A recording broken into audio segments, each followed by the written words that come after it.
All right, all right. COVID can't stop me. It's Saturday, another Saturday night. Another Saturday night shoot the breeze. I am under the weather severely, but I want to hang out with you guys still, so I'm going to try, as I tend to do, power through. Drop a one if you can hear my voice. That will let me know that everything is working the way it should. If you're out there, just drop a one. Let me know you're there. You know what it is. I like to come on before the show really starts and give you guys a little heads up as to what's going on. I see Daily Affirmations by Pauline is saying good evening. Good evening to Daily Affirmations by Pauline. Make sure to check out her channel. Check out her book. Ask her where you can purchase her book as well. She says she can hear. That's great.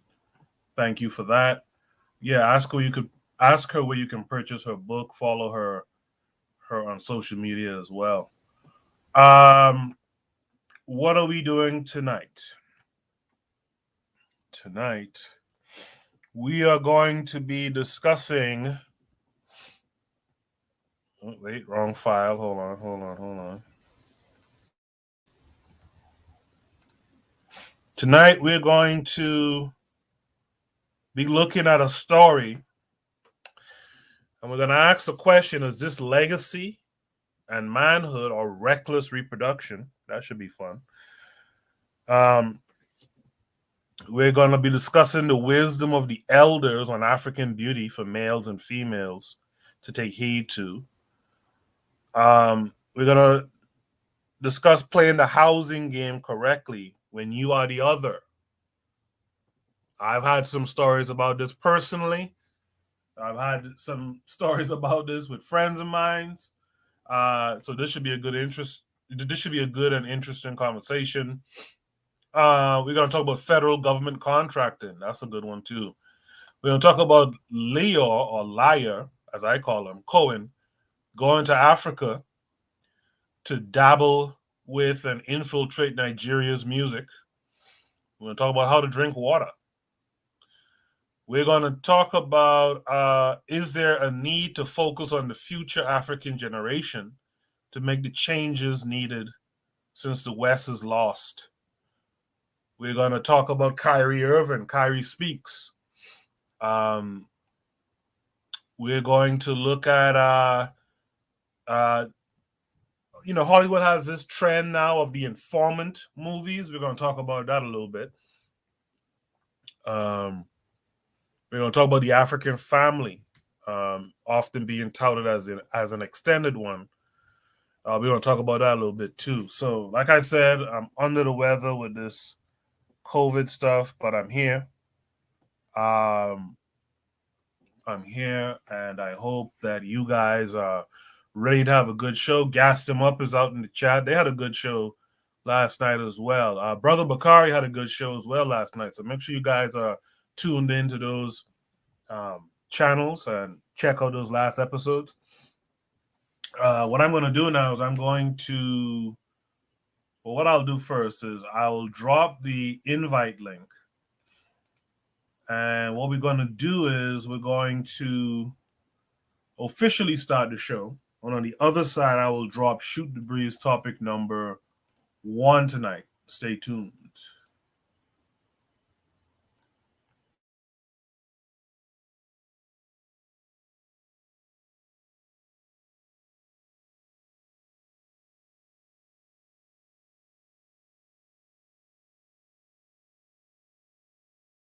You are listening to the Bitter Medicine Podcast on KWAZ Radio.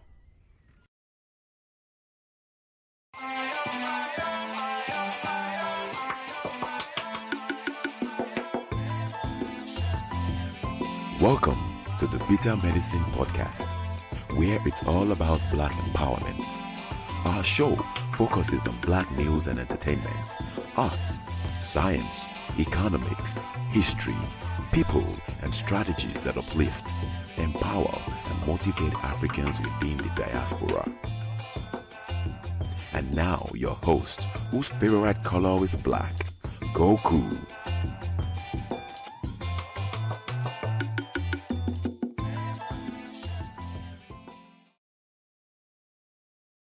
Welcome back to the Bitter Medicine Podcast. I am your host, Koku. Just want to remind you guys before we get the show rolling that this show is part of a podcast network called KWAZ Radio. There are other shows on the network you are invited to tune into. This is D Webb with the Harsh Reality Podcast, asking you to tune in where we tackle the news of the day that affects our community, only on KWAZ Radio. Peace, family. This is Oni, inviting you to listen to the Pro-Black Perspective, where black problems are addressed with black solutions. Greetings, fam. Tune in to The Learning Curve with me, the revolutionary matron on KWAZ Radio.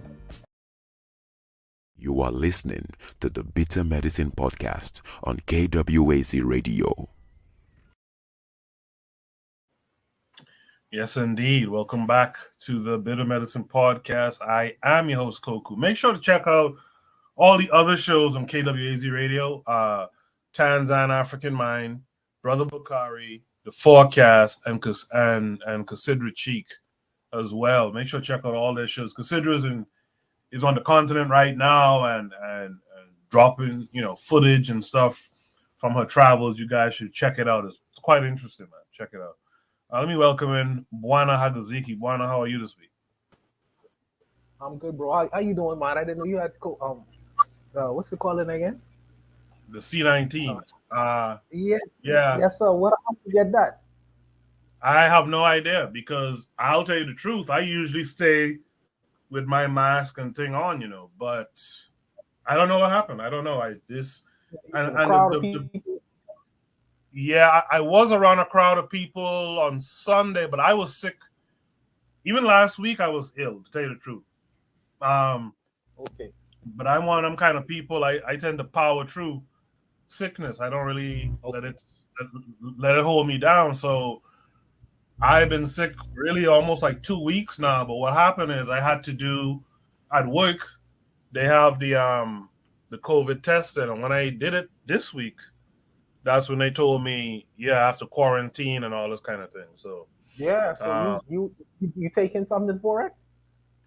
I've been, I've been taking regular, kind of cold and flu meds and drinking soup and tea and, ginger and all that kind of stuff as usual. But so it ain't hitting you heavy then. It ain't like like a serious thing where you have to be hospitalized. It ain't got that bad. No. I can tell you, I'm glad of who I am. So a thing about me too is like, how. And this was true since I was young. Like when people get the flu, a lot of people be down like 5-6 days with the flu. I have like one bad day and that's it with the flu. So your immune system is hits me. Your immune system is good. If you can recover in it. Yeah. Well, try stay up, man. Stay up if you could, man. Vitamin C. That's my advice. Vitamin C. Yeah, that's what I've been on. And again, it's a crazy thing because I've been on that Super C. I don't know if you know about that Super C stuff that is a combination of vitamin C, D, and something else, zinc, I think, or magnesium or something. But I've been on that stuff. Okay. Huh? Okay. It's called Super C. Yeah, Super C. Yeah. So I've been on it. So it's interesting that it caught up to me. But I'll tell you this. I could see if you have a low will or low tolerance and stuff. Yes. I could see how that shit could kill people. Okay. I could definitely see if you have low will, low tolerance, and that includes, the elderly and people with comorbidities and all that kind of stuff. Yeah, it'll take you out because the thing about it is, Buana, is like what I experience is it makes you tired, like extremely tired. Okay. You just want to lay in bed and sleep. You know what I mean? Well, So Coco, tonight, if you have to, bro, you gotta cut it short. You gotta cut it short. That's cool, and everyone will be able to understand. You know what I mean? Yeah, you gotta go. You gotta. We'll go as far as I can take it. We'll go as far as I can take it. Yeah, do what you can. Do what you. Yes, sir. Yes, sir. But I actually, all in all, I feel okay. It's just I have a cough and stuff like that, but we'll get through it. I see Yana B's out there in the chat, and thanks for joining. Buana, thanks for joining tonight. No worries. You were a big miss last week. A lot of people was asking, "Where's Buana?" I was kind of doing a little thing. Yeah, I was kind of doing a little thing. You know what I mean? It's kind of doing a little thing, but I back. Yeah. Did you have a chance to listen to the last show? I know it was kind of long, but did you have a chance to listen to it? I listened to some of it. I have to go back to because is anything that kind of like popped out that you wanted to mention? Yeah, no. I remember. I remember Barbados came and she made a substantial contribution. She was on longer than she usually is. And I remember hearing somebody else's voice. I can't remember exactly who. I have to go back and listen to it. But I know there was a conversation. Sorry. There was a conversation concerning basically you were talking about government contracts. D Web was on with us too. Yes, sir. That's why I put that up. I remember that. That's why I found that video. And I said, well, these guys seem to be heavily interested and invested in this topic. So that's why I had that as a prompt. So maybe we could discuss that a little bit further for the night. Right. That's why I asked if you heard it, because when I saw you put that up, I was like, oh, he must have caught that conversation. Yes, I did catch that part. Yes. That was early in the conversation. Yes. I thought so too. I think that topic could be vetted some more because it seemed that most of the brothers and the sisters who listen, they have some background, a little bit of experience on the topic, and for the listeners, people will be able to get some tips or how-tos and to get involved in government contracting and get in that industry as well, because there's money to be made in that field. You know what I mean? Yes. Government contracted. So I hope the brothers and sisters, people who are familiar with it as far as the U.S. system goes in how to go about tools, when they listen, they would probably want to make some kind of contribution either to the show or through email, however they do it. Yes, so that's exactly correct. And the thing I was saying last week, and we'll talk about it a little bit more when the topic comes up tonight. Sorry. The language and the routine for how to go about finding those contracts and responding to the request for proposals and all that. The real game of it is most of these people have teams. You understand? And so the more people, the better. Right? Bring your expertise, bring your sense. Yes, sir. Absolutely.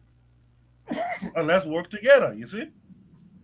Yeah, absolutely. And I thought the not harsh reality in offering his service, he was in the military. Yes. So him using that resource to get a better in any field and industry. Anyone who was hungry and anyone who has good connections and contact with that brother, that's a door. That's a door. So whoever would want to walk through that door, it'd be good to do.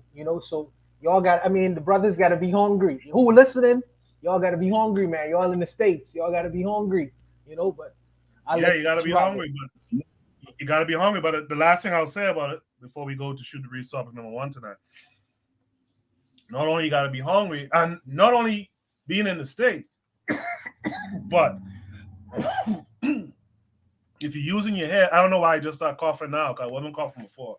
But if you're using your head and you're not even in the States, but you have expertise. We live in a world that's globalized in such a way and technologized in such a way.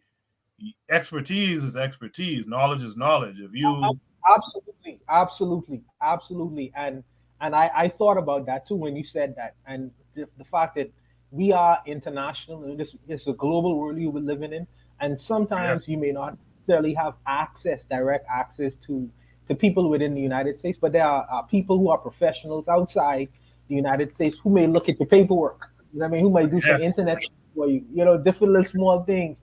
And this little gathering of people, you will be surprised the abilities and skill sets that we can work around in this small gathering of people. So I say use your avenues, man. Use your resources, your people resources. Yeah, exactly. So let me shoot the breeze topic number 1 tonight. Shoot the breeze topic number 1 is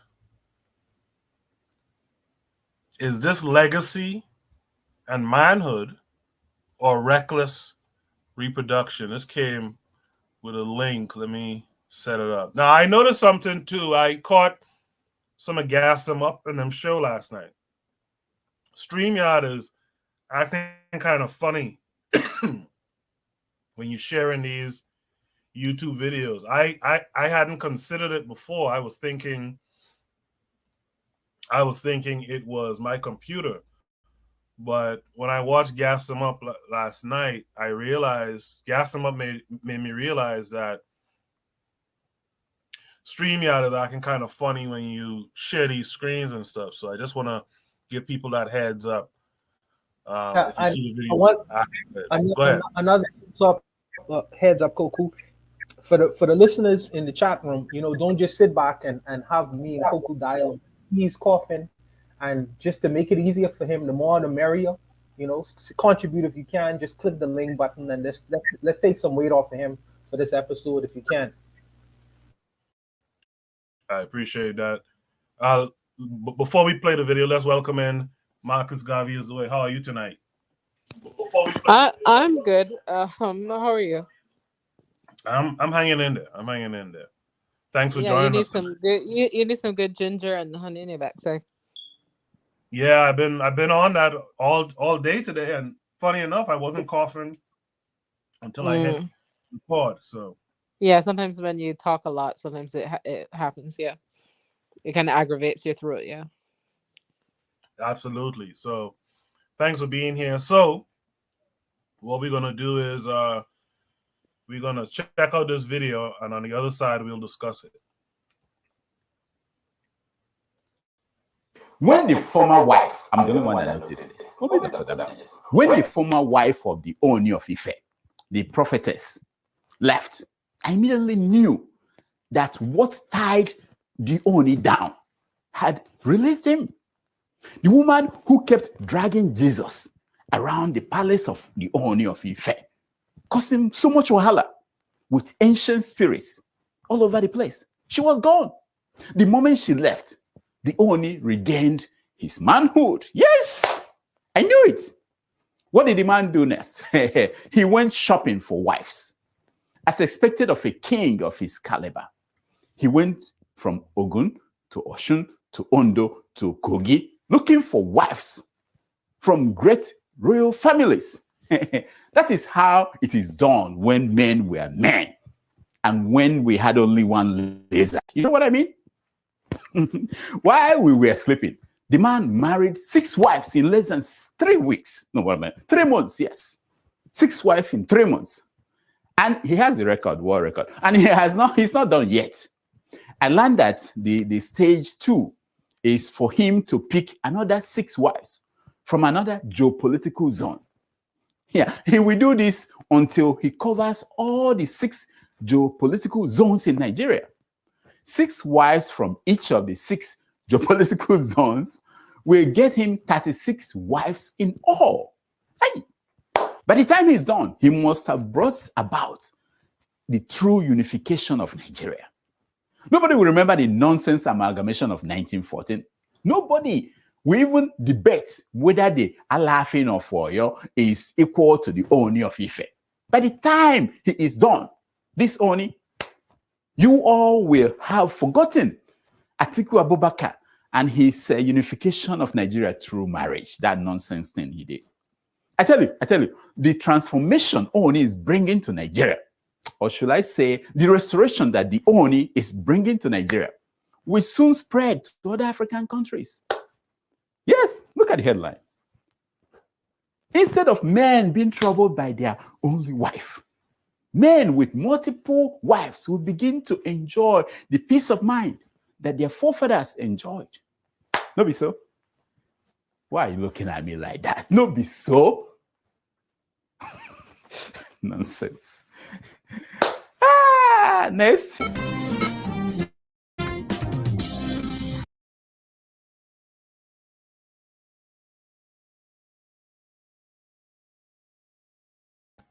Yeah, that's an interesting video right there. Why that man wearing a stethoscope and a hammer? But anyway, is this the legacy? Is this legacy and manhood or reckless reproduction? Quick question: is this something that was true, or he's being? Is it a parody? I think it's true, but he's taking a kind of comical take to it. I think. I think. I'm not certain. Before we start, let's welcome Gas them up. Gas, how are you this week? Gas, if you're there, your mic is muted. All right, maybe Gas is not there. Marcus Garvey is the way. What say you to what you just saw? Well, I think haters go ahead. If one adult male get together with all of these willing females, who am I to stand in between there and say, they clearly have an agenda and they're following their agenda. They want to marry the man and they understand his purpose, and he hasn't coaxed them into it. It seems like everybody's willing participants. So let adults do what they do. I mean, it's better than him being with a bunch of men. As a man evening out the numbers. We know there are more women than males. He's just doing his part to help society, and he's trying to help on the political aspect as well. So he's killing two birds with one stone, trying to bring unity through politics, and get some women married. I mean, who am I? Okay. Gas, are you there?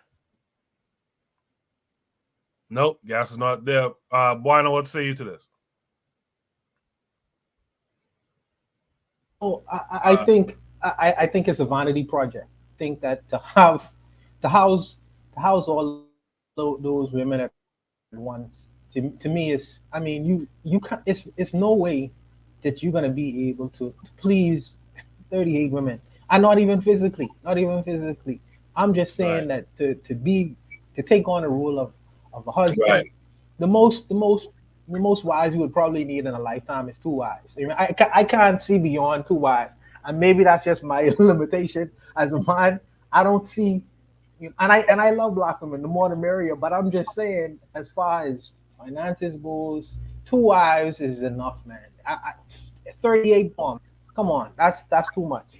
That's too much. That's a vanity project. That's to say, hey, look at me, look how I could house, and pimps do that. Okay, but Wanda, he could be a whole stamina daddy. Who are you to know he ain't a stamina daddy? He could be. He could. Hey, he could be. He could not in the same night though. Not 15 in the same night though. 15 might be just like you're in one night. Nah, man. Nah, that's too much. Yes, man. That's too much. I don't care how much Guinness stout he drink. I don't care how much Guinness stout he drink. He can't manage that. So I would just take my time, and to me, that's a vanity project. That's to say, look at me, look what I can do. And I don't see the reasoning behind that. Like he said, he's doing it for the purpose of unifying, I guess, Nigeria or whatever. But I just think it's a vanity project from my purview. Also, when you take up all these women, right? Let's say you have it like that economically.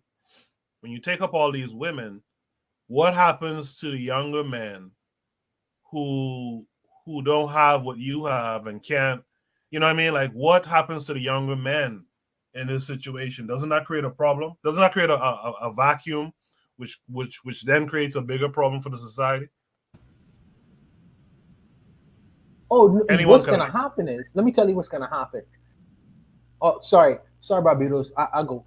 What's going to happen is maybe 30 of them with this vanity project, when they get pregnant, quote unquote pregnant, I don't know if they have DNA tests in Nigeria, them same young men end up boning them wives and they can put that jacket on this fool who want to have or be responsible for the 38. So a bunch of them can get pregnant by other men, and then he'll have to wear their jacket. That's what got happened to them. Yeah, let's not speak. That's kind of inevitable. Speak evil. Let's not speak evil on this man's plans. No, it's not about him per se, but just in general, those types of vacuums that he's creating there. But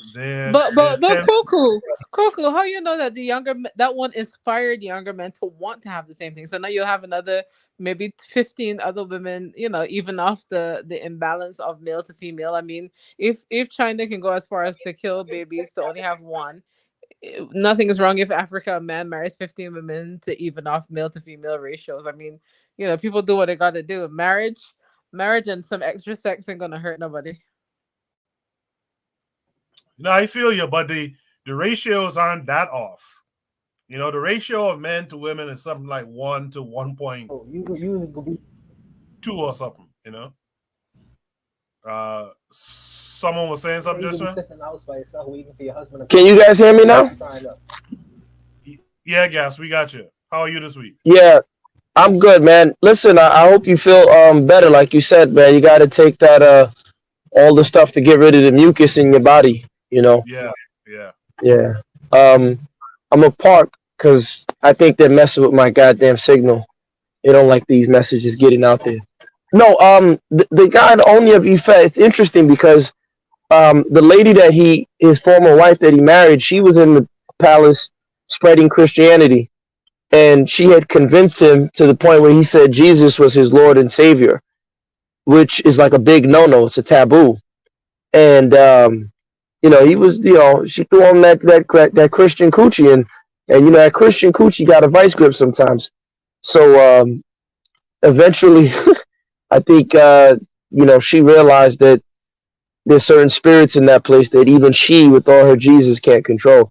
So she got out of there, and like the guy said in the video, as soon as she was out of there, it's like, I hope he has his senses back, and he's back to being, the king that he's supposed to be. Because if you check out his father was a very, all jokes aside, his father was a very enlightened and wise man. There's videos of his father going to Brazil, talking about African Americans, talking about the diaspora, and that black people should be coming back to Africa. They should be tapping into the spirituality. His father was very, very spiritually powerful, very wise, very well educated. So, with some of the things that he was doing, I was a little bit confused. Like, damn, is this what the ancestors picked to be on the throne after such a great father? Like, this is some BS. But hopefully his father's spirit slapped some sense into him, because he was out there looking like a simp with this Christian lady that he had as his wife. But to answer the question, look, I don't understand why the very thing that brought us to being, modern day black people, because we've read some books, think we're smarter than our ancestors. Our ancestors had sex. Like, we should just get over it. And typically, because men fight wars, male children die earlier than female children. They don't survive. Female children, women children are statistically stronger biologically. You typically often have more, and men take more reckless risks, right? You typically have more women in a society than you have men. And if you think about it, the Abrahamic faiths, particularly, when we look at the on my channel, shameless plug, but when I was talking about the quote unquote Arab slave trade, which I disagree with the naming, largely that was in a bid to get women, because the Abrahamic traditions, if you follow it to its complete, end, you're just gonna pretty much have nothing but men. There's gonna be no women. So a lot of times they ended up having to look outside to get women because they couldn't get any women. There's one guy had all the women in this society. And so it wasn't like that in Africa. There's a lot of genetic diversity, which proves that, grandma and grandpa were doing things, and that's okay. They were doing things within a context, obviously. So I'm not saying that a guy should go and have 55 baby mothers. No, that's a little bit reckless. But have as many children. Understand that you should provide for your children, get life insurance so that when you leave here, your children can get some income to do things. But I don't know why people are trying to, be puritanical or Calvinist in their approach. And this is a white European way of thinking. It's not, it's to me, it's not African at all. Right. And on a show, a sister said something that was interesting, and I know it. She said, not everything African was good. Well, I don't know about good or bad, but it just proved to me that, as I say, if you scratch certain people deep enough, and then this was a Pan-African person, or as they claim, if you scratch them deep enough, what they're really looking for is, European success with blackface, or European, constructions with blackface. But that's all I wanted to add to that about the Oni of Ife. Yeah, I agree with that, Gas. I found myself in the past,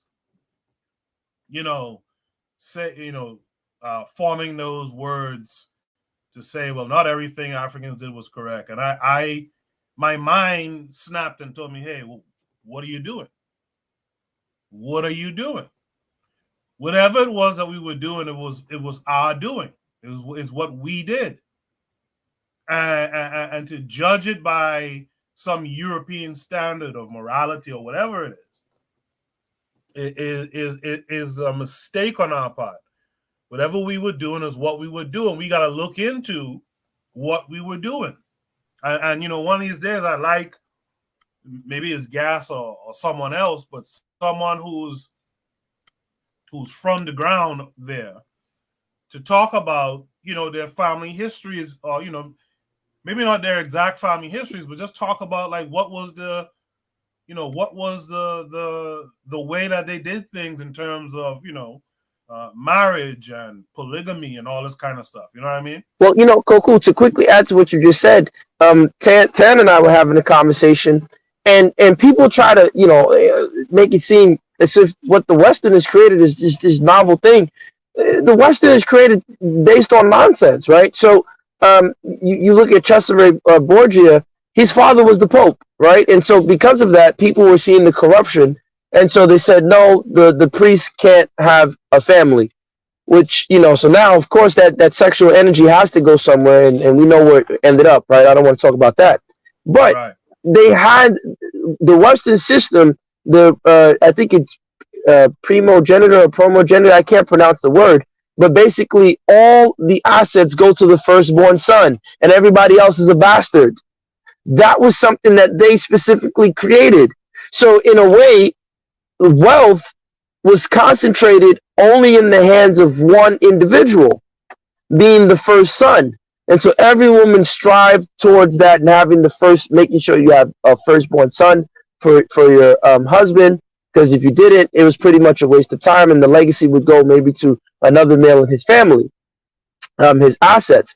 And so, in a way, if you look at just economically speaking, what happens to the other children that he has? Well, those children fall by the wayside. So we see the success because we're ignoring the outliers. We're ignoring the other children who, to hell with you, you're a bum. You didn't come out of my testicles first. Only the firstborn son gets everything. And that's the Western system. And people today, instead of analyzing that, are trying to sit there to look like you said, upon their ancestors with an evil or a bad eye, as they say in the Caribbean, as opposed to saying, well, let's understand why the West was able to get to where they were able to get to, right? Right. But Gaston, keep in mind that you talk about the Pope, but keep in mind also like the king. Like remember when the king wanted many wives, he didn't have, like, the African king would marry 20 wives at a time. But when the King James, I think, wanted multiple wives, what they did, kill them. Yeah, when you either divorce or kill, hang them, whatever. So the Europeans would not allow multiple wives in one setting, unless they get rid of them. But if an African king had 36 wives, and you notice that we were all fine when we heard the story of David and Solomon with about 100 and 300 wives and 200 concubines and all that stuff. But all of a sudden, when it comes to Africa, a little measly 20 wives seem like too much for a man to handle. Men to sleep around. I think 36 wives will be fine. I want to offer some contrast to the conversation because I feel. Hello, can you hear me? Yes, sir. Go ahead. Yes. Hello. Yes. Yeah, I just wanted to offer some contrast to the conversation because I don't necessarily think that I am being anti-African because to You're say being a that hater, it's nothing wrong. No, give me a minute. Just hear me out. Yeah, no, I'm kidding. Go ahead. Hear me out. I don't think that I am. No, I know. I don't think that I'm being anti-African by saying that in me engaging in a monogamous relationship or a relationship that entails that my father is present and not only comes around every 5 months or 3 months or 2 weeks, because he's on rotation, you see. With 38 wives, he's on rotation. So he comes around like a politician, and I rarely get a chance to have a private moment with him or access to him because he has to entertain so many other people and so many other people's kids. I would like to have a private moment or have private access to my father because I feel like within that time, he has the ability to exchange personal pieces of information via lived experience that I feel that I could have a lot of benefit from. And if he has 38 wives with children with these people, that I don't. It's only one him, so there's not enough for him to go around all the time. And when children clamor for the attention of their parents, and when you have the lack of access to them because he has so many children and so many different relationships that he's engaged in, then I feel like there's a shortfall within that experience. And true indeed, one could say, well, this person can have the benefit of uncles and grandfathers, etc., etc., etc. But that's not necessarily the same as having a dad. And I think that being denied that, I think that there's some shortfalls that are going to come from that. And I see a benefit where you have a present father. So I don't necessarily dismiss the Bwana, whole I just want you to. and I don't completely embrace the idea of polygamy. So that's where I am. Well, Bwana, can you guys hear me? I just want to point this out to you very quickly. Remember, in that position, he's not your father. He's the title. He's the Oni of Ife first before he's your father. Does that make sense? No, but I'm talking about the whole idea of polygamy, not this particular role. But if we're just talking about his title, I understand that. That's different. That's different. His relationship, as far as his political relationship, is different from his personal relationship. So I would understand what you mean when you say that, because he is trying to unite kingdoms in doing what he's doing. I'm just really looking at it on a personal basis. So I understand what you mean when you say he's the only of them, whatever the name of the kingdom is. I understand that. So there's StreamYard has been acting up. I noticed this last week as well, where it's kind of not synced up properly, where someone will be talking and you have two people talking at the same time and stuff. So just be a little bit mindful of that stuff. That there's a weird thing going on with StreamYard. I don't know why. Let's welcome in Tanzan this week. Tanzan, how are you?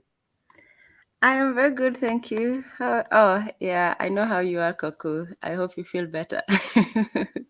Yeah, I'm here. Better. Yeah, I'm alive. Good. That's good. Yeah.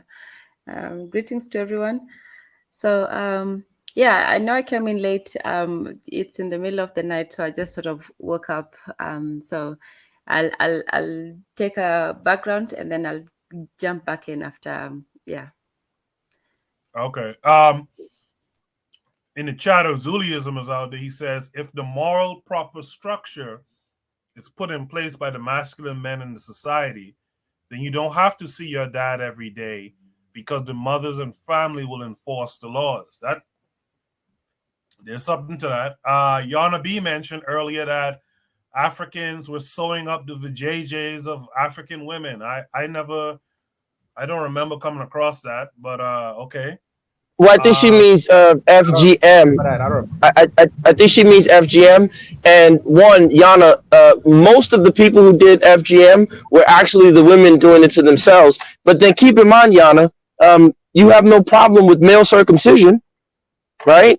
And I'm not saying that I think female circumcision is okay or wrong. I don't have a dog in the fight, but I just find it interesting. Again, this is just this Western thing. Anything that happens to women is just hysterics, and we have to cry and kill ourselves and jump off buildings. But when men get circumcised, no one says anything. It's just it's crazy. Like I don't know. I'll stop talking. No, it's interesting that you said that, Gas, because I saw a tweet. I want to say it's from Shez Sade, and she asked a question of, is male circumcision is male circumcision genetic mutilation? Yeah, genital mutilation. And people didn't know how to respond. People didn't know how to respond. When you talk about it with women, everyone will say yes quickly, but with men, not so much. Athrazer, hold on a second, let me cough. Athrazer says it's always difficult for cultures to come up with a standard. Many people have different standards. Many cultures have conflicting standards. Who is to determine which is quote unquote correct, healthy, or right? You know, it's funny, Athrazer, you're one of the folks I saw in the chat here before, or maybe it was with Oni's show, who said not everything Africans did was right.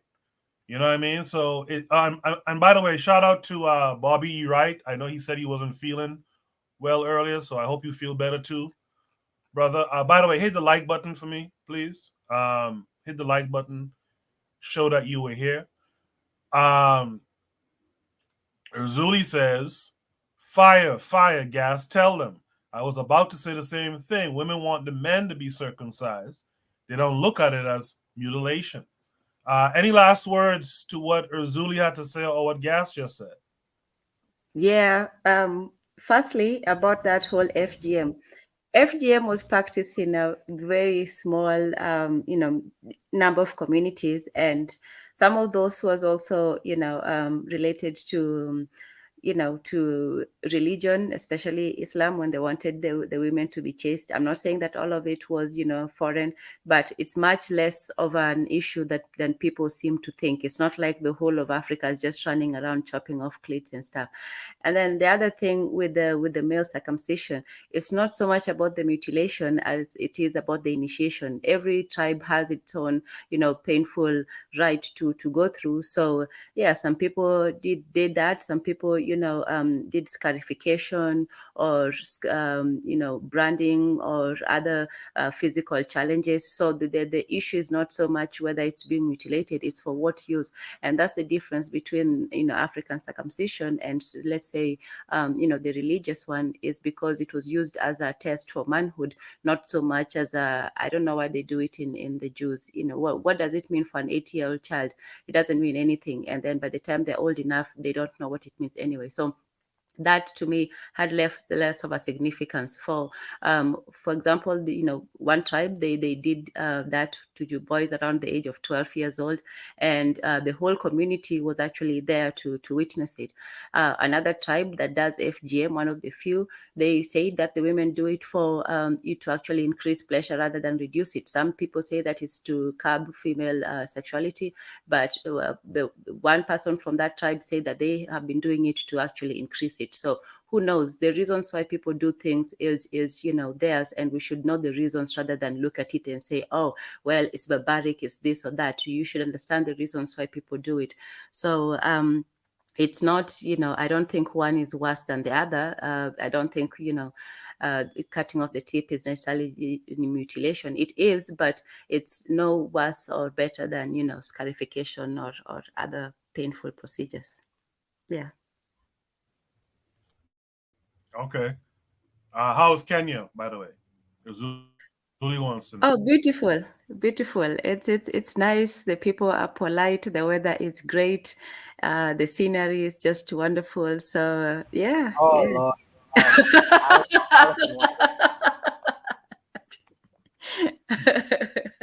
Straight from the Kenya Tourist Board. in the chat, Trigger Happy 262 says,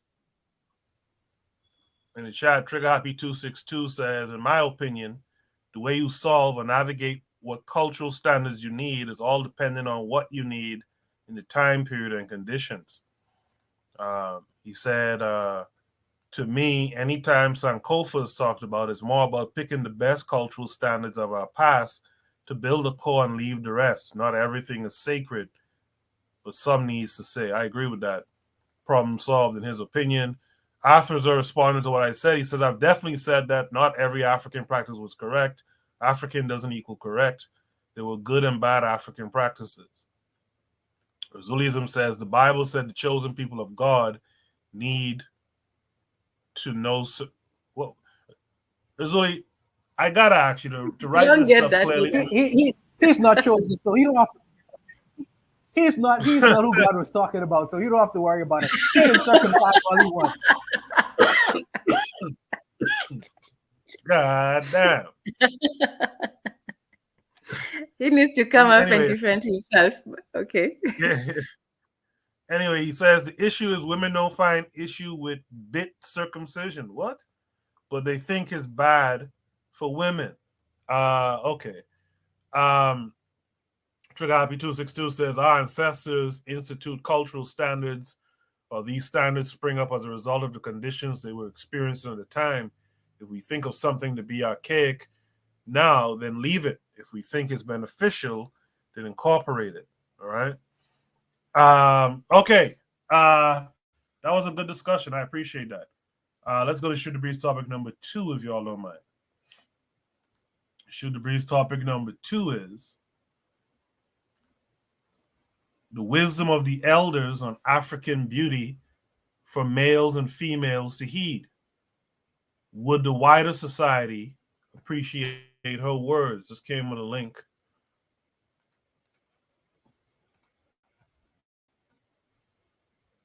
Let's see what the link takes us, and then we'll discuss it.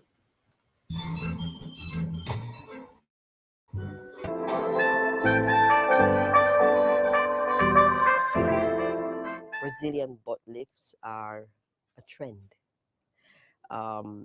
Again, we need to be mindful of why we want to do something. Trends, I kind of think trends are sometimes dangerous because they encourage you to do things that may not serve you 5 years, 10 years, 20 years down the line. So I encourage everyone, whenever they're considering a trend, even tattoos are trends, right? 20 years ago, tattoos were present, but they were not trendy. Now, every other person has a tattoo. But how will your tattoo look in 20 years? A Brazilian butt lift is something that signifies womanhood and youthful womanhood. So everything is perky, right? But we know that after a certain number of years, our bodies begin to be affected by gravity, our lines, our faces, all of our bodies. And so here you will be with all of your body going that way, and you have a derriere that is perky. It is no longer relevant to who you are. So in looking at any kind of trend that changes your body, think about whether it's reversible. Can you reverse it? Can you, minimize it? Is it adjustable? Right? And as far as I'm aware, Brazilian butt lifts are a permanent procedure that usually only gets redone if there is a fail or a problem. So I just recommend that women just stop and take stock of themselves and work on your inside, work on your emotional state, your mental state, and learning to love and appreciate yourself. I don't say no, don't do a Brazilian butt lift, because there is obviously a reason why the procedure was created. There are women that are not as ample as they would like to be, and I understand. Where, in Jamaica we have a term, wanty, can't get it. I get it, no want it. It's kind of one of those cases. Yeah. But the true thing that we need to be focusing on as women is to love ourselves as we are. Our skin, the texture of our hair, the thickness of our lips, the fullness or skinniness of our bodies. Yeah, because they're all beautiful. The beautiful thing about Jamaica is that Jamaican men will tell you that, yeah, man, we just love all women, all colors, sizes, shapes, right?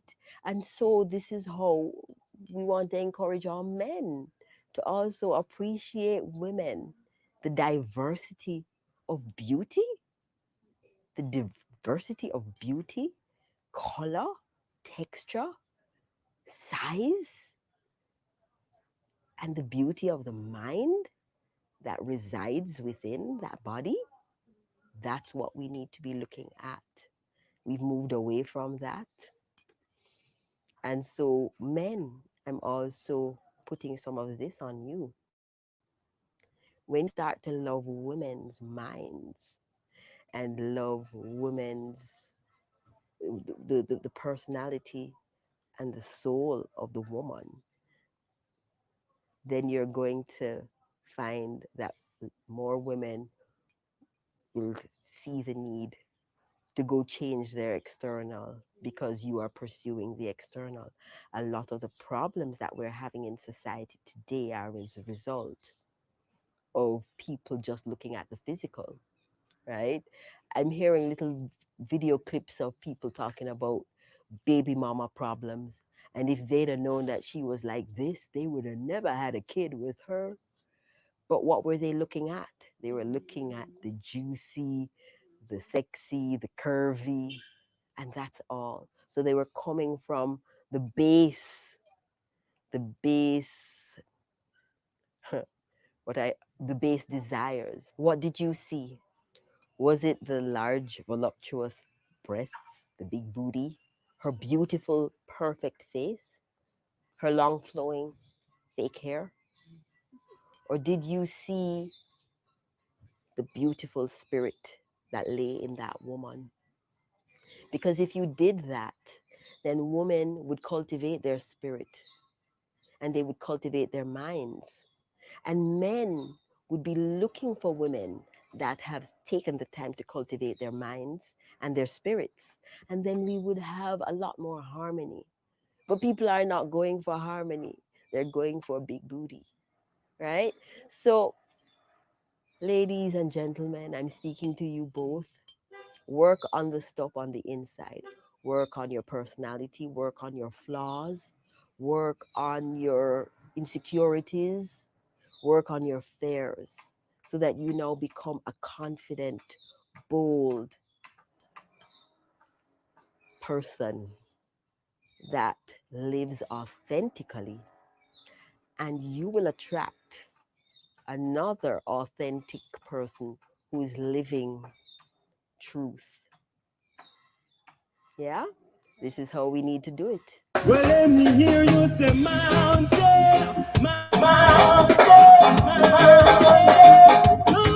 Yeah, that's a bunch of babble. It sounds good, but to me, she well, what's her name? Paula Herlock. She lost me a little bit, but she won't really condemn the surgery stuff. I mean, if you have a medical emergency, surgery is fine. But if it is the case that you just wasn't born with enough ass or whatever, all the other stuff she's talking about is supposed to apply. You're supposed to love yourself, find the beauty within you, etc., etc., etc. But then she still gives you the out with the surgery. I don't like that kind of messaging. Azuli is going wild out there in the chat. But yeah, that's my initial take on that. Let me just check out some comments from the chat before I go to the panel. Yana B says that she loves this lady. She's cool. Okay. After said, also examine the long-term effects. All people tend to be short-sighted.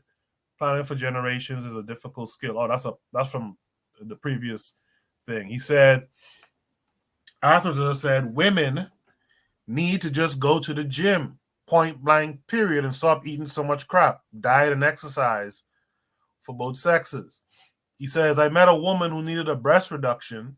That's unfortunate. That's an unfortunate situation. She'd had one and her breasts continued to grow. She was approaching her 40s and considering another one. Zuliism, for some reason, says this woman is talking like gas. KW Don 7 is here. Shout out to KW Don 7. He said, BBLs, what happened to squats and working out? Shaking my damn head. Zuliism says, nah, she's wilding. She's not saying nothing about women chasing wallets. Arthur tends to agree. He says she ain't saying nothing. And Zuliism says, I want to see her body. Stand up. The boy Zuliism is something else. But Tanzan in the chat said men should stop expecting women to go to the gym and expect them to pick up a book instead. Woo. Brother Bakari says, what's up to everyone?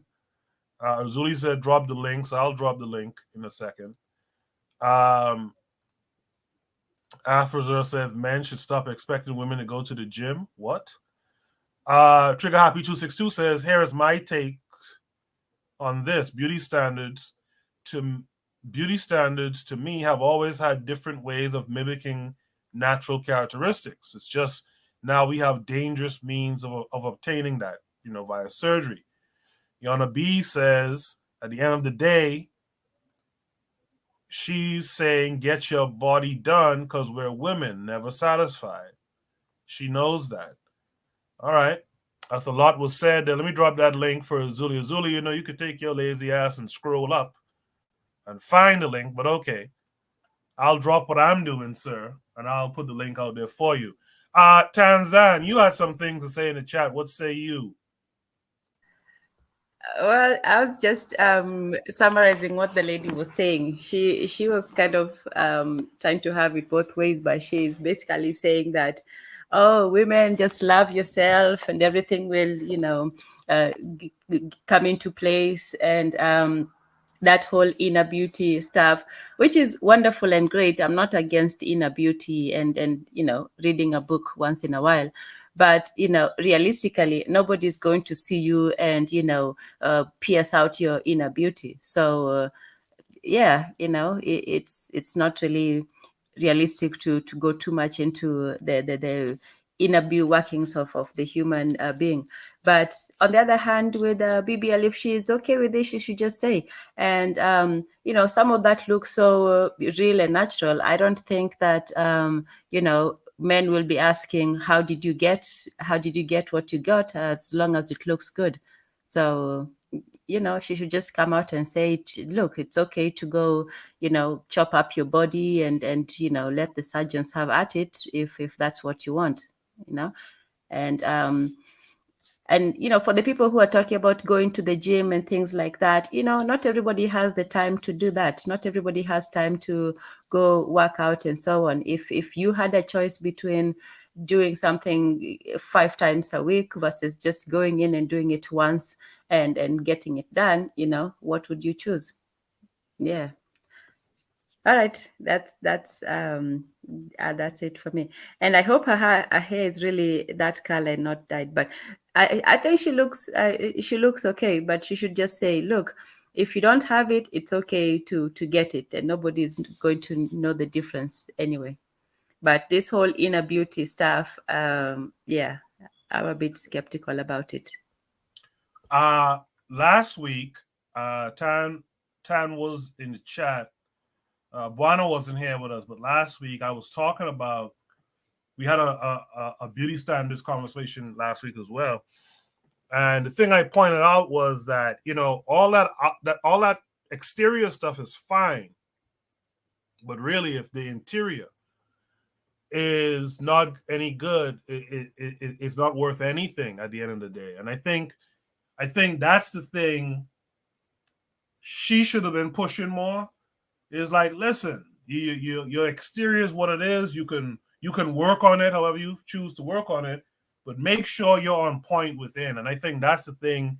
When we talk about beauty standards, we have to talk about the beauty within as well, right? With that said, let's welcome in Ozuli this week. Ozuli, what? Oh no. Yo, hello. Yeah. What's up, everybody? But that lady, she probably just turned natural about 2 months ago. I want to see how she looked when she was in her 20s. She probably had the weave, all of that thing she's talking about. But number one, she's talking about what I didn't like about her is like she's only coming at the men. Men this, men that, men this, men that. So she didn't even go. I thought she was gonna go by both superficialness that women are chasing men that look a certain way and making. No, she want to attack the men, make the men feel guilty about choosing what women we are attracted to. Granted, a lot of us, we were programmed as we were young to prefer certain type of women over the other. But we never told women to go get plastic surgery, at least not most of us. I'm not with the plastic surgery. I'm with work with what you got. If you're slim, work with it. Let me get you pregnant and give you some hips. But that's neither here nor there. But I'm just saying, she's talking about beauty.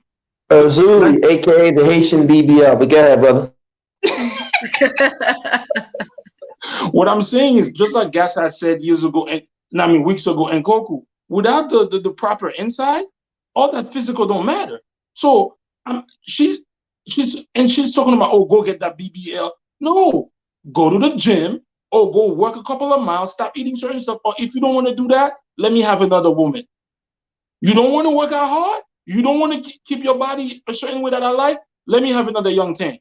We could solve that easy. So what she's talking about, she's always attacking the men, just like Gas said. They didn't care about the boy circumcision. It's only about theirs. Now all of a sudden she's acting like she's talking about look for the inner. She didn't tell the women nothing about go after a moral man, a man who's about standards, about morals. So that's how I feel about that. About character, like Atroja in the chat said too, which is important. Yana B said if you have plenty of sex, there's no need for the gym. So I wonder if Yana B is quite fit or not out there. Let's go to Gas him up. Gas, what say you to all this? Yeah, man, that lady sounded. You know what's funny? You took the words. I was thinking the same. I was hearing it because I was walking, and I was like, "This lady sounds like babble, man. That's the typical, fake, deep shea butter onk wearing women. They ain't deep for nothing, man. They're just a bunch of. They're all the same. It's just empty souls looking to crush you, and I always say a lot of these women think a man is a big piece of chicken, an ATM and a Volvo engine. And if he behaves himself well, girl, you give him some on holidays.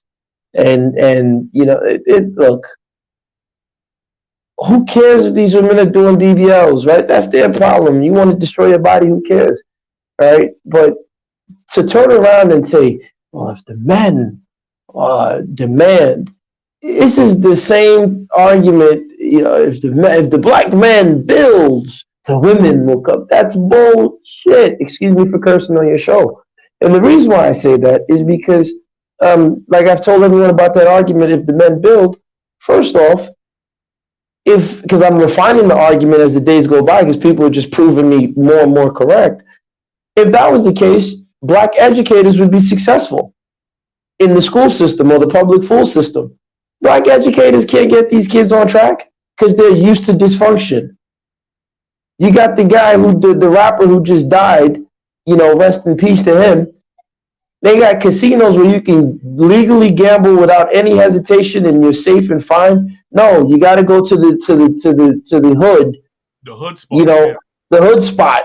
You know why? Because they're so used to dysfunction. I've seen it.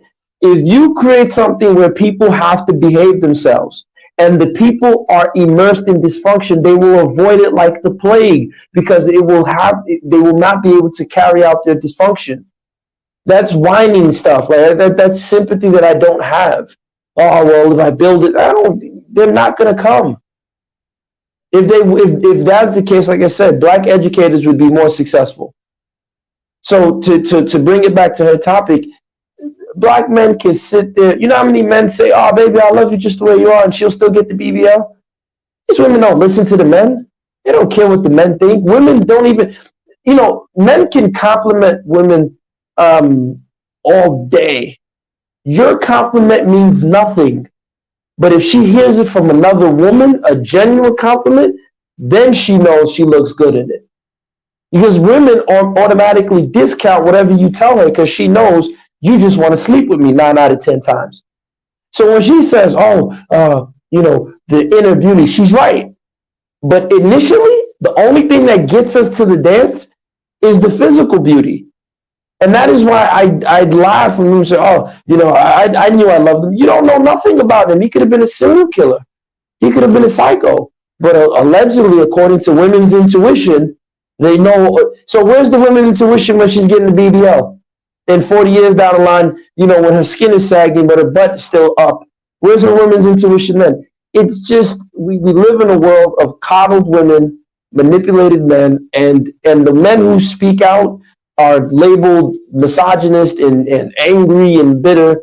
And the women, for some reason, they're like ostriches. They just bury their head in the sand. They will not call out other women on the nonsense. So she's so programmed that she can't even just have a conversation just being critical of women and leaving it at that. If you guys notice this, whenever there's a conversation where it's time to be critical of women, if a woman can't just leave it at the point of being critical of women and go along without having to include men, there's something wrong with that woman, and be careful of those type of women. They're very disingenuous and they're very dangerous in my experience. Those type of women are very disingenuous and very dangerous, and they will play you. They learn men very well. They learn how to come up, okay, men like to hear this, they like to hear this, and they will play along like they are down to get along, but they are no different. You're probably better off getting a Cardi B than this type of woman here, in my opinion. And I'll stop there. Yeah, I can't really argue what you said there at all. After in the chat said, as a black educator in a black school in a city where that rapper got shot, I was talking to my students about culture and values. One stopped me and said, "What do you mean? We have no values." He said the kid was being slightly sarcastic, but it's something, that's I'm glad we never really discussed that topic because I'm kind of tired of discussing those topics. But we need to step our game up in so many different social areas, But beauty standards, let's get back to this conversation. The wisdom of the elders on African beauty for males and females to heed. Would the wider society appreciate her words? Let's hear from Bwana Hagaziki. Again, I have to bring contrast to the conversation with the brothers because I have a different view and based off of my experiences, because one size does not fit all. For me, I am attracted to the intellectual woman. And the reason why is because I've met enough beautiful dumb women in my life to know that they don't benefit me. I'm not attracted to that. I have never met Tanzan in my life. I've never met Barbados. I've never met Matron. what attracts me to them, who gives me a degree of attraction for them, is their capacity to be very What? analytical about. No, I'm being honest. Get him, Razuli. Get him. Get them. Get him, Razuli. No, listen. No, listen. Shut up, I Azuli. am Let him attracted. speak. I am attracted to the fact that these women, Check these sisters are Tanzan. Wait, intellect. hold on. He's talking about being attracted to me. Let him speak. Let him speak. Go ahead, Buana. Sorry, go ahead. Yeah, they have intellectual capacity, and I find it to be fascinating and beautiful. So I want to find out more. It's not to say that I would not want to get into degenerate activities with all of them, but I'm just saying that these sisters have a lot of political girth to the things that they say, the things that they believe in, and the ideas that they present to the table, and Got though. they could argue objectively. They could argue objectively with any man. That's an attraction and a fascination for me. And that goes beyond beauty because I've never seen none of these sisters before. So like I say, I don't feel like one size fits all. I think that there is some substance to what she had to say, because she said that when women are young, they make permanent decisions that looks crazy when they get older, because there are things that you move on. There are decisions. When I was young, I was into some Rasta business. So I get, lion tattoos business, on one arm. Then I get another lion, another arm, red, black, and gray, whatever. But I move away from the Rastafarian ideology and thinking. You know what I mean? Because I studied a little bit more, so I know more to know that I don't want to stick with that. Now I stuck with these tattoos on a permanent basis because I ain't get it removed yet. So it's like you making permanent decisions on something that you would have done early on in life, and you live to regret it when you become older. That's an issue. And as far as standards of beauty is concerned, understand that I get teased all day for liking bigger women, in respect to the brothers who like very thin women. But we do have different cultural standards, because I don't, what I call thick, you all call fat. Yeah, y'all teach me about that all day. So, and another thing that was mentioned is that this whole thing, this ominousness, this ulterior motive, it's been my experience, and I can't speak for other brothers. But even when I engage with what these people call alpha females, that the sisters take my program because I lay it out in a way that where they could see reason to it, where they could see objectivity, and say I could roll with this. It ain't helter skelter. It ain't what. Don't worry about it. Just follow the leader. People want to know a reasonable woman would want to know the direction you going in. And if you can't explain to her, or if you can't show to another person in a reasonable way, this is the direction we gonna go in, she gonna dismiss you because you be talking a bunch of shit. And it's not for me to jump on men because I understand there's another side. All I'm saying is one size that does not fit all. What attracts one particular male does not attract one. I am not attracted to the Cardi B's. I already didn't bet enough for them to know that it ain't about nothing. You know what I mean? It's no substance to that. After you done laid out with them a few times, then what else is there? There's no dialogue, there's no mental stimulation. How do we go beyond that? I can't trust. I just have issues with the fact that we just want to limit women down to this restricted Barbie doll esque image that they should do specific roles and duties. When I know that women exist out there, some of these women are more rational and more well thinking than some men. Even Marcus Garvey pointed that out in his organization. So I don't like this whole idea of relegating women in the box and putting them in a corner, because some of them are stronger mentally than some of the men out here, and that's a fact. So I find value in the things she said. I do see the contrast, and when she said, well, they could get breast surgery, I understand the criticism of that. That's just justifiable to say, though. That's a contradiction. What are you talking about? They could get surgeries, but they could be themselves. Come on now. But as far as the general perception of things, all I'm saying is one size does not fit all. And what attracts me to a particular female is different from the other man. And I can be more attracted more so to her mind, her brain, Granted, she should have a degree of beauty to her. Granted, you know what I mean. But what is beautiful to me is not necessarily beautiful to the next man. But I am more attracted to her brain because I know that's gonna take me further than a dumb pretty woman. And I dated enough of them before. You know, it's not the fact of my lady and a lovely lady, by the way. You know, but I'll stop there. I'll stop there. Yo, Azuli, you can't type that shit in the chat, man. You gotta hit that on the audio, man. Say that shit on air. Say that now. Well, boy, Azuki's on a symposium. you think I care about? You think I care about what this Haitian physician got to say to me? Yo, but I ain't gonna lie to you. I'm trying to figure out what you was talking about because we didn't say any of that in that just now. We all we were saying is, you know, beauty is what it is. Just be yourself. Work on your character, your intellect. Some people said if you're that obsessed about your physical look and all that, go to the gym, etc., etc.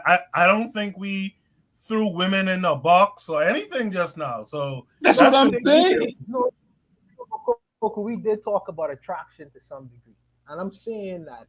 All I'm saying is one size don't fit all. That's all I say. One size don't fit all. What? This guy, this guy trying to force us to like what he like. One size don't. What? Yo, I gotta host a symposium with a bunch of simps in the future, but that shit is fun. That's all right. That's all right. I'll take a surprise. I got it. I'll take it. With all of that said, let's go to Marcus Garvey is the way. What say you? Okay, no, I agree with most of what she said because overall she said love yourself. She said black men try to be attracted to the mental over the physical. Now, people are speaking about it as if it was an attack on men, which I didn't see, but I guess as a man, they say hit dogs holler. So I don't know where the offense was. However, I do feel that we live in a world where Was that a subliminal? Yeah, she thinks she's slick. I'm gonna wait to respond to that. She thinks she's slick. Anyway, we live in a world where I'll help you. We live in a world where social media is such a big thing, and we all do remember that the men were saying, "Oh, they want thick in the thighs and thin in the waist and all this stuff," and it was pushed. That concept of a woman with ass and booty. Like how the women were putting the eggplant emojis, then the men were putting, I don't know what the emoji was, apricot, I don't know, to look like a big ass, big. I don't even think big tits was a big thing, but everybody at one point want big ass. And then they were like, oh, the Hispanics have the big ass, the black women have the big ass, and all of a sudden white women want the big ass. So it was out there that people wanted that big ass. And for the women that didn't have it, obviously the BBL was the option. Now, she didn't say that women should have BBL. She said that she can't tell people not to get it. And then she said in Jamaica, they said wanty wanty means don't getty. Remember, she said that. So she's basically saying, well, she can't tell people whether or not to get it, but it's always the people without ass that want it, and the people that has it don't want it. That's basically what she was saying in the what do you call it? The colloquialism in Jamaica. Anyway, so what I was saying is that the men did push for big asses. The women that didn't have it considered BBLs. Like how men nowadays, I don't know if y'all noticed that men are now injecting stuff into their arms to make it look like they have muscles. So there's an insecurity being fed to males and females, and people are falling for it. Whether you are the one falling for it or not, most people are not going to look at inner qualities first. When I'm sitting down at a bar, ain't nobody looking at my inner qualities because we're all at the bar, right? You will look at inner qualities when you get to speak to a person and get to follow a person and get to know a person, but no inner qualities is attracting people. You know what I'm saying? Like no, nobody but let's not be this intellectually dishonest now. Mm-hmm. We know that, at a bar, I can't see your intellect or inequalities, but my initial attraction will be along the lines of something physical, sure. But when I speak to you, beyond whatever I saw, when I speak to you, that's what I'm going to learn what's inside of you. You understand? And that could be a heavy yay or nay, especially amongst conscious men, right? You could look good and all that, but if you open your mouth and you talking a bunch of shit, then it's a no. But Coco, how many men are conscious? That would be my question to you now. Well, that's the thing. We are. You see, that's the thing, though. We are in the conscious, quote unquote, conscious community, so to speak, right?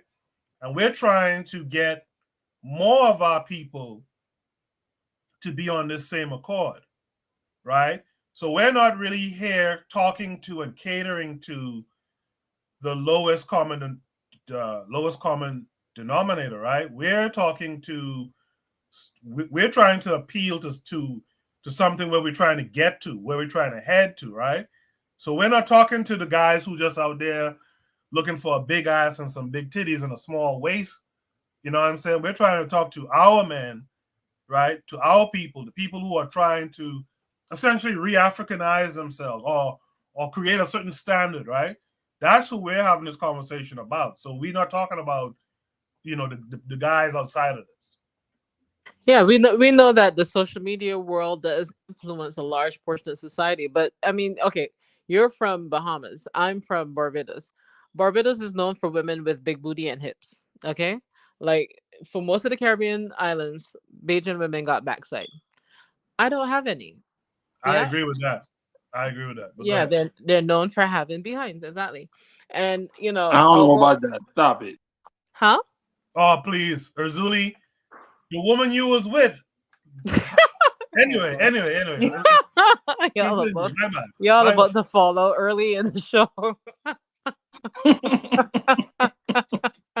Y'all got no behavior. Anyway, yeah. So I mean, but reality tells us whether a woman got big titties, small titties, big ass, no ass, she can get a man. There's always going to be someone for them. But the social media world that this new generation is in, they are told the fake hair, the lashes, the nails, and all that stuff. And people are falling for it.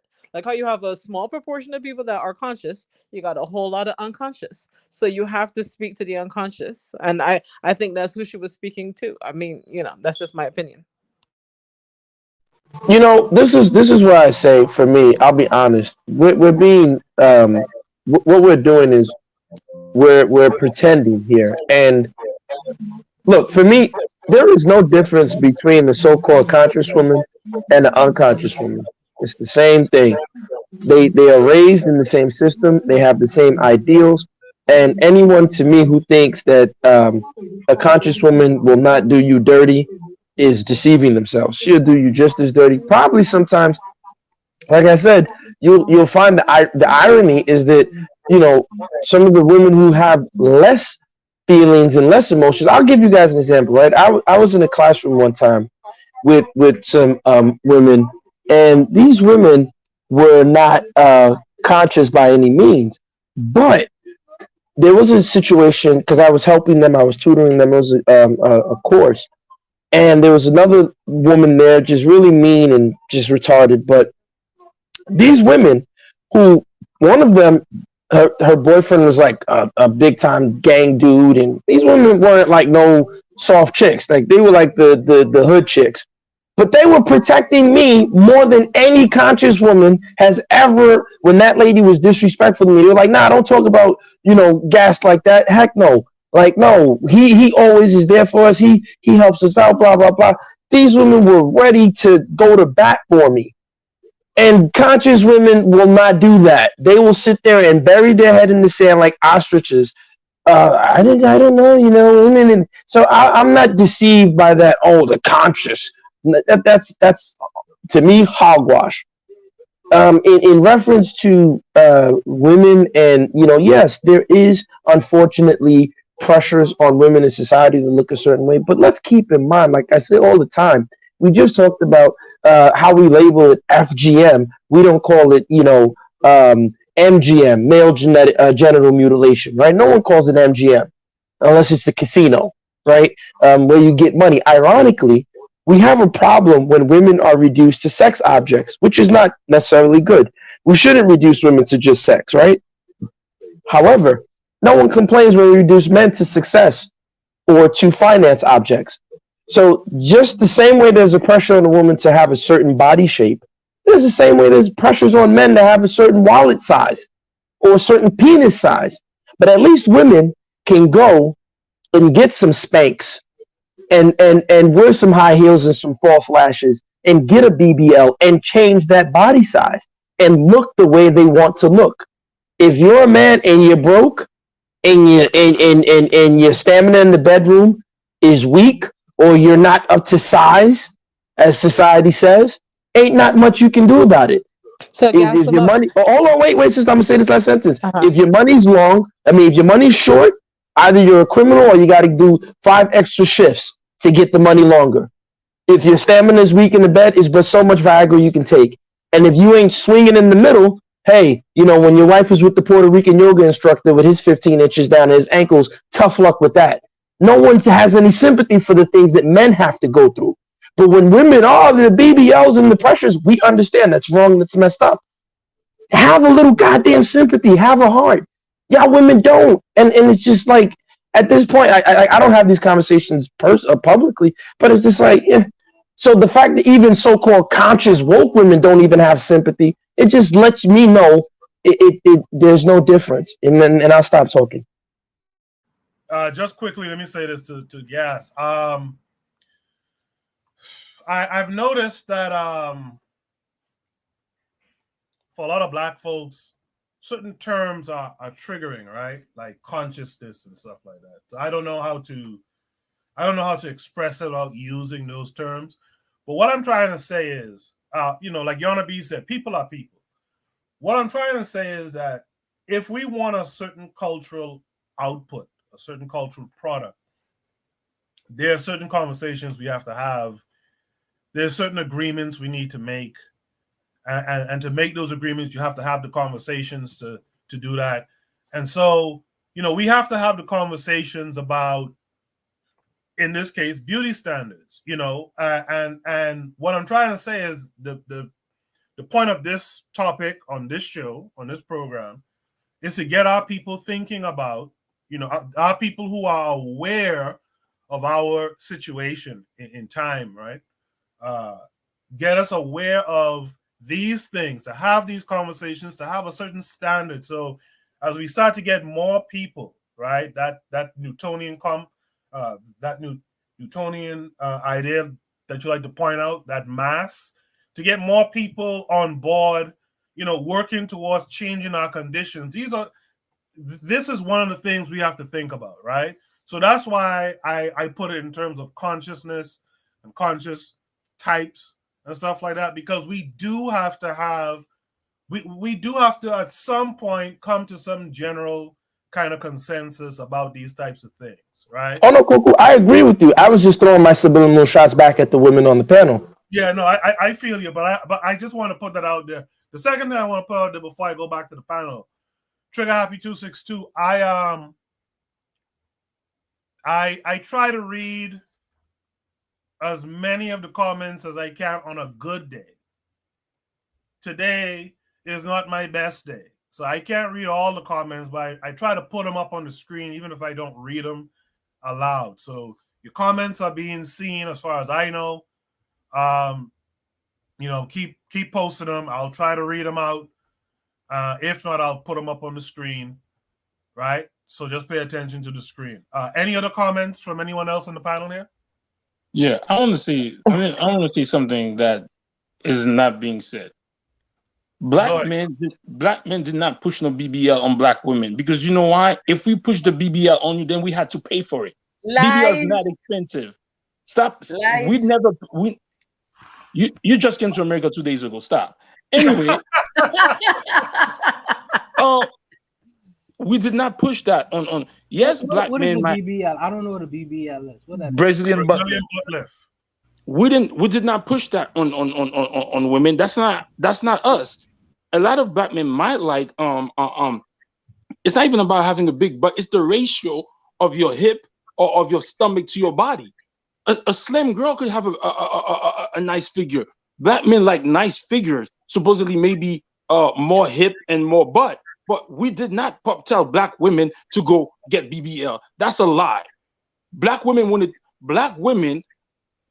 to cheat the game, wanted to cheat the girls who had it and beat them to get all the attention away from. Those are cheaters, just like Gas said. Y'all get BBLs, y'all get spanks, y'all get fake hair. All of that shit is to outmaneuver a black woman who has that naturally. So I'm not gonna sit here and say, oh, we don't like saying, oh, I don't like a woman with a nice figure, like nice girl. I'm not gonna say that, but I would never tell a woman, oh, I need you to go get a BBL. I would never. I would rather tell a woman, if you want that, yo, let's go to the gym or appreciate for what you got. And at the end of the day, some men like big breasts, some men like women upper body, and some men like the lower body. You could find those different type of men. So for to say that we impose that on you, nah, that's a lie. Because if we did that, then that means all these women who are getting BBL, men are paying for that. Black men in America all over the world are not making enough money to say, oh, I'm gonna take 5,000, 10,000 and give it to a girl to go get a BBL. You know who I was listening to? Yeah, I was listening to the creator of this whole social economic system. He's the one that told you to go get it so he could make money off of you, and you went and got it because he's your real daddy. Azuli hitting with facts. Let's see what the ladies say. Get him, Azuli. Just has a loud voice. That's all. That's your real daddy. That's who you listen to, because it's not us. Go find out how much a BBL is in America. Who you think? And the average men probably make $30,000 or $35,000. So you think an average black man is gonna take $5,000 out of his money until he go get a BBL? Again, there's a perfect solution in that. It's women. Y'all was listening to the guy who put that in the atmosphere so he could make money off of y'all. Now, Azuli, here's the part, Azuli. They complain about that, right? But no one has any sympathy for the men, because where's our opportunity to fix? If a man is broke, if a man doesn't have those things, what can he do? He's screwed. At least women can fix it. I had a question for you when you were speaking earlier. Yes, go ahead. Yeah, in terms of what you just said about men who don't measure up, who feel sorry for them. So my question is, does that explain why men who felt inadequate socially, physically, financially, is that why they decided to put on, a wig and some high heels to because they couldn't compete as men? So did they? I'm not touching that question. Come on, come on. Why are you doing that? Oranges, and that's come on, very complex. See how you want to attack the black man? Yeah, you should. And why is he asking me that? Like I know the answer. No, because apparently you freak or something like that. But go ahead. In the chat, Trigger Happy 262 says something that I like. He says, "Yeah, the BBL is a natural phenomenon, but it's mostly white women who started it. Then Kim Kardashian, and then naturally black women picked it up. It ain't to say black men go for the BBL chicks, but it's definitely not imposed. Yana B has a friend whose man paid for hers, but that's a one case scenario. For the most part, black men ain't paying for no woman to get no BBL." And the funny thing, Goku, the funny thing, I don't want to get into it, but I feel that whole BBL was invented here to bring out another agenda, to hide people who it's weird. But like the brother just said, we didn't push out the BBLs. We didn't do that. I don't understand how always black men this, black men that. I don't know why you're just stating the complete opposite of facts. Like the whole I like big butts and I cannot lie. That was a black man. The Black Men's Magazine. He didn't say I like BBLs and I cannot lie. He said I like. Thank you. Well, BBLs are the way to get big butts. So no. BBLs, you could go to the gym. That's the way to get a butt. Or I could go to the gym all day and I'll never get a butt. Trust me, and I don't want one either. Well, okay, so why are you in this fight? So they the first lie. 10. So 10. 10. You're that's it. If it was so simple to go to the gym and get a butt, then people would never get BBLs because it'll be cheaper, right? Listen. At the end of the day, I don't know about butts and booties and all that. You guys are some freaky people. But look, Dan, if a woman says to a man, when women, like, what did Trina, one of her songs, she said, if it ain't 10 inches or something, or if it ain't 12 inches, she said some ridiculous number, he ain't gonna do nothing with me. Okay, now imagine if men started walking around saying, you see, it's your fault I went and deformed my body. No woman would be like, oh, you better man up. Who cares? Like, they wouldn't have sympathy for men. But you want us to have sympathy for something like Azuli said. We didn't even start. We didn't come up with that process. Well, firstly, women are not looking for sympathy, they're looking for attention. And when they get the BBLs, they do get attention. So it's not about men paying for the BBLs, it's men paying them attention after they do. And, when the plastic surgery first came out, a lot of women were actually, ashamed and embarrassed to admit that they had work done. And this was actually white women where they started with the Botox. And then afterwards, women came out and said, well, I had it done, I'm not ashamed, and so on. So after they did that, with the BBLs, women were, maybe they wanted it natural, and then some of them went and did it. But the effect of it was that men, flocked to them. Women would have these testimonials to other women saying, well, I felt, ugly before, and then I did it, and suddenly all the men were starting to look at me. That's what women wanted. But Ted, on an anecdotal level, there has not been an increase in marriage. You get what I'm saying? Like, if you look at the increase in BBLs, and you compare it to the marriage rates, particularly for black people, you would think that, oh, okay, they're looking for attention, blah, blah, blah, that there would be an equal increase in the rates of marriage. So it just shows you that it's silliness. Well, the women who are looking for that were not necessarily looking for marriage. They're looking for attention that would maybe lead to marriage. So in that respect, it doesn't lead to marriage. The issue though is that women who get these procedures done, they will tell you straight up, 9 times out of 10, they'll tell you they did it for them. They didn't do it for us. Women with BBLs did it. Most women are airheads anyway. The women that got the BBLs are airheads, so they weren't going to get married in the first place. So I don't get the point. The mentality of a woman that will go. Cardi B and Nicki Minaj are married. What?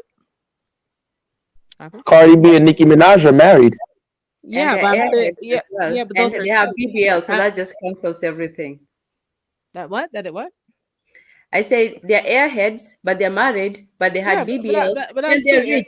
So just cancel 2 airheads out of a sea of airheads with plastic behinds floating in the ocean. Come on. At the end of the day, I don't think y'all should be blaming black men for this. What y'all should be doing is that even if you have a BBL, that doesn't mean you're gonna get married. That's what the ladies doing. The ladies telling black men we have to start liking women for their brains. First of all, there's something that you said. A man doesn't have to be Caribbean woman talking to Caribbean people. So yeah, she would say black men.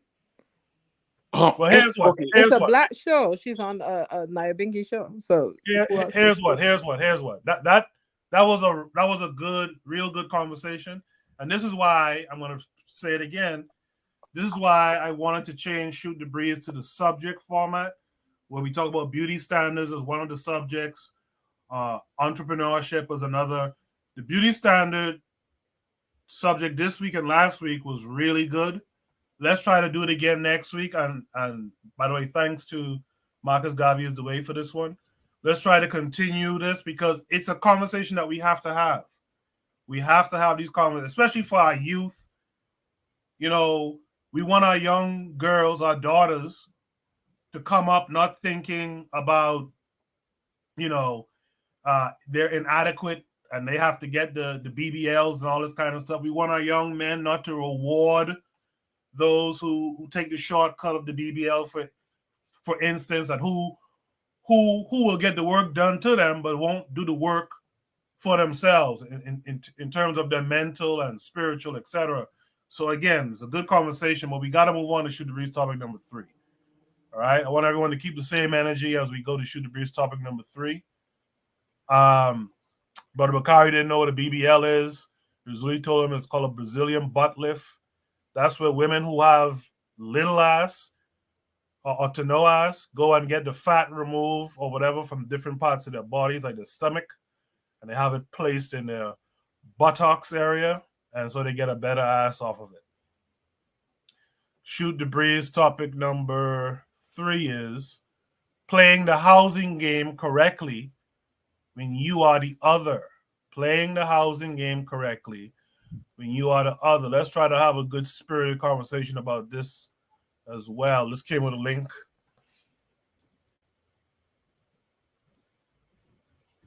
And apparently this video is not available anymore. I did not know that. That's interesting.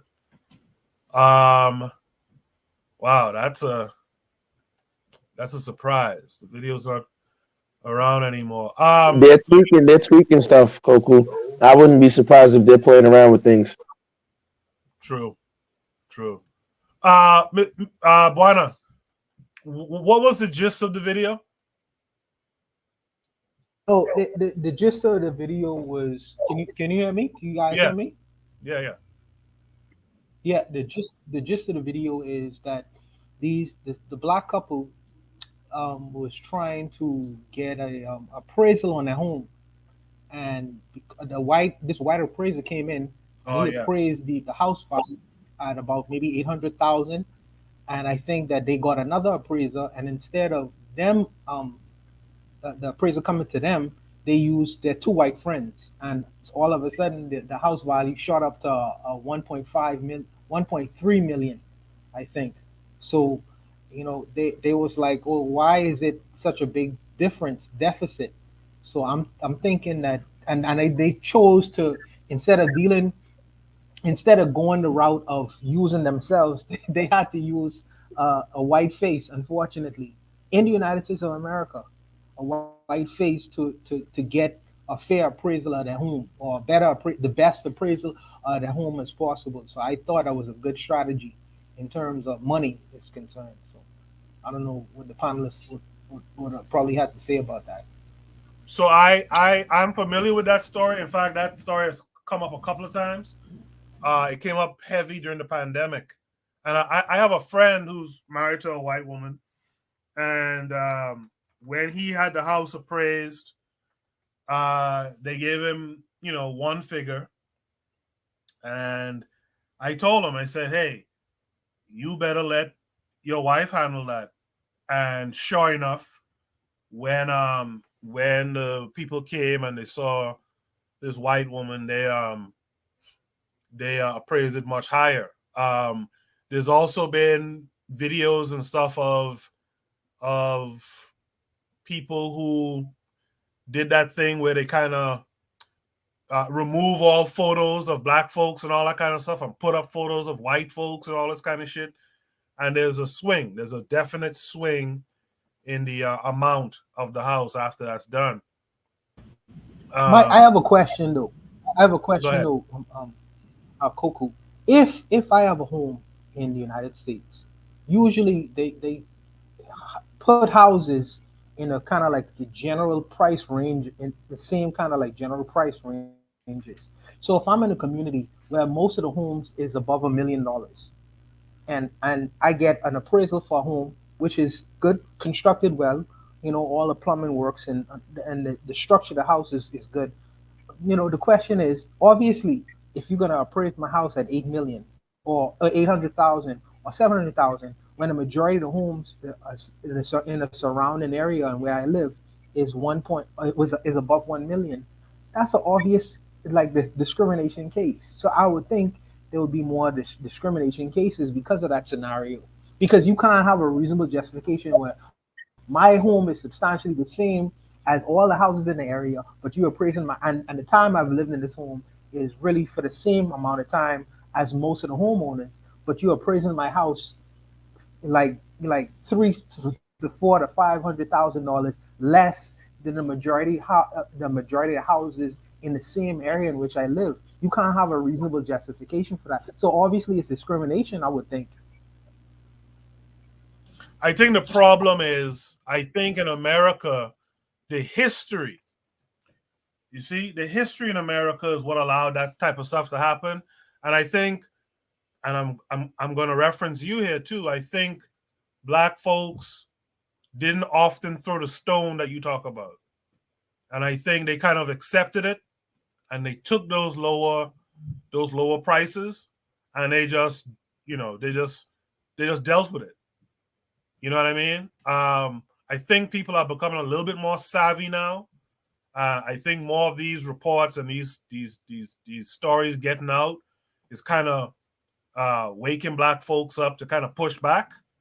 But I think the history of it is that black folks just used to eat it in a lot of cases. I mean, that's my take. Does anyone else have a take on this? Wow, no one. Black lives don't matter. And when you look at the economics, it just proves it. I just read a book called The Myth of the Black Buying Power, right? Because I've been having conversations with Philip Lindsay, good dude, and I've been saying this for a while. I'm like, man, these numbers don't add up. They keep saying black people are $1.2 trillion, $1.3 trillion. I'm like, that ain't making sense, right? There's a net worth of zero, median net worth of was it 11,000, and 4,000 of that. No, sorry, anywhere from 11 to 15,000, and on average, about $7,000 of that is consumer credit card debt. So, excuse me, it's kind of like, where is this coming from? And I'm looking at Federal Reserve numbers. There's another myth about the black dollar leaves the community in 6 minutes. It doesn't circulate. There's no statistic that you can find that. There's no government agency, there's no private agency that I've checked that calculates how long a dollar stays in a particular community. They don't search that. So, we got these templates and these tropes that we walk around with, and we repeat them because they sound good. And so, the truth of the matter is, when you're playing this capitalist game in this country, I just saw an alarming statistic from the Federal Reserve. In New York City, or New York, if I'm not mistaken, I sent it. Tell me if you guys hear me while because I don't want to be, because sometimes if I come out of the thing, it takes me out. Can you guys still hear me? Yeah.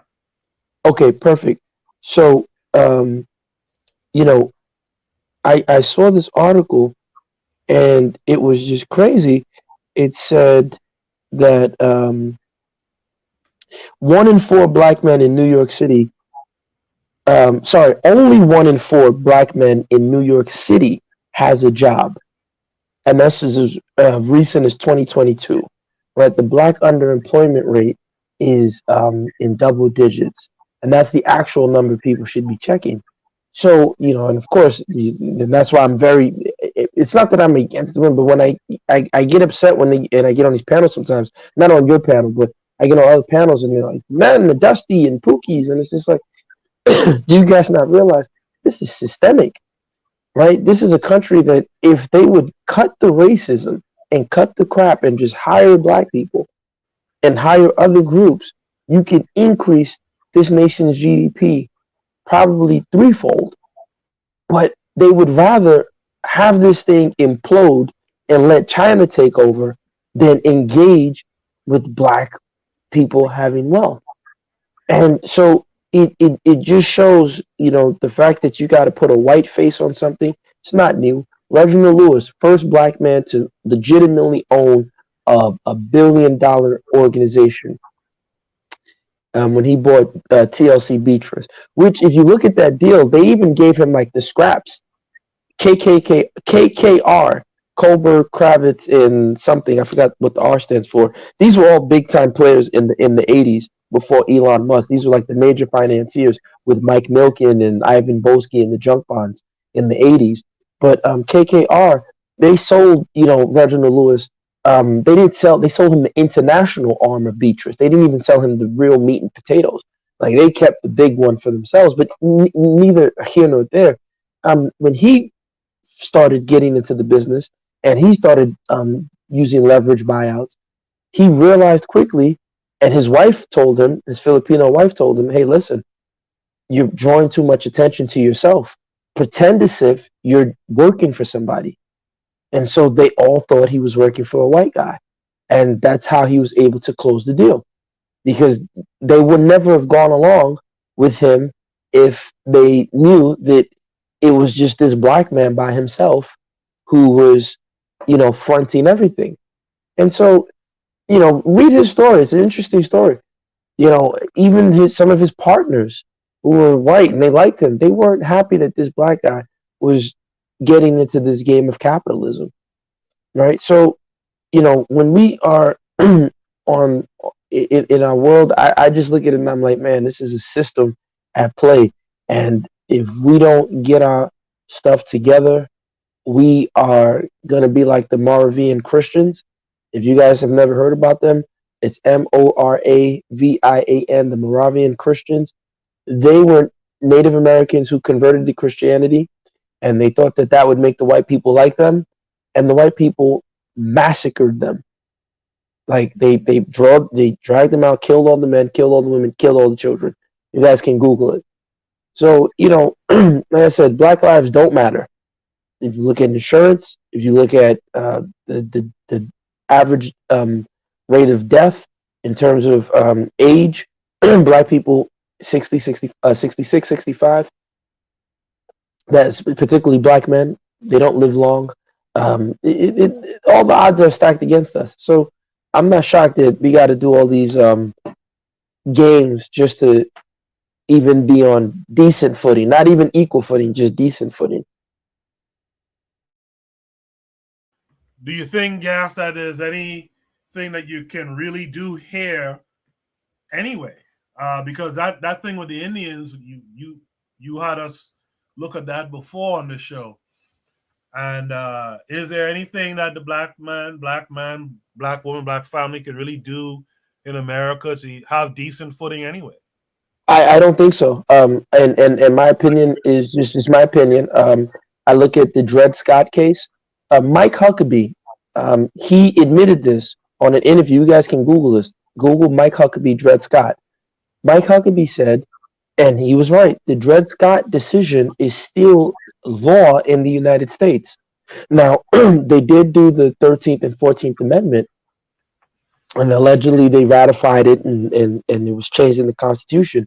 But the Supreme Court law, so the de facto practice that the governments work on is that blacks are 3/5 of human beings in this country. And the Chief Justice, Tawney, he said that black people don't have anything that white people need to respect or value. So the origin of Black Lives Don't Matter go back to that Dred Scott decision. And if you look at the way they've been treating black people in this country, it's just a outcry of that Dred Scott decision.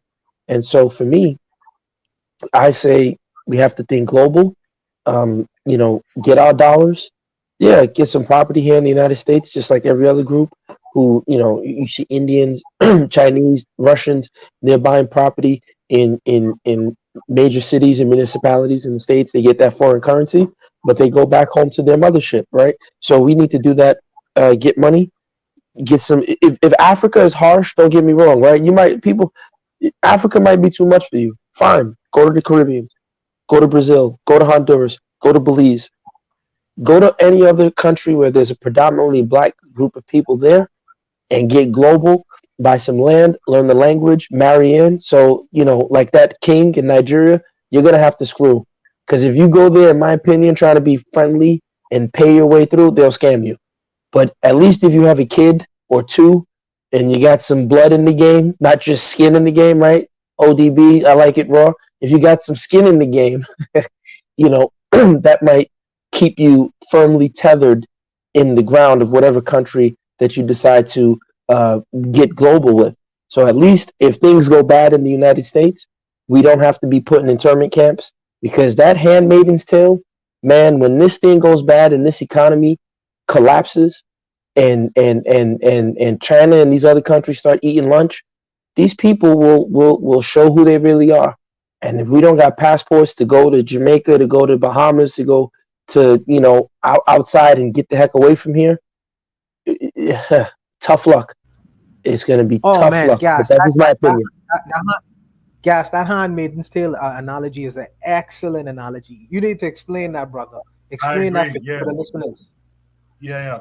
Yeah, it's that show. It's the show, and funny enough, it's based on the book. Now, when I was researching the book, I haven't read the book. The author, I forgot her name. Maybe some of the women might, not to be gendered or anything, but some of the women might watch the show. She, in the book, from what I read, she killed all the black people were killed off because basically America collapses. It turns into this dystopian, Christian alt-right society, and basically the women are breeders, and they're only allowed to sleep with the elite men. So it's like slavery, but the black people are gone, and so the poor whites, the women's bodies function as a breeding ground for the rich white males to sleep with them, and they justify it with religion, and all the women are covered up. It's just interesting, and so in her book, the black people were removed because of radiation poisoning. So in her when she was writing it, she got all the black people out of her idea when she was writing the book because of radiation poisoning. So if you look at it, it's slowly happening, right? Our men and young men are just getting cancer left and right out the blue, just dying, things that we didn't hear about years ago, right? You see them saying they're FNF, they're embracing abortion. The women are saying they don't need no man, they can do it all by themselves.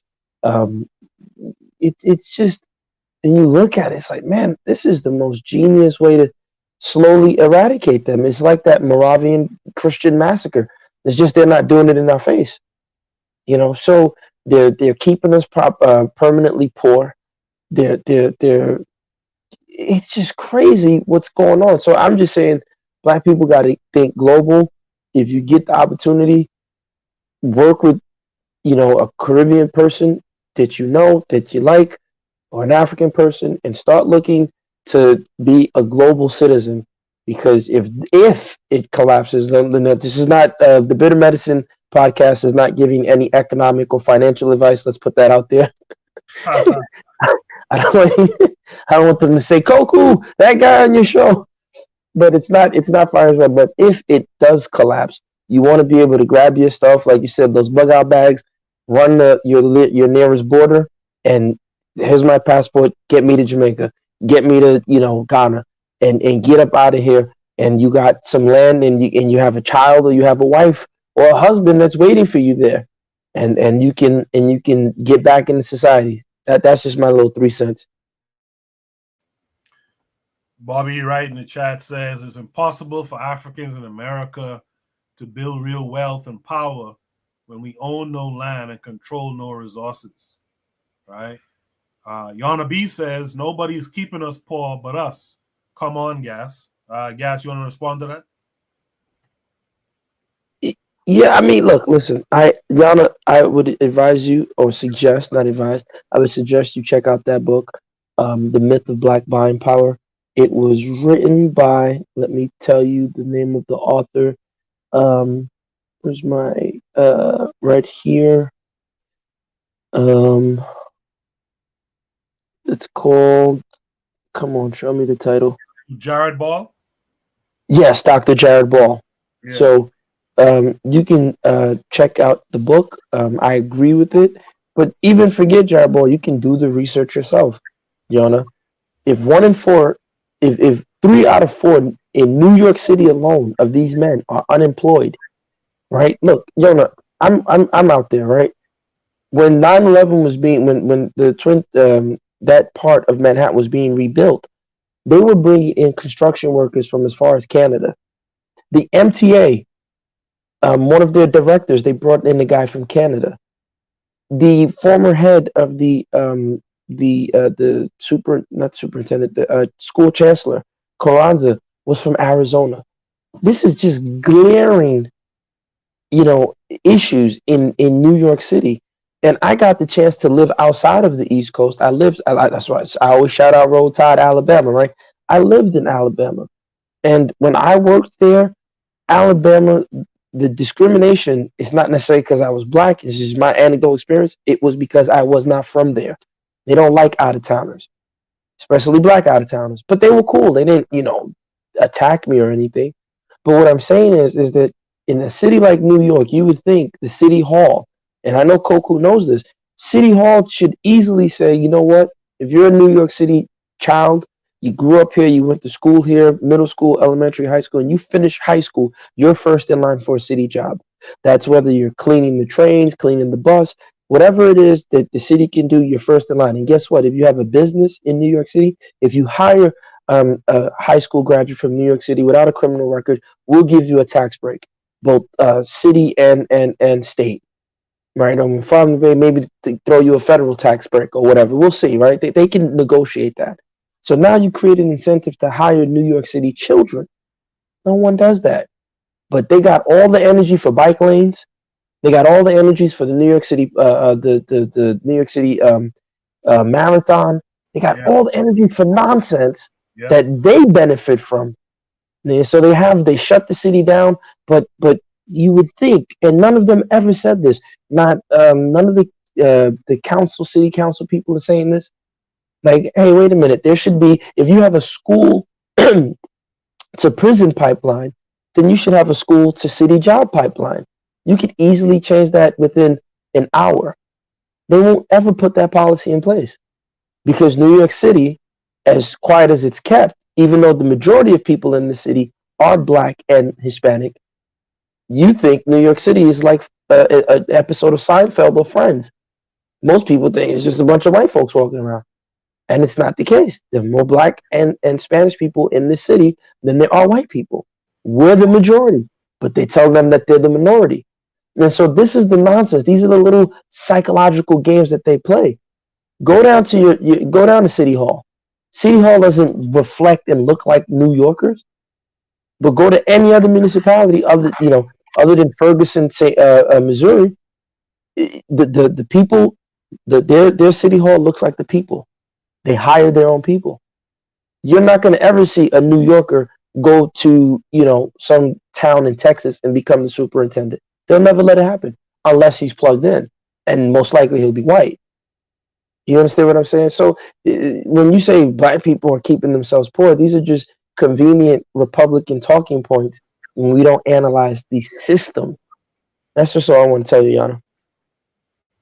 Well, it seems that Brother Bakari agrees with Yana B, so he wants to come on. Brother Bakari, how are you this week?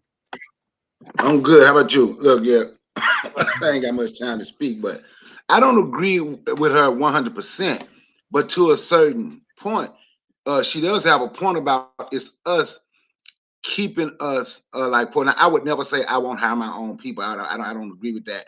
But when I say she have a point, a small point, where it's not all everybody else.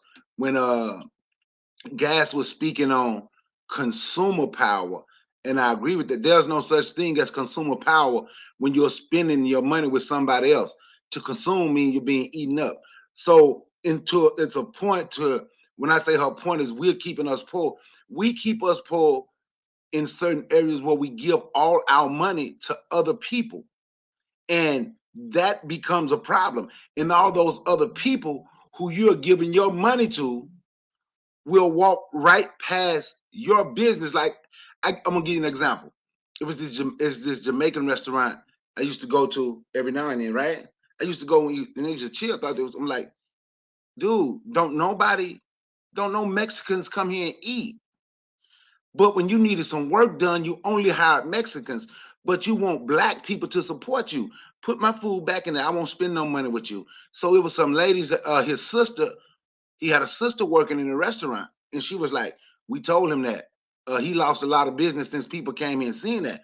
So to that point, it's us keeping us poor. But Yona can't make that point when she says she won't even hire Black people. So she's part of the reason that's keeping us poor as well. When she says it's us, she's part of the us that's keeping us poor. Gas has some great points. I just wanted to touch on the point about in the aspect of what we're keeping us poor is how we don't spend our money with ourselves. We'll give it to everybody else.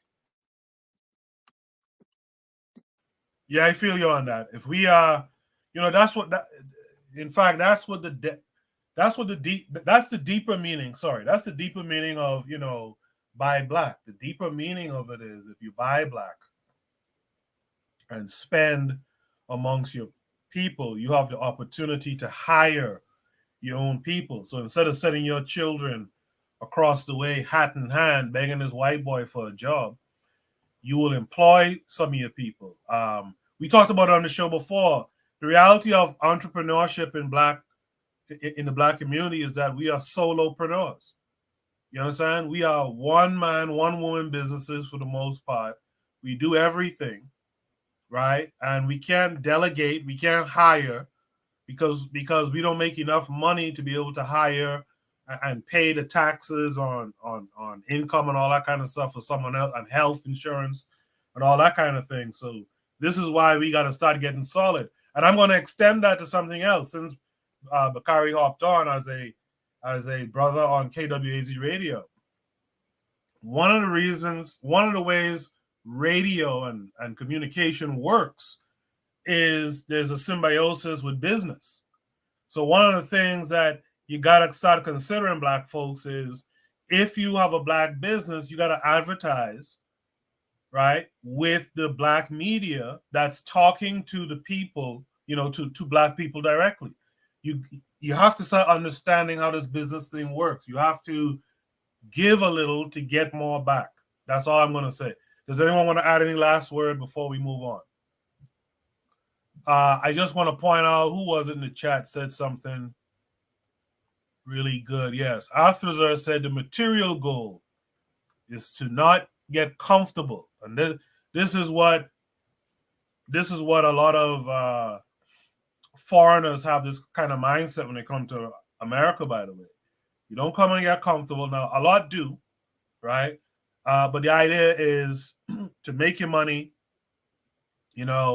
and look to get back to the Caribbean or get back to Africa, or, just get up out of here, So that's something that everyone should think about. I want to say, can I say something? Make it quick for me, please. Yes. Oh my God. Anyway, there's something. It's a pushback. That's not even a pushback. Gas said it, and a lot of people say that. Oh, get your passport when this shit go off the here. Y'all be able to get out of here. What are y'all talking about? So y'all think if this shit goes down here, y'all gonna be able, oh, yo, let me get my plane to Jamaica? Who controls the economy in Jamaica? Who controls the economy in Haiti? Who controls the economy all over the world? Like, I don't like. I'm not on the page yet to get what y'all trying to say. But get a bag. Go when this shit goes down. What? No, I think I get what you're saying. Yes, I get exactly what you're saying. I think the idea is you get to even though the hidden hand might be this European, right, in these different locations, you have a chance though, because it's you amongst people like you. You have a chance. In America, they're gonna put you on the front lines to be cannon fodder. You're done. Goku, if it goes bad, you think it's gonna go bad first in America or in the Caribbean? It's not going to go bad all at once. And all we're saying is that you'll have a choice. If it goes bad in Canada, you don't have to go to Africa, but you can go to Canada, Mexico. You have a choice to leave. And they are all interconnected. They are all even right now, they're all interconnected, but we're all facing it in different ways. If you're tired of the racism in America, go experience the colonialism in Africa, or whatever in Australia. But at least you have a chance to move around. Don't just stick your head in one place. Yo, you can't run from it. You can't run from it. That's what y'all doing. Y'all want to run from it. Y'all all gonna feel it. Hold on, Azuli. No, nobody's running. Like I said, no one tells the Israeli businessman that he's running. No one tells the Russian that he's running. Here's what I said, and I'm saying it again, is people have to think like global citizens. That's one. But two, here's the point. When I say if it goes bad, on my show yesterday, we looked at the eventual bankruptcies of different municipalities all across the United States. For example, Tampa right now needs about $3 billion just to maintain, fix, and update their pipes. Their piping system is shot, right? That's $3 billion. That's not for their roads. That's not for their school. It's not for their hospital. None of those things. Not security, just for their pipes. They don't have that money. right? That would mean an extra $1,000 tax increase. People in Tampa don't have that kind of money, so they need the federal government. So the point is that if it does collapse, basically what I'm saying is this: America is basically a third world country that's able to mask its third world status because they have the ability to float bonds or debt that people buy around the world. So America can finance their, infrastructure expansion. The minute America cannot do that anymore, that would mean that there's going to be, for example, in Africa, you have power outages, right? And people have to rotate and share power. Americans will lose their minds then when they have to buy generators and use generators. And now you got to, dig a borehole and fetch water from a well. They're not prepared to live like second world or third world citizens. Whereas in Africa and the Caribbean, it's already gone to shit, right? So hey, the country's bad. The country's bad. It's already bad. So the people are already used to it. So what I'm saying to you is that you're saying stay here in America. I'll end with this sentence. When you go by 125th Street, you see those black Israelites. You say, look at these savage Africans, and they show a picture of an African with a bone in their nose, right? And I told them one time, I said, hey, you know, have you ever watched you Americans during your football games or when your college teams win or during Black Friday when you people are running like animals and stomping each other and killing each other for a goddamn TV? You're just as savage. And of course, they wanted to jump me when I said that. But the point is that if these people are beating the living crap out of each other for a TV that was on sale for $12 last week and now it's $25, but they put Black Friday tag on it, what do you think they're going to do when they have to share electricity from town to town? What do you think Brooklyn is going to look like when you have to share water and you have to fetch water and you have to wash your clothes on a bucket and use a drying line? Are your neighbors going to be neighborly and share? I hope so. But the way Americans are, you'll see so many people get shot in the head because of the bucket and they were angry about the water. Americans can't handle that. But no one's doing that in the Caribbean. No one's doing that in Africa. It's already a third world country. So what I'm trying to tell you is that you're saying, oh, you're running. No, that's a Tariq point. Forget Tariq. Tariq is useless. He can drop dead. If it does go bad, and it can go bad, are Americans prepared to live like that? No, they're going to turn to cannibalisms and psycho stuff. They'll show you who they really are, right? Are you willing to Are you willing to risk your family's safety and freedom and security to be around these cannibals when they start eating themselves? Look I mean, at Jeffrey COVID had Dahmer is them a real fighting for thing, right? toilet paper. Look how COVID had them Can I fighting say over something? toilet paper, and Yeah, that me was just too. COVID. And Sorry, not, sorry, Kaku. We're taking over the show. Sorry. but not just that. To your point, guys, when she say toilet paper, I would look. How do I live? Shit, a white man stabbed another white man. White boy stabbed another white boy because the water was running low in Sam's Club. Or beat a white woman down. So I do understand what Gas is saying. But now I'm gonna ask this: why is it, for me anyway? Why is it? Why do black people feel that if you want to get away from white people, you're running? I don't get that shit. Ain't nobody. That's something we should have done a long time ago anyway. But I have no idea because you want to get away from white people. And I know Tanzania said Canada and Mexico. Nope, to hell with Canada and Mexico. Go somewhere where it's majority black, where your people is. And ain't no disrespect to Tanzania, but I know that's how a lot of us would think. That's where we want to go. Let's go to somewhere where it's not many of us. No, I agree with let's go somewhere where it's going to be majority black. Why do we want to fight to stay around people that absolutely hate your guts?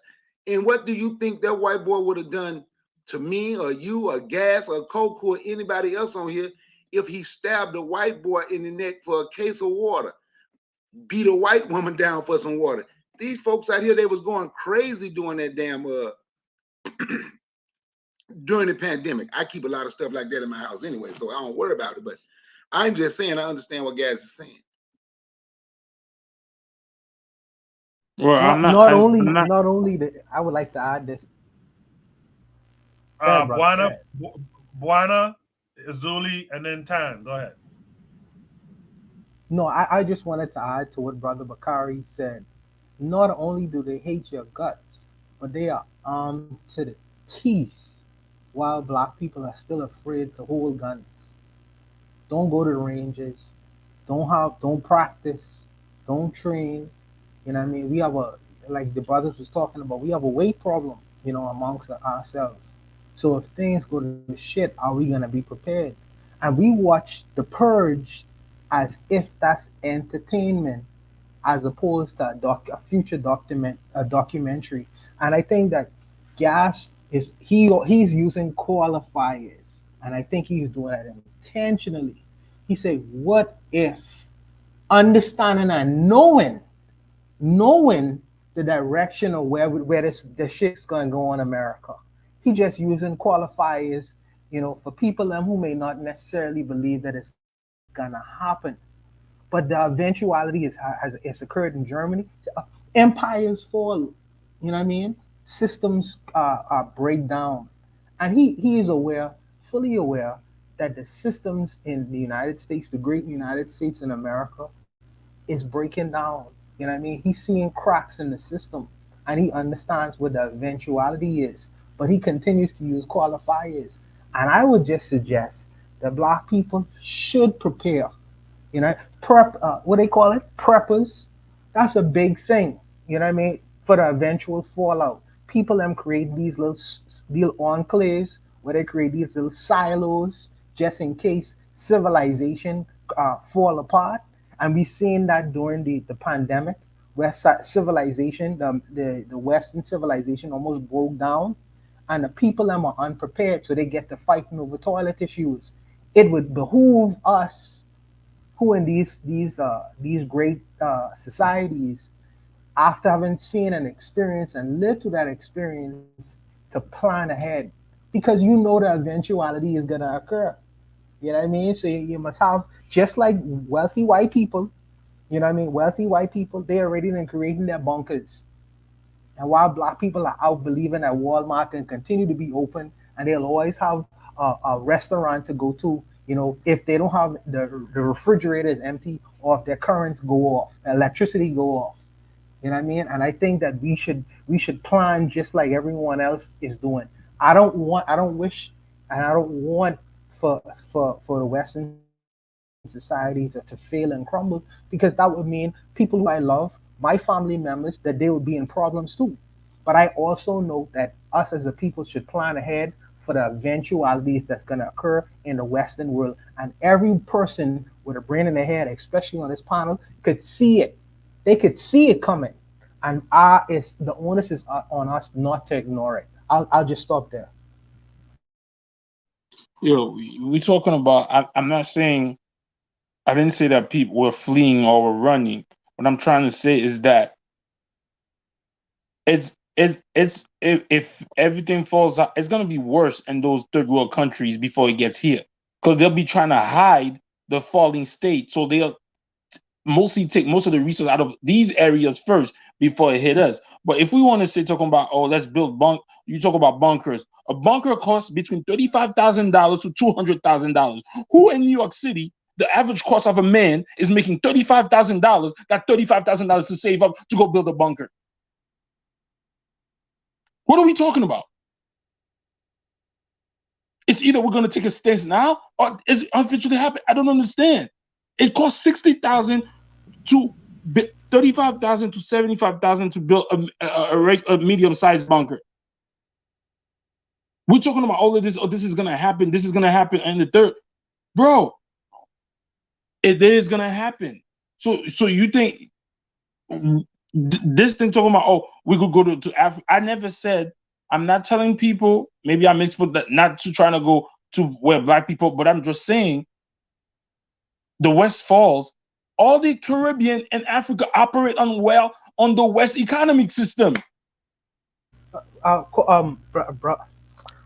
Arzuli, what was the Caribbean doing before the industry of tourism in the Caribbean? What was the Caribbean people? How was they existing without the so-called industry called tourism? What was they doing? Get him. How did they feed themselves? How did they Get him, survive? I'm curious about that because I am not so far away from the land not to know how to fish, not to know how to get to create a rock oven, not to know how to work my land, to produce certain things.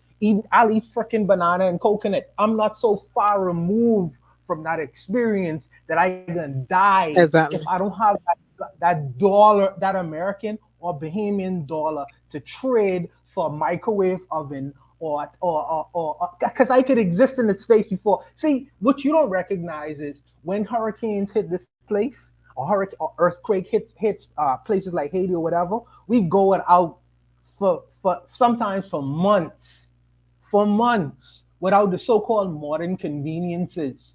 And the people still seem to persist and exist because we are not so far and distant removed from the land. So we can say, well, or society could completely break down. That's not been my experience. So I don't believe that without the society at large going to crash. Zimbabwe is a case study. Zimbabwe is a primary case study because when the inflation dollar shot up to what a million Zimbabwe dollars for $1 did that crash the people of Zimbabwe? What they gone back to the land what they've been using for hundreds of thousands of years before the so-called colonialists came to those countries. And they went back to farming, they went back to producing, they went back to doing things they used to do. You see, I don't believe if the white man no exists, I can die. I don't believe that. But many of our brothers and sisters do. So I'm asking the question, what was black people doing before neo-colonization and colonization? They were booty scratching. Exactly. They were booty scratching. But on a serious note, to answer what they were doing very quickly, people were killing themselves over tissue paper, Buana. But in Africa, people wash their ass with water. Like when you use the bathroom, you get water and you wash your ass and you wash your hands with soap when you're done. I don't know why people are killing themselves over tissue paper. Or we wipe our ass with banana leaf. We wipe our ass with banana leaf. That's what could happen. Well, I won't put what it's on Goku, but we wipe our ass if the shit go fucked up. We go to the bush and take a shit in the bush and wipe our ass with banana leaf. We don't need it. And that's why you scratch your booties. Maybe, but it is what it is. You know what I mean? The human, I know the people think that without the white man, we're going to die, but that is not true. That is just not true. All right, Taryn, you're up. Yes. I'll go way back, back to the Handmaid's Tale. In terms of the black people already out of the picture. I know there's that one black girl, but she's also the same one who was in Orange is the New Black, which was totally racist. So, but let's not go over there. The other show that talks about the absence or annihilation of black people. I know it's a weird one, but Willy Wonka. And in that one, the progressively they had the, those little thing, what was it called? The Wamba Pambas. I can't remember what the names were, but there was this, and I like movie analysis, although I don't like films, but there was this analysis of Snowpiercer. That was the update of Willy Wonka, where it's a train that's it's just running across these tracks, maybe heading for disaster, who knows, but it's all just white people. There's no black people left except one black boy for some reason. But by that time, the Oompa Loompas, yes, they have, long since gone, and, it's only white people trying to survive. And, even when you look at the attempts to go out of space, the attempts to dig into, the land and explore all these areas, because they know the inevitable destruction is coming. They know that more than we do. So, and if somebody is going to be destroyed, they are going to put us up on the block first of all. Now, when it comes to Africa versus the Americas, Ezuli, we already, in a lot of people in Africa already in the third world. You can't go lower than you have gone. So they have managed somehow to survive. They're not waiting for the world to collapse. They're not, waiting on what if electricity and, Wi-Fi fails and they don't. They're already living that life. So they're already surviving. So the world has already collapsed for them. It hasn't collapsed for the first world who are still enjoying the luxuries. So when the world collapsed, the people whose world had already collapsed, they are going to be in a better state to survive because they are used to those conditions. It's people who have, never gone outside and picked a berry or, known how, an egg comes from a chicken. It's those people who are going to start, immediately, going to murdering each other and eating each other up. So just have an option. Things might not be wonderful and great. Yeah, we're all under the same system, but the system does not work the same in all places. There are some places that people manage to sort of, eke out a living. And it's not saying that, the apocalypse is going to come tomorrow or the next day. It might not even come at all. We might just go through all this and come out, everybody happy and wonderful. But at least give yourself options. Give yourself, an out. If this happens, I'm going to do this. If we run out of tissue, I'm going to, go stab my neighbor in the neck and get his. Whatever it is, it's not to say that, everything is going to be all bad. Even in the movies, they say, Paris fell, London fell, this fell. You still have an option to go somewhere. So yeah, that's all. But we're going to go fast, believe me. We're not going to have a seat on the spaceship to Mars or to the underground, bunkers that they already have. We're actually just going to have to survive on our own. All right. That was a good discussion. For time's sake, let's go to Shoot the Breeze topic number 4 tonight. Shoot the Breeze topic number 4 is simply federal government contracting. This comes with a link. Let's check it out. And you guys should pay some attention to this too.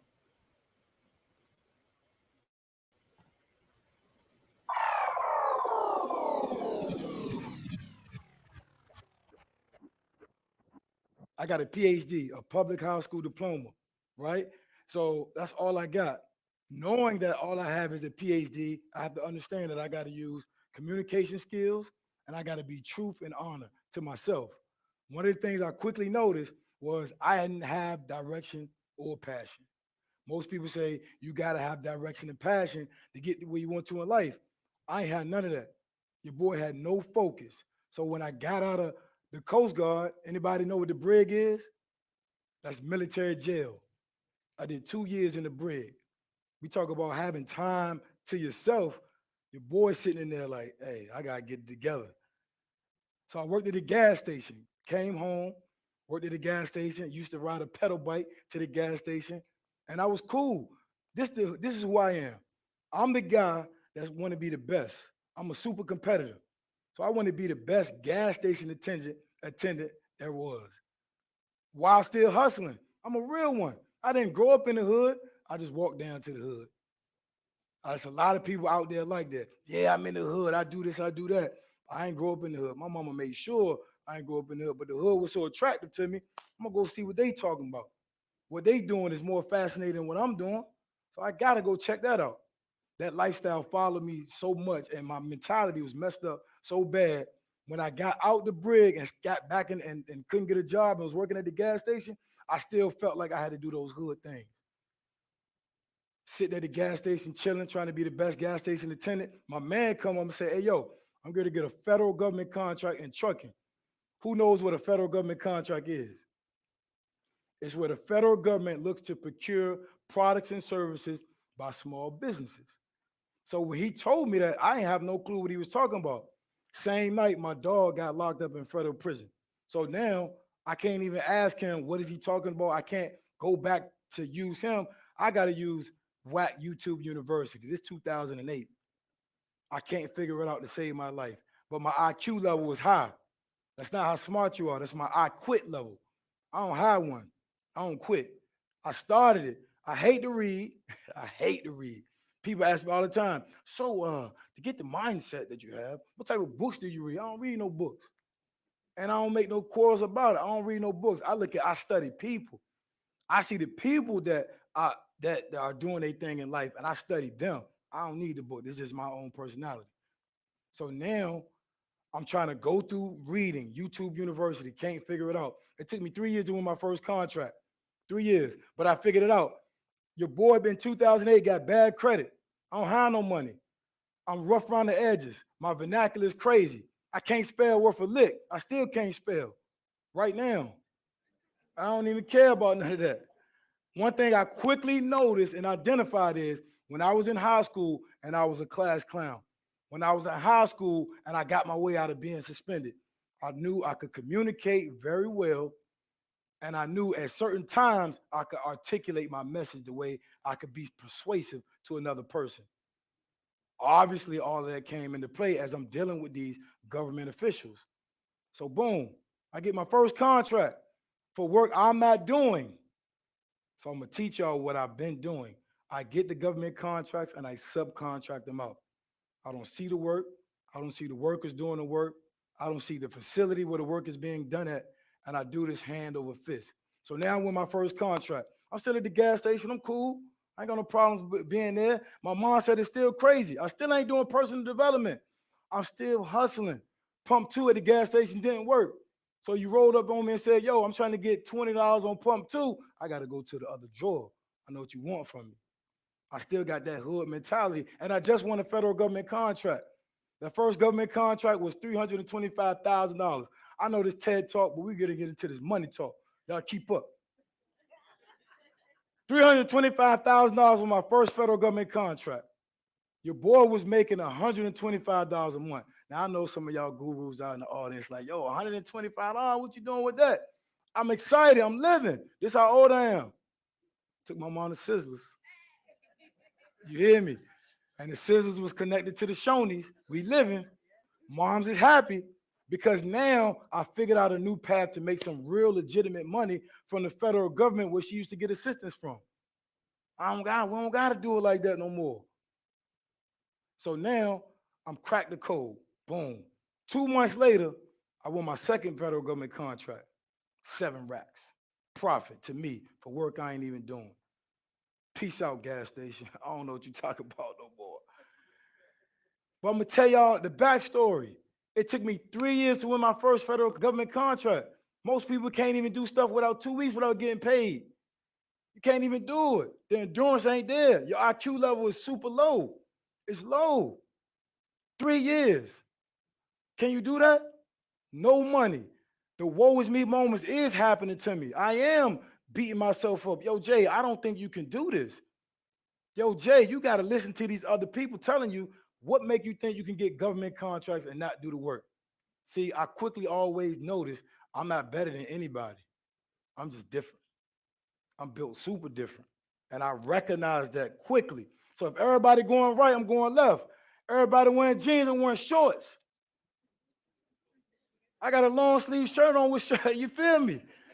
Everybody going right, I'm going left. And I know I'm fly on Easter. My mindset is different. I always want to jump out the window and build my parachute on the way down. I ain't scared to fail. Obviously, we know the cliche, the phrase, it ain't failing, it's learning. Okay, cool, because that's what it is. But I'm going to learn super fast. I ain't better than nobody. I'm going to just get here first. I didn't invent subcontracting. I just figured it out through all my years of YouTube training, YouTube University, which carried me down a rabbit hole. It took me 3 years to win my first contract. That second year was woe is me moments. Anybody ever heard of Labor Ready? Anybody know what Labor Ready is? She said, yeah. Yo, Labor Ready, you go to work, same day, they give you a back-breaking job, you sweat your tail off, and then they give you $40. You get a little bit extra money if you got a car and you pick up people. Pick people up, you get an extra $5, $10. So I'm picking up people I don't even know. They drunks, they alcoholics. They give me their life story in my back seat. I'm like, hey, I can't hear all that right now. I'm on a mission. I'm trying to be different now. Now that I'm getting government contracts and trying to understand, I got to be different. I can't hang around them no more. And guess what else is happening? They noticing Jay ain't got a pedal bike no more. Jay got a car. It might be used, it might be beat up, but I got a car now. Now, Jay, I ain't seen you in 2 weeks. I went to Cancun. What you know about going to Mexico? My life is changing right before their eyes. I ain't get rid of my friends, they got rid of themselves. When you change your mindset, your environment instantly starts to change too. Do y'all recognize that? Now my mindset and my pockets, they meeting with each other. That's a whole different story. So next thing you know, I got that contract for $7,000. So I ain't take my mama to scissors this time. This time I have a real conversation with mom. Mom, how much money you need to not go to work no more? She said, what you talking about? I'm trying to retire, you shorty. You know what I'm talking about? Stop playing with me. I've arrived. The first thing I got to do, I got to give back to my mom. So she gave me the dollar amount. Now guess what I'm doing? Now I'm going after contracts because number one, I know the system. And also number two, I got to look out for my mom. So today, right now, my company has been awarded over 250 plus federal government contracts for work we ain't doing. Currently, today, we got over 42 contracts bringing me in residual income for 3 and 4 years at a time. That's 42 streams of income from the federal government. I ain't even seeing the work. I'm sitting right there in the chair, listening to everybody talk. Guess what? I just won 2 federal government contracts on Easter. I didn't even know they was working.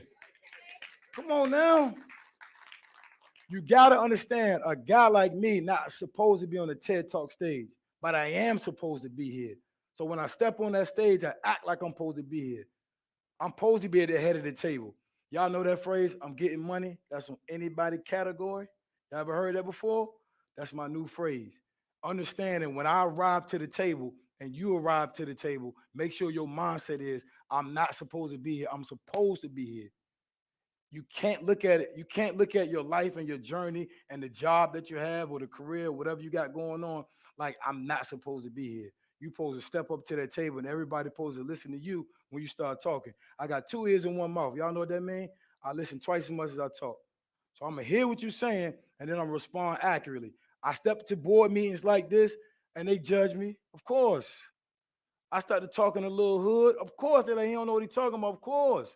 Next thing you know, when I start to talk, though, and it's money talk, they got to listen to me. I just want to share with y'all a little bit about my life story and what I'm doing today. I'm impacting lives of those that felt like they couldn't do federal government contracting because they thought it was too hard, because they thought they had to have years of experience, because they thought they had to have this, that, and the third. And you don't have to have any of that. All you have to do is recognize once you get your LLC, register that into the database. After you do that, you're ready to run. You don't have to do the work. The mindset needs to be this. It's not about what you can do. It's about what you can manage. Can I manage the work on this government contract and or can I manage the company that's going to do the work on my government contract? Everybody right now, since I'm here, pull out your phones real quick. I want you to do me a favor. Follow everyone on Instagram. I am Jason White. At I am Jason White _. I appreciate y'all time. Yeah, the end kind of punctuated my skepticisms. First, let me say this: government contracting is a thing. It's a lucrative thing, as I've said in the past. In fact, maybe even earlier today. It's a difficult thing to get into. It's doable, of course, but it's not so easy, especially if it's just you trying to get those contracts, right? But a lot of what he's saying is good advice and all that kind of stuff, but I'm skeptical as to his image and how highly pedicured it is. He's this hood dude who has the hood lingo and accent and he has his story hits all the beats.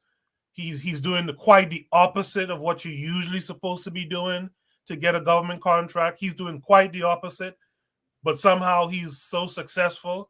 It seems like he's trying to direct people to do the opposite of what should be done. That's what I'm getting at. Have the opposite image of the image that they usually really accept or work with, right? Goku, not to cut you off, I think people are saying the stream on YouTube got shut down. Oh, it did? Yeah, it says it's unavailable from my other device. All right. Let me take this off the screen. Yeah, you can hear the phone, but you can't see it on TV. Yeah. Yeah, what it is the fair use bullshit. So that TED Talk, which is on YouTube, this is why I can't stand YouTube. TED Talk is notorious for flagging things down. I know that just from, you know. It's back on now. You're back on. Well, thanks for letting us know that. Yeah, let me just say refresh. Yeah, YouTube is a beast, man. Hopefully they could see that. Refresh. What they say, that the revolution will not be televised. yeah. YouTube. Unless TED Talk televises it, I know that about them. This is not just YouTube; it's also them. I know that they've gone after anybody who tries to use their material. So, yeah. Yeah, I don't even want to be on their platform. Yeah, they're vicious, but not brutal. Yeah. Anyway, they're like Jeffrey Dahmer. I went through that whole spiel, but I'll just keep it simple now. I think the brother, he's saying good things, but he's presenting it as he was the opposite of what you would usually do. And look at his success. He hates to read. He emphasized that he hates to read, right? He still don't like to read, but you have these government contracts. It's kind of sketchy to me. That's just my initial thoughts. But I'll say this then, based on how I look at it, if you do the typical opposite of what he's talking about, that's pretty much the area. You pretty much be, I think, in the right area. I'm not saying that it's impossible that he did what he did, but it's very. There's something about it doesn't sit well with me. But I'll throw it to the panel. Let me start with Brother Bakari. Brother Bakari, what say you to this?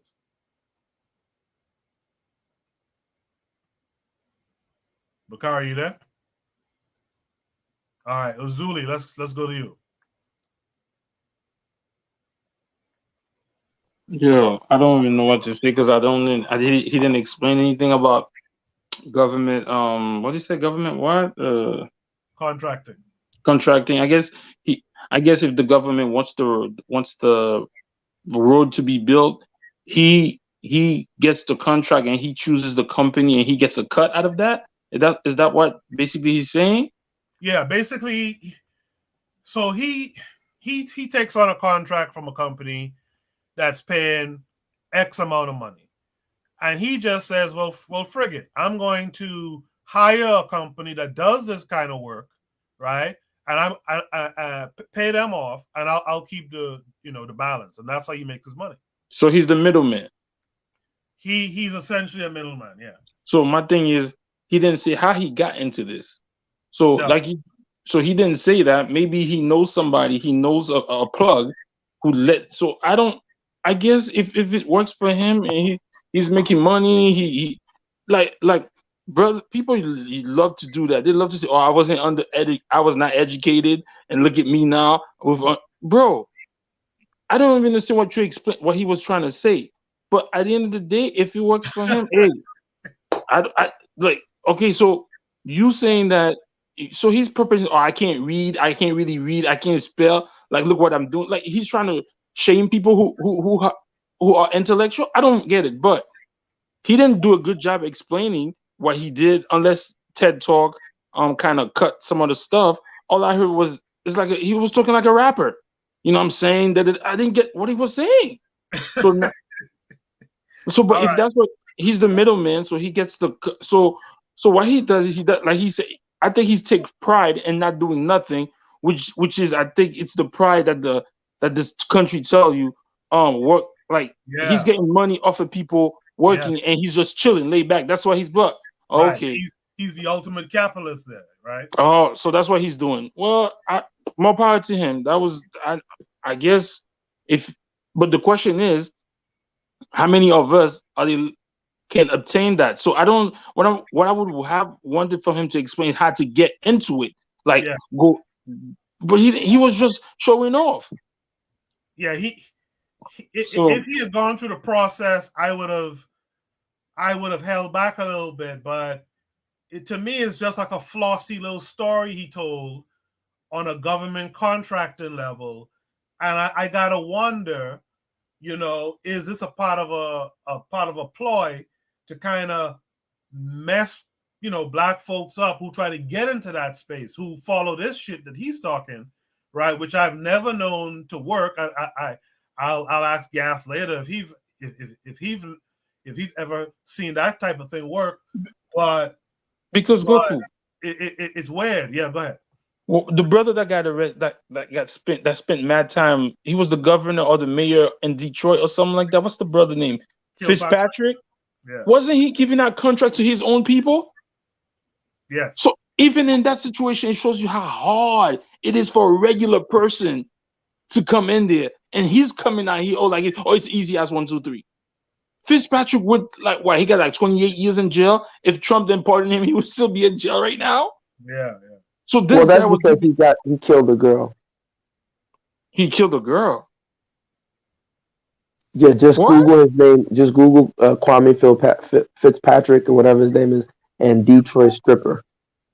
Yeah, that happened after he came out, right? No. That happened before he went into jail. Oh, okay. Oh, so they made him pay for that. But this is what I'm saying, bro. Like, if government contract is easy to get, like a lot of people are on top because people are so selfish. Like, if I got the government contract, I'm not gonna let you come in and take it. So I don't understand a lot of these people. It's like I was watching something in the news way back in the days. It says, "Oh, this young lady, she's only 22 and she owned a couple of Wendy's." But what they don't tell you is her parents and other people had owned the Wendy's before her. Oh. So they put it as the American dream. Oh, she owes a Wendy's, da. But they don't tell you the background that her family owned a couple of Wendy's or something else happened. So it's like this guy coming here like, bro, you didn't even give nothing. You just flossing. How does a young black man use that? What you just did? Like he didn't even. I'm not going to drop everything. Give a couple and then follow me. I'm doing this. I'm doing that. You didn't even give nothing. So I'm done. Go ahead. Let's go to gas him up. Gas him up. What say you? Yeah, I'll just be brief. I mean, I don't know the guy, so I won't talk about him, but I do know these types of it's feel good. It's no different for me than going to a church. They tell you, yeah, man. And everybody says, yeah, hallelujah. Or, like, I feel you, brother. And then everybody high fives and you go home and you haven't learned anything, but you ate some overpriced vegan or overpriced soul food. I'm going to use my time to just quickly talk about why I don't like the idea of black business. I think black business is nonsense, and this is why. Because whenever I come into black business, most of the time, I'll say about 70 to 80% of the time, it's terrible service and it's always overpriced. I am sick and tired of going to a restaurant over here in New York City. I was at a vegan restaurant the other day. They had a child's plate of food, and that was the largest plate they had, and they said $18. I walked out. I said, "Oh, don't worry, I got a call," because it's just like I'm not going to support you, and you're dead. It's BS. I don't want to curse, but it's bullshit. Costco is not that expensive. Restaurant Depot is not that expensive. The Dominicans are selling a plate of food for $7 freaking. I'm sick and tired of going to Jamaican and African restaurants, and I got to pay $25 for some goddamn rice and plantains. You're freaking losing your mind, and you got to stop it. I'm not going to support black business. I'll just go to McDonald's then and die of diabetes. Stop being freaking bullshit capitalist. Sell food, yeah, make a profit. No one's saying. But goddamn it, our people ain't got the money. 3 out of 4 of us, as the numbers you showed in New York City, the men are unemployed. So what the hell are we talking about with black business? No, black business needs to figure this shit out. It's not hard to get a Costco membership. It's not hard to get a freaking BJ's membership, a Sam's Club membership. Buy your freaking food in fucking bulk. Go to Restaurant Depot, buy it in bulk, and sell the shit cheap for your people. The hell are you selling a plate of food for $30 for? Yeah, black power. Fuck you. You're a thief. It's this Don King capitalist shit, and we don't call them out. And so when I see these kind of people, what's his name? Jay Morrison had his fake ass Tulsa real estate fund, and he was out there telling people, "Yeah, Tulsa real estate," and he was a scam artist, and we don't call him out. It's bullshit. And so yes, I'm sure he's gonna tell me, if you paid 3,000, he won't say 3,000, he'll say $2,999. For that low price, I'll teach you how to get government contracts. But then if you say, yeah, that price doesn't make sense. I mean, even if you said $500, I'll pay that. Not bad. I understand you gotta make some money. But goddamn, this is what they'll do. They'll tell you, come on, brother, you spent $3,000 a year on Starbucks. You spent $3,000 a year on Netflix. You can pay this. It's a good investment. No, fuck you. I'll sell. I'll sell lemonade on the street. I'll stay broke. I'll be a Dusty. I'll be a Pookie. Because you're a thief. You're no different than the Mzungus. At least the Mzungu, I know he doesn't like me. You're smiling, pretending to like me. So that's just my little rant on black business and black capitalism. It's the biggest scam I've ever seen, and we don't call it out. But that's just my opinion. All right, so you guys could comment to what Gas said as I come around the panel. Tanzan, federal government contracting. What did you see? Now, I kind of started the mess, I guess, by saying I didn't quite believe the guy. I felt he was a little too pedicured, too curated. But what are your honest thoughts about the presentation? Well, firstly, he shouldn't throw anyone off, the subject. This is actually a thing, and people do. There's a lot of money that the government does give out, not just in military, social, educational, creative, artistic. There is a lot of federal funding that the government gives. So, this guy's inept presentation should not discourage anyone from looking further into it, because that's where the money is. A lot of military contracts right now are federally funded. So the process is it's tedious, first of all. That's why when he talks about, I don't read, you have to read those things. You have a lot of paperwork. They have requirements. They have things you have to submit. You have to get all your things in order. You have to give your business financials and all of that stuff, and you have to have been in. They have requirements. Basically, you can't just be an off the street and say, oh, I want a government contract like an idiot. No. So either he says, I don't like to read, but I hired a bunch of really good accountants and people who know the stuff, and they did the work for me. But for you to just say, I walked into the government and said, I am here, give me, and then they gave me, and then now, that's such nonsense. He's trivializing and simplifying that whole process. You can't go into, it's like saying, oh, I like to code. It's so cool. You just go in there 2 minutes. No, it's a lot of work. He should actually respect the work that it goes into it. It's not like so much work that rocket science, but it's boring work, basically. So him just saying, oh, but I don't like to read. How did you not like to read when you have to read, pages and pages, and you have to meet requirements, and you have to be exact?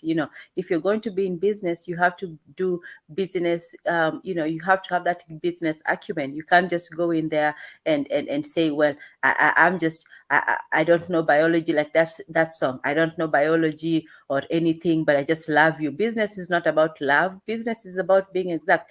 Anyway, so, there is work to be done. But the other thing is that he doesn't say, firstly, he's not good with the details. If you're going to tell, somebody how, how you made it, this is the vague, started from the bottom, now I'm on top. I bought my mama a house, moved her from the suburbs, but you're not telling people what it takes, what contract you signed, what deal you got, what they got, how you got there. It's just a whole bunch of, flattery. That's why, I don't want to, just throw and smear mud at, those inspirational videos, but It's all just feel goodery. It's just making people feel good about their misery and making them comfortable where they are, but it's not pushing them to anything. If people are honest about what it takes to succeed, they would tell you that it's not fun. It's not, this wonderful thing. It's a lot of sad hard work, and you have to put in a lot of your time. You have to give up a lot of what you want or like, and you have to have that vision in front of you forever. So this thing about celebrating the successes but not being honest about the sacrifices, it's anyway. So, and then the other thing, even before the guy started talking, look, there is no reason why a grown man should be standing in public exposing his knees. That is just wrong. That's just wrong. You might be good in fashion and whatever, but you're not supposed to be just there standing in shorts and no. From the moment I saw him, I just felt like, yeah, no. My womanly intuition said no, no. And then he just confirmed everything. But there's emotions, there's logic, but the logical part of it is, if you're going to share your knowledge and wisdom, give the details. Talk about how you got there, what steps you had to take, what it takes to get there. Don't just talk about this nonsense about, oh yeah, people didn't tell me don't be at the table and not feel at whatever nonsense he was talking about. So yeah, no, I'm done. No, but again, because I know why this was posted, so I don't want to lose the spirit of why it was posted. That's why I say there's merit in the contracts. Don't let that guy's presentation and his knees throw you off. There is a lot of merit in the area, the industry he's talking about, but go into it with more research and prepared to do more work than he's flippantly talking about. Yeah. All right. Yeah. I appreciate that, Tan. Marcus Garvey is the way. What say you? In terms of small businesses and excluding the fact about federal contracts, I think there's a typical story in most of the Caribbean. As I got older, I realized that the people who didn't do well in school, at least from the Caribbean point of view, became entrepreneurs and successful entrepreneurs. Those of us who went to like the good schools ended up being employees for life. So I can understand his point of view in terms of he's saying, oh, he's not very educated, but he found a way to make money. And to me, that's a story that I've seen and heard in the Caribbean, in the sense that uneducated people who hustle can still make successful businessmen despite not having that top tier education. Because I kind of feel like those of us who went to the better schools were educated to become workers, because your parents want you to be in a big company, be a lawyer, a doctor, whatever. So, but those people learn to hustle and struggle. Like, my brother, I have a sister who's a nurse, and she's been a nurse since she was 17, and she owns a house and a car and all that stuff, and land, and debt free. But then I have a brother who didn't do well in school, and he knows how to build houses, do electrical, plumbing, all that stuff. And I would say, they have both been successful in life, but my brother learned to hustle, and my sister worked 9 to 5, and because she refused to take the vaccine, she no longer has a job. But he started a contractor company. So you have two people who from their education had to be at the you know one person became independent. The lower educated person became independent, better financially organized thing. But my sister, is now in her almost 50, now looking for jobs after being a nurse for almost 30 years. So from the point of view of him being a small business owner and struggled and got better, I can get that. As far as the government contracting, I got no clue about it, so I got nothing to say on that. That's it. Did Bakari ever come back? I guess not.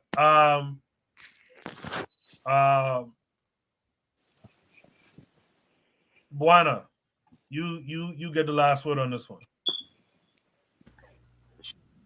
Sure. So the question was put out there as to the how to's of going about government contracting. And for anyone who is interested in government contracting, there is a YouTube channel. The name of the YouTube channel is Government Contracting. The name of the YouTube channel. The name of the YouTube channel is Casino is again. It's called Casino is the name.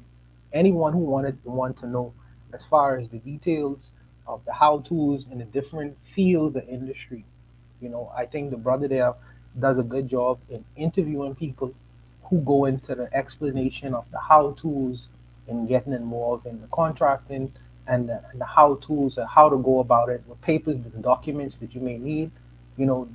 That channel provides you with that kind of information. For me, I find that sometimes our people like to be spoon fed, because it's interesting what people see and respond to. For me, when I look at a video like that, I am inclined in if I was interested in that field of industry or endeavor, I would jot down his name and I would either go to LinkedIn to see if he's on LinkedIn and write him an email, or I try to find out what his hotmail is and I would try to solicit him personally, try to find out a means because we in a so-called information age now where you could reach people and ask them questions. You know, sometimes the spoon is not gonna eventually come to your mouth. You have to solicit it. You have to go after it if you're hungry. If you're hungry, and I feel like sometimes we sit down and we have the expectation without wanting to bring in anything to the table. And sometimes you have to reach for that piece of cheese or that piece of food. You know what I mean? And I think that sometimes we have to go after the things that we want. I may not notice mine, but he does have a track record. And if he is in a field or industry that I am interested in, I can go after him. I can solicit him. I can try to find a way and means to contacting him. And if not him, someone else who is in that field. You know what I mean? I won't stop at just the video itself. It's good that the fact that I get the name so I know who to reference. And we are living in a day and time where you could find these people online. You could find these people. He is not so far beyond our grasp and reach where we can't send him an email. And I think that a lot of CEOs I hear when they talk, in particular billionaires, they say that sometimes they just sitting at their desk and they wonder how is it that no one ever tried to contact them directly in reference to the information that they would have acquired in reaching the heights that they would have reached to. And I started doing that in my own personal life. I got out of the 20 to 50 the different emails in my industry, I got like maybe one or two from different people around the world, to try to create some kind of contact with them. But I try to reach out to these people. I don't just sit down and wait for something to happen for me. I try to go after that information. And yes, it is a heartfelt speech, but it goes beyond that. The onus is on the viewer to take it a step level beyond that and try to solicit and try to go where that information is, to go where that person is, to seek out. You have to do some work yourself. You can't just wait for it to drop in your lap. And I feel like sometimes I think that we do that too much. And I think that we need to start soliciting, especially when you see that their success leave clues, and we are people who are hungry should become the detectives and start looking and researching in different places, sometimes uncommon places, to try to see if we could get to things that we want to acquire for ourselves personally. So I'll just leave it there. But I would just to say that for people who are interested in government contracting, Casino is the name. That brother goes into the how tos of soliciting government contracts for anyone who's interested in that endeavor. Juan, I appreciate that. One second. The one little thing I would push back against a bit, slightly, is I think the thing is that people have been getting up and reaching out to whatever resources they are, right? Trying to get closer to this information that will get them, where they want to be. I think the problem is all we see from folks who are trying to give us quote unquote help. All we see is these types of talks, kind of vague, very motivational. They pull a couple of heartstrings. I was poor. I didn't have it like that, or I wasn't poor. I just liked the ghetto and all this shit. And then he contradicts himself a little bit too. But where he asks his mom how much she needed and this, that, and the other. But whatever, right? I think people have been looking for this information, and this is the information you've been getting. I could personally tell you, to me, one of the most useless aisles in a bookstore is that self-help aisle. That business and that self-help aisle, one of the most, because all you're going to read is the same type of thing he just did in that TED Talk. In every book you pick up, none of them are going to ever get to the point and say, okay, I know you know all the shit that was in that TED Talk and in all them books in the self-help aisle and the business aisle. Here's what to do. 1, 2, 3, go ahead and do it.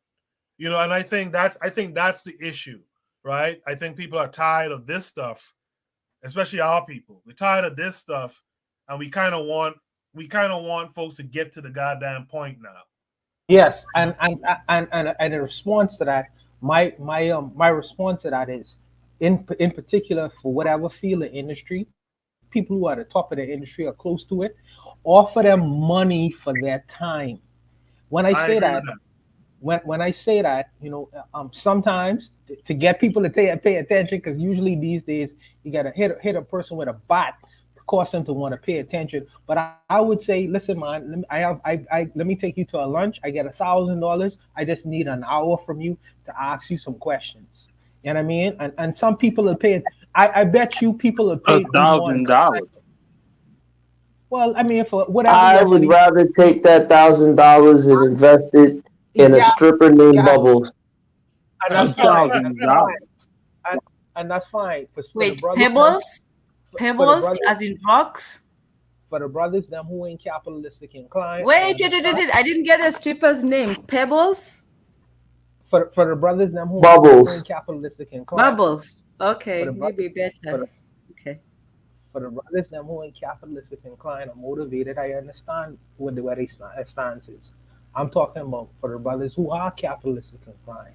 I'm saying sometimes you have to offer money for time. But I think you have to me, your interpretation of capitalism is what the system wants us to believe capitalism is.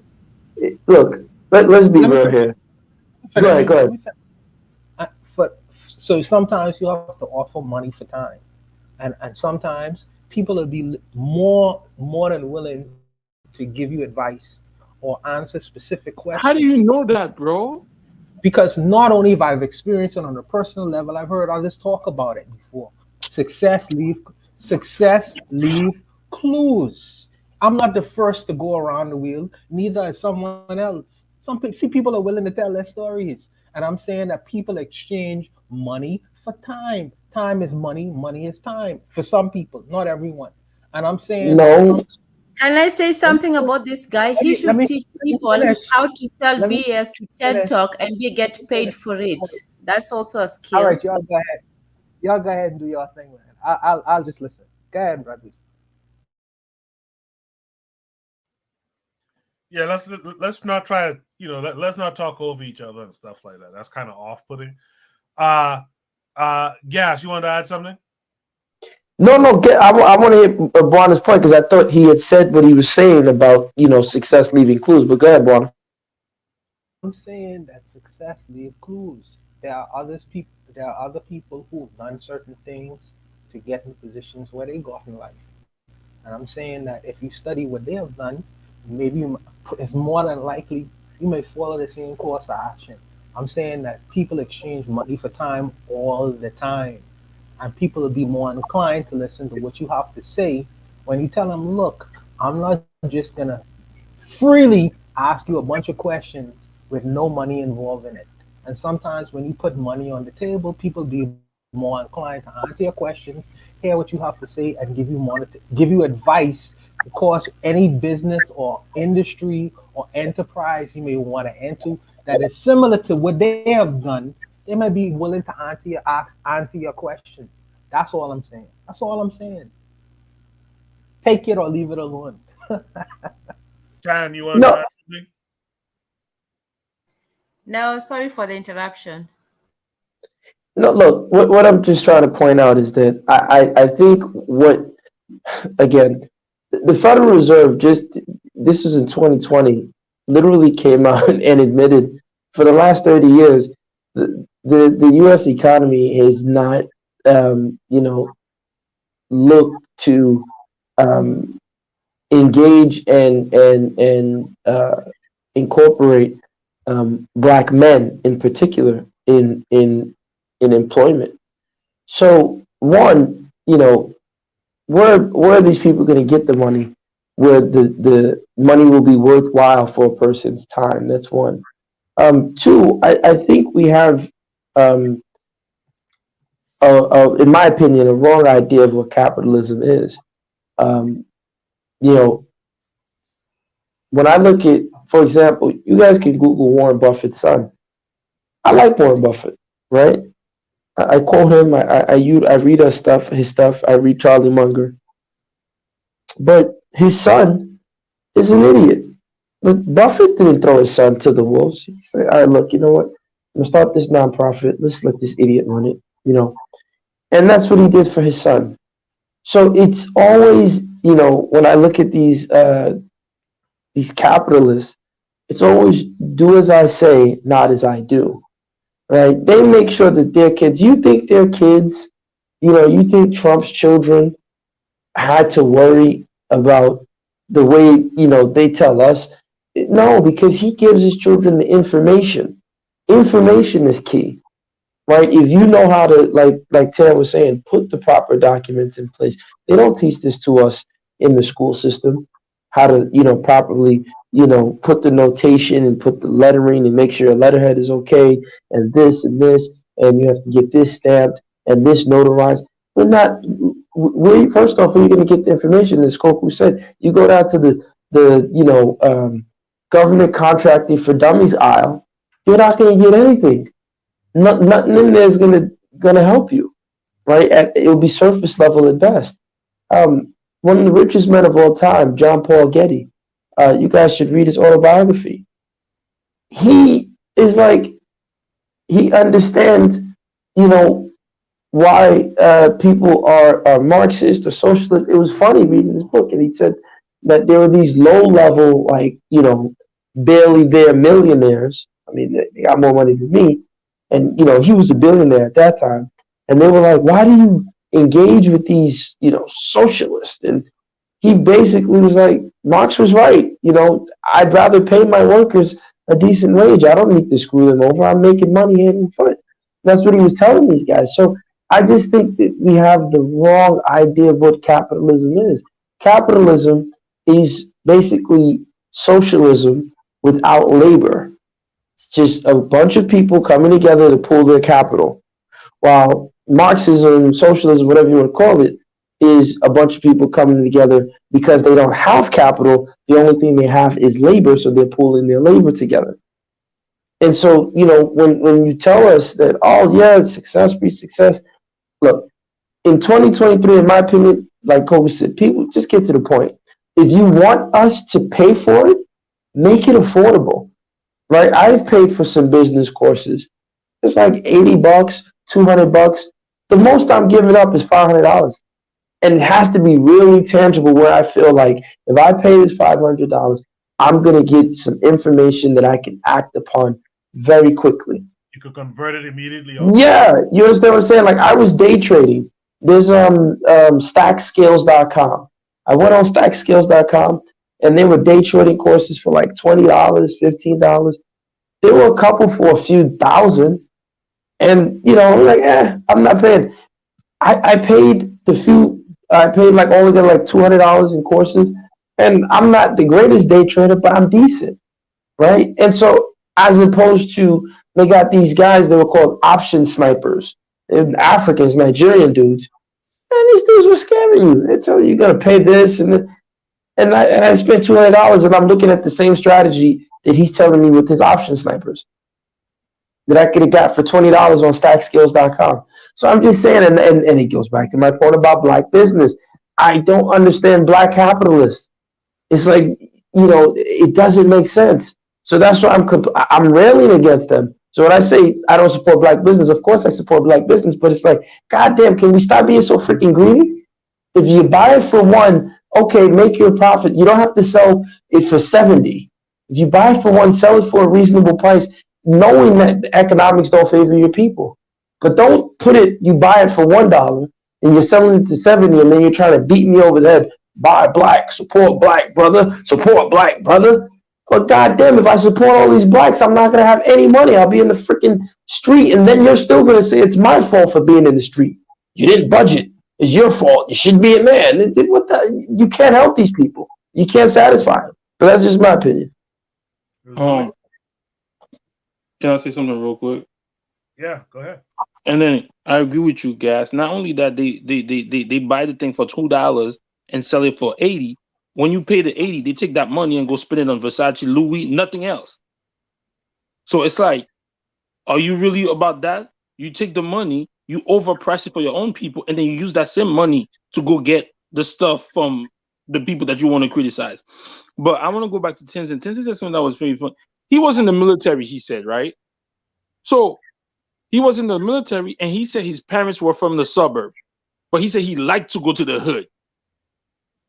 So, bro, there's something that's not adding up. My thing is, bro, don't come show off and act like you got it out the mud by yourself. Well, you said you was in the military, so that probably gave you a leg up, even though you said you went to jail to the brig or whatever. And then you say your mom was from the suburb. So I don't understand how he said, "Oh, I had to buy my mom a house." Your mom was already in the suburb, right? And like, what are you talking about? That's so is that talking about? That's exactly what I was referring. It's a curated story. I'm telling you, that story is a put together. His story is a put together story, and if I think deeper about it, I have to ask the question: why is that story put together, right? And why is he telling us about this contracting? And everything I hear him say is in contradiction to what I know personally. The system works. I'm telling you, like Bobby Wright said earlier, Yana B kind of said it too. You ain't going in that government, in that federal contracting space, talking about you don't like to read exactly, bro, and all that old shit like that, and talking a certain way. You're just not doing it. I'm telling you. Talking about, oh, I don't read, and you just said it. And Tenzin, how you don't read? These military contracts and those contracts are a lot to read. And if you're gonna hire somebody to read those contracts, where did you get the money to pay these people? And you say you work at a gas station. Well, you know what it is. A lot of times these guys are fronts. So, and this is why, again, this is the capitalist system at play. A rich white guy or a middle-level white guy will always feel comfortable getting some jail thug dude who say, yeah, I'm saying, son, keep it real. I don't read books. But, that's my man, Mike Bizzle. And the guy's name is probably Mike Burkowski. But, he's like, it's my man, Mike Brizzle. He a real G. He a real one. And Mike is just using this idiot as a front to get access to the minority contracts. So Mike fills out all the paperwork, takes care of everything. He just puts him there. It's illegal, but this is what they do, right? And to Yona, that's not true. Yona, listen, I've been on every platform telling black people you should have your business set up. You should be on zenbusiness.com. Get your LLC or your S Corp, your C Corp. I've been screaming this, so I don't talk about my personal life. I have businesses here and on the continent. But I'm not here to, beat people over the head with capitalism. That's one. I like to make a profit just like everybody else, right? But at the same time, I don't need to BS people. If you're paying $90,000 in rent, your revenue income, you got to have high revenues. So, you should have an online business as opposed to paying $90,000 in rent. But the average black entrepreneur, Yona, isn't paying $90,000 a month in rent. Let's be real. Like even P. Diddy's not paying that for his bad boy offices. So come on, Yona. Like let's keep it simple.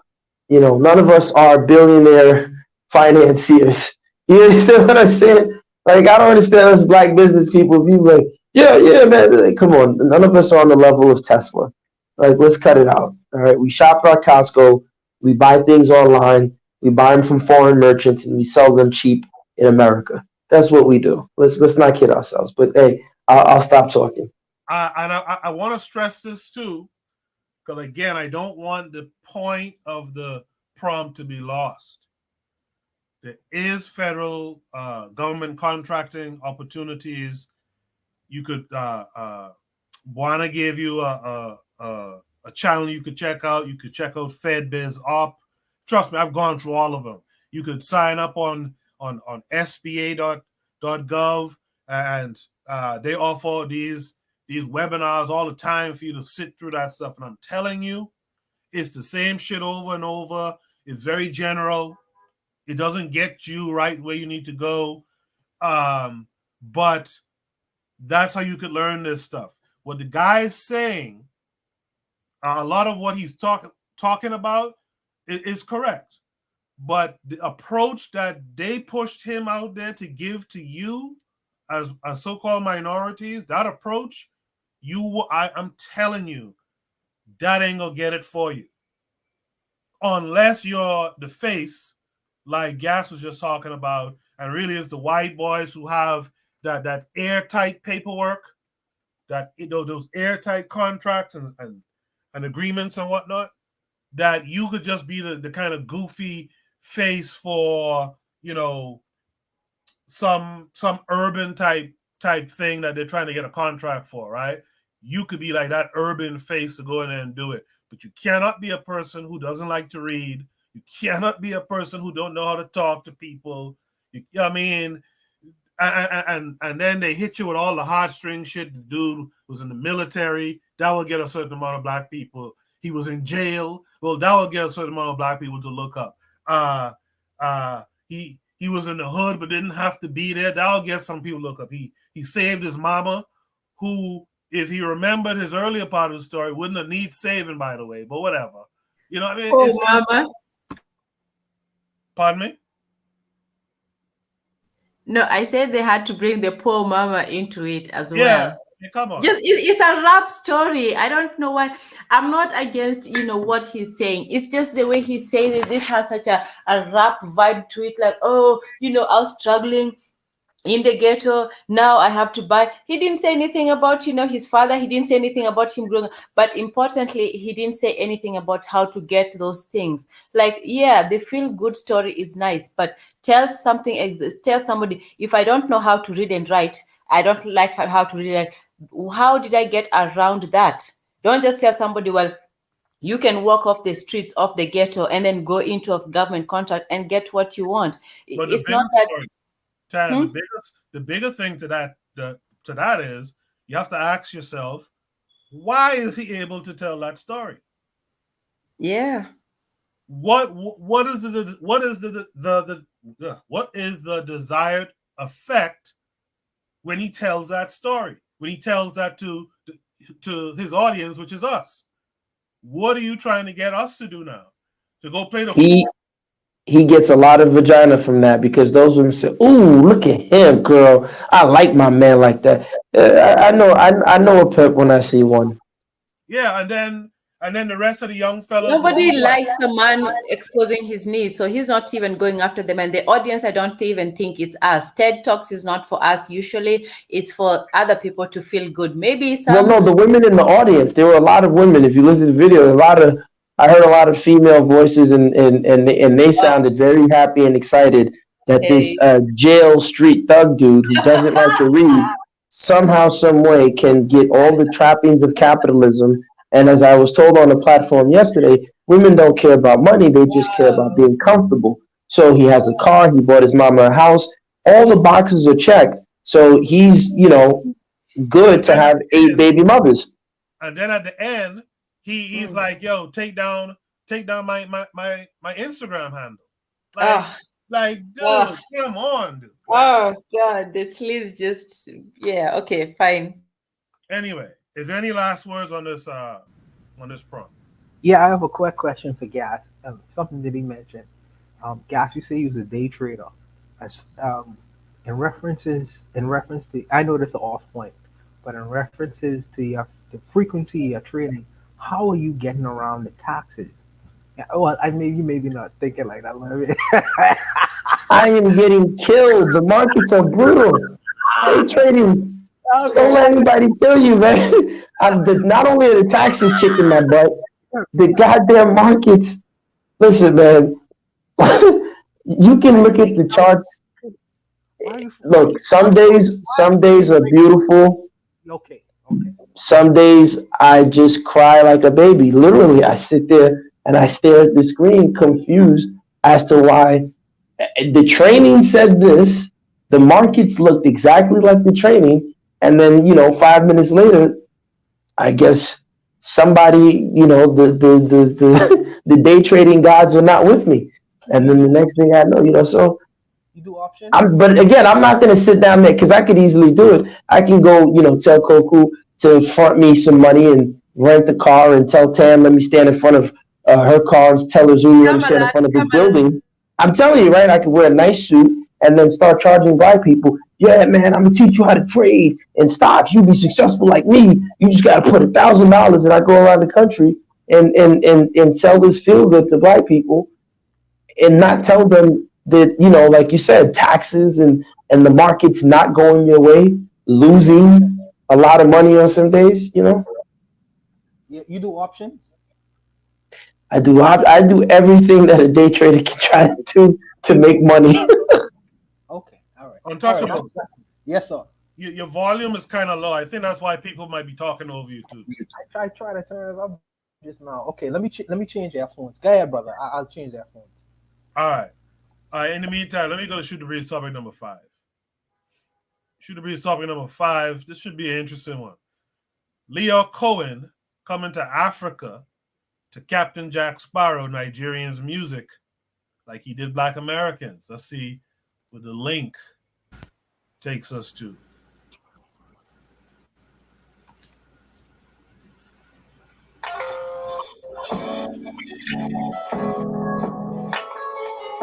Sorry, I'm not sharing the damn screen. Give me a second.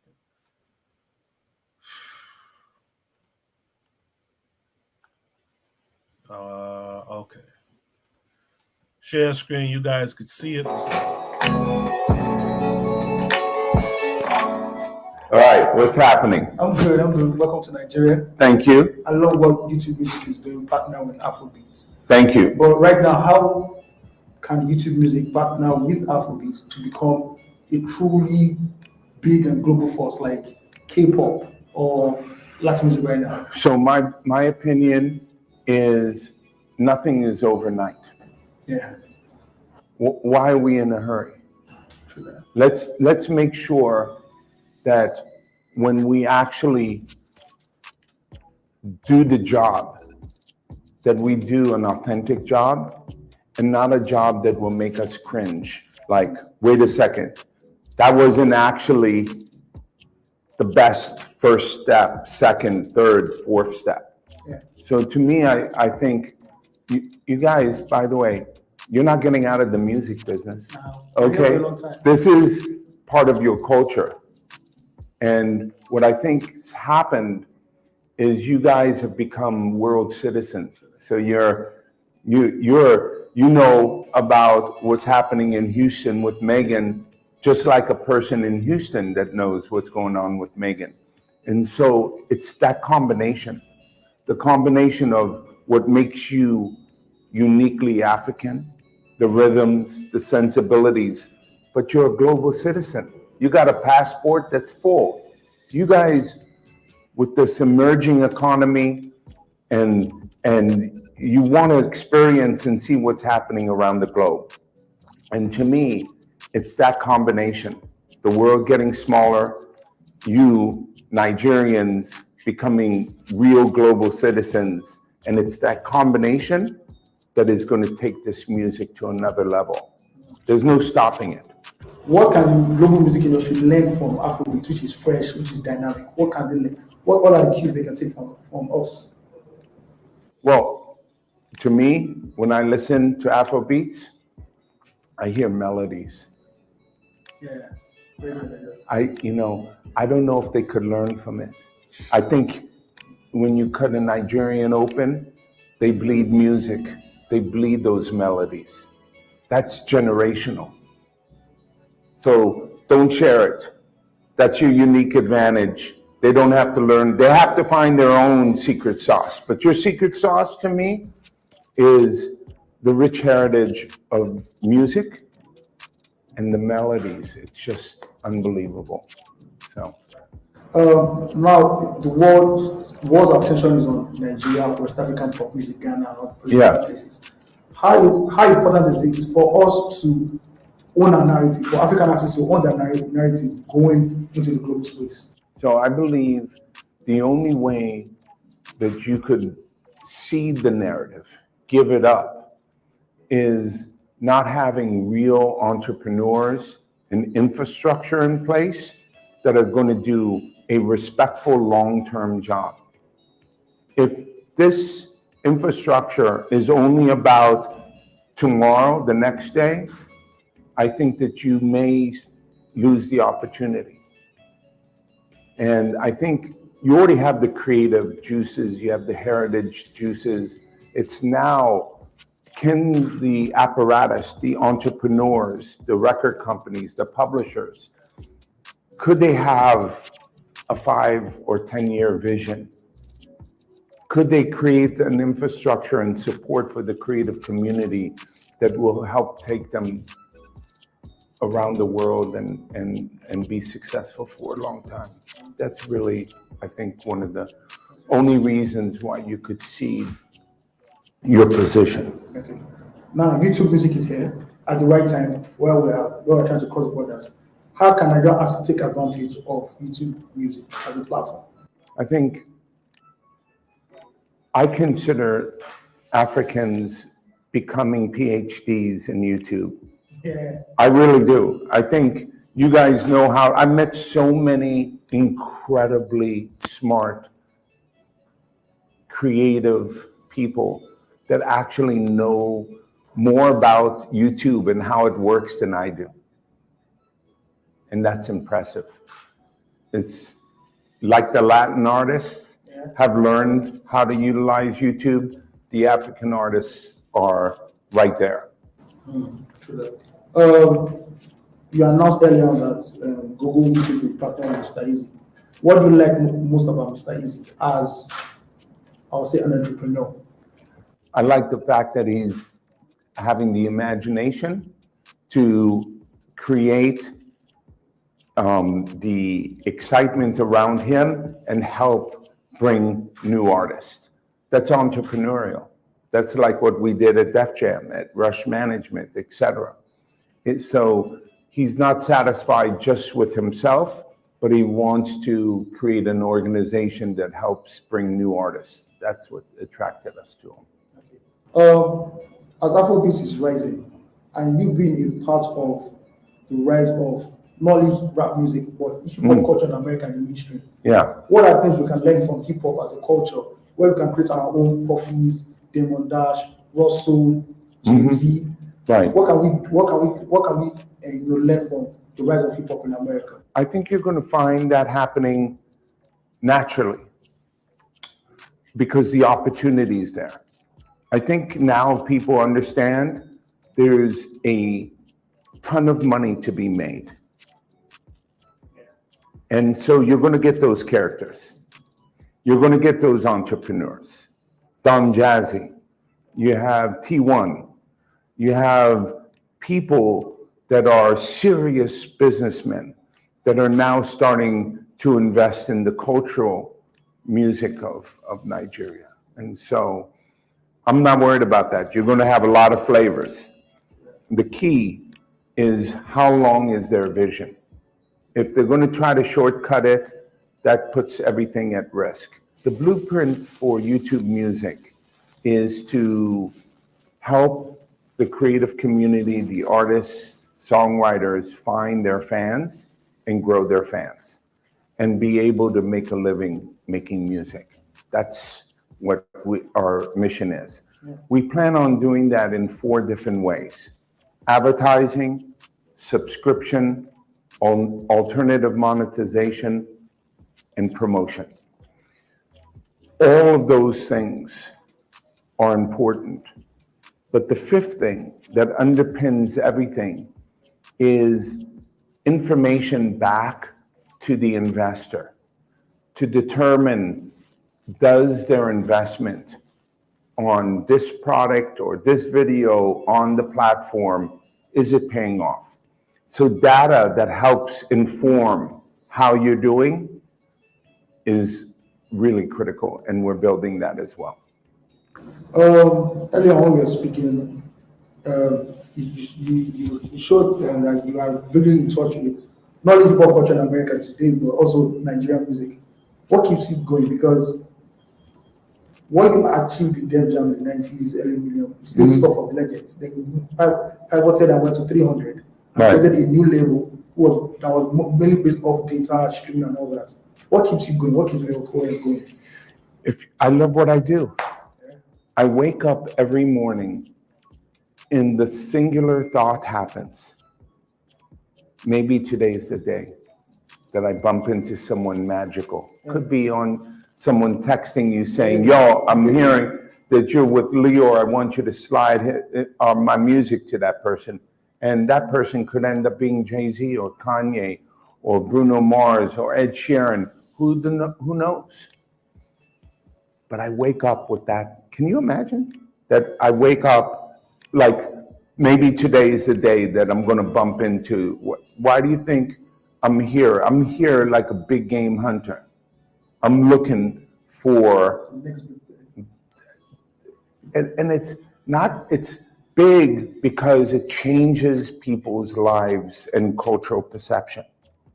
That's fun. Why would I stop doing that? Like, they're going to have to carry me out of here, okay? Yeah. And they're going to have to go real hard.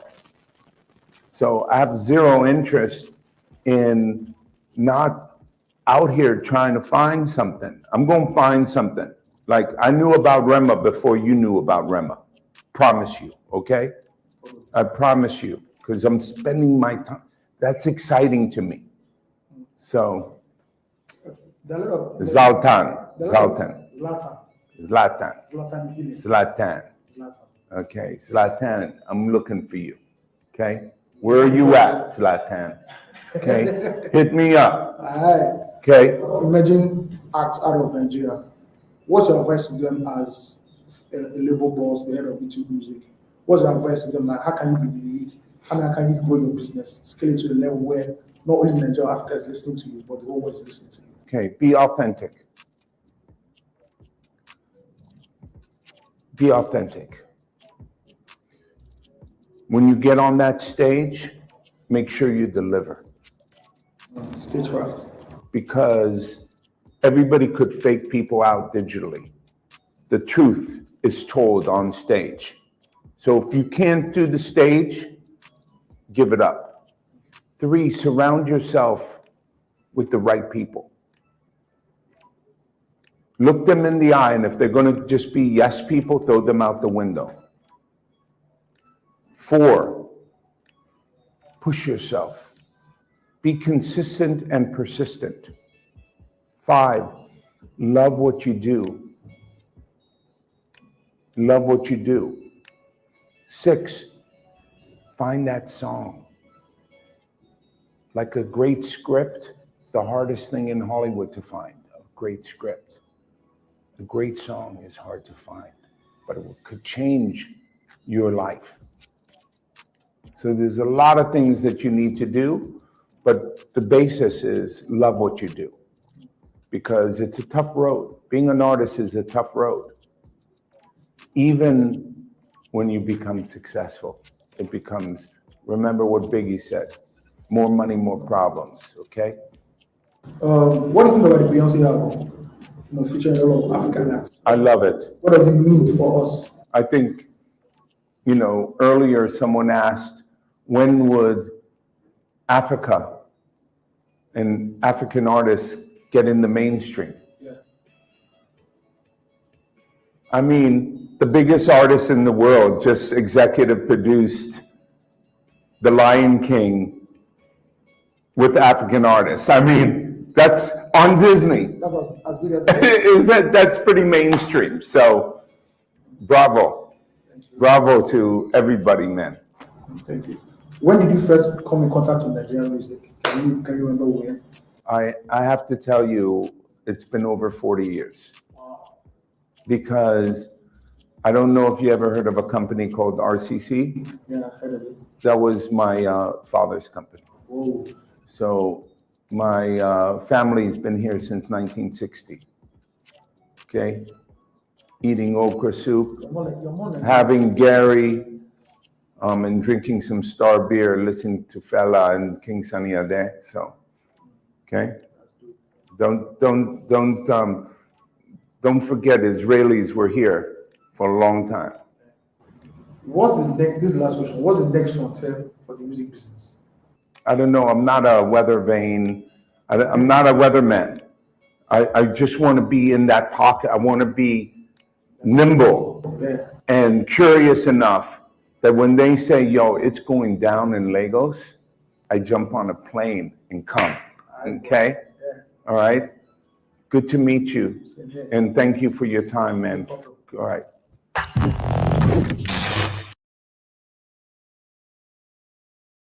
Oh, liar Cohen. So much wrong in that video. I personally don't even know where to begin. But I will say, because I think Yana B asked in the chat earlier, who's this?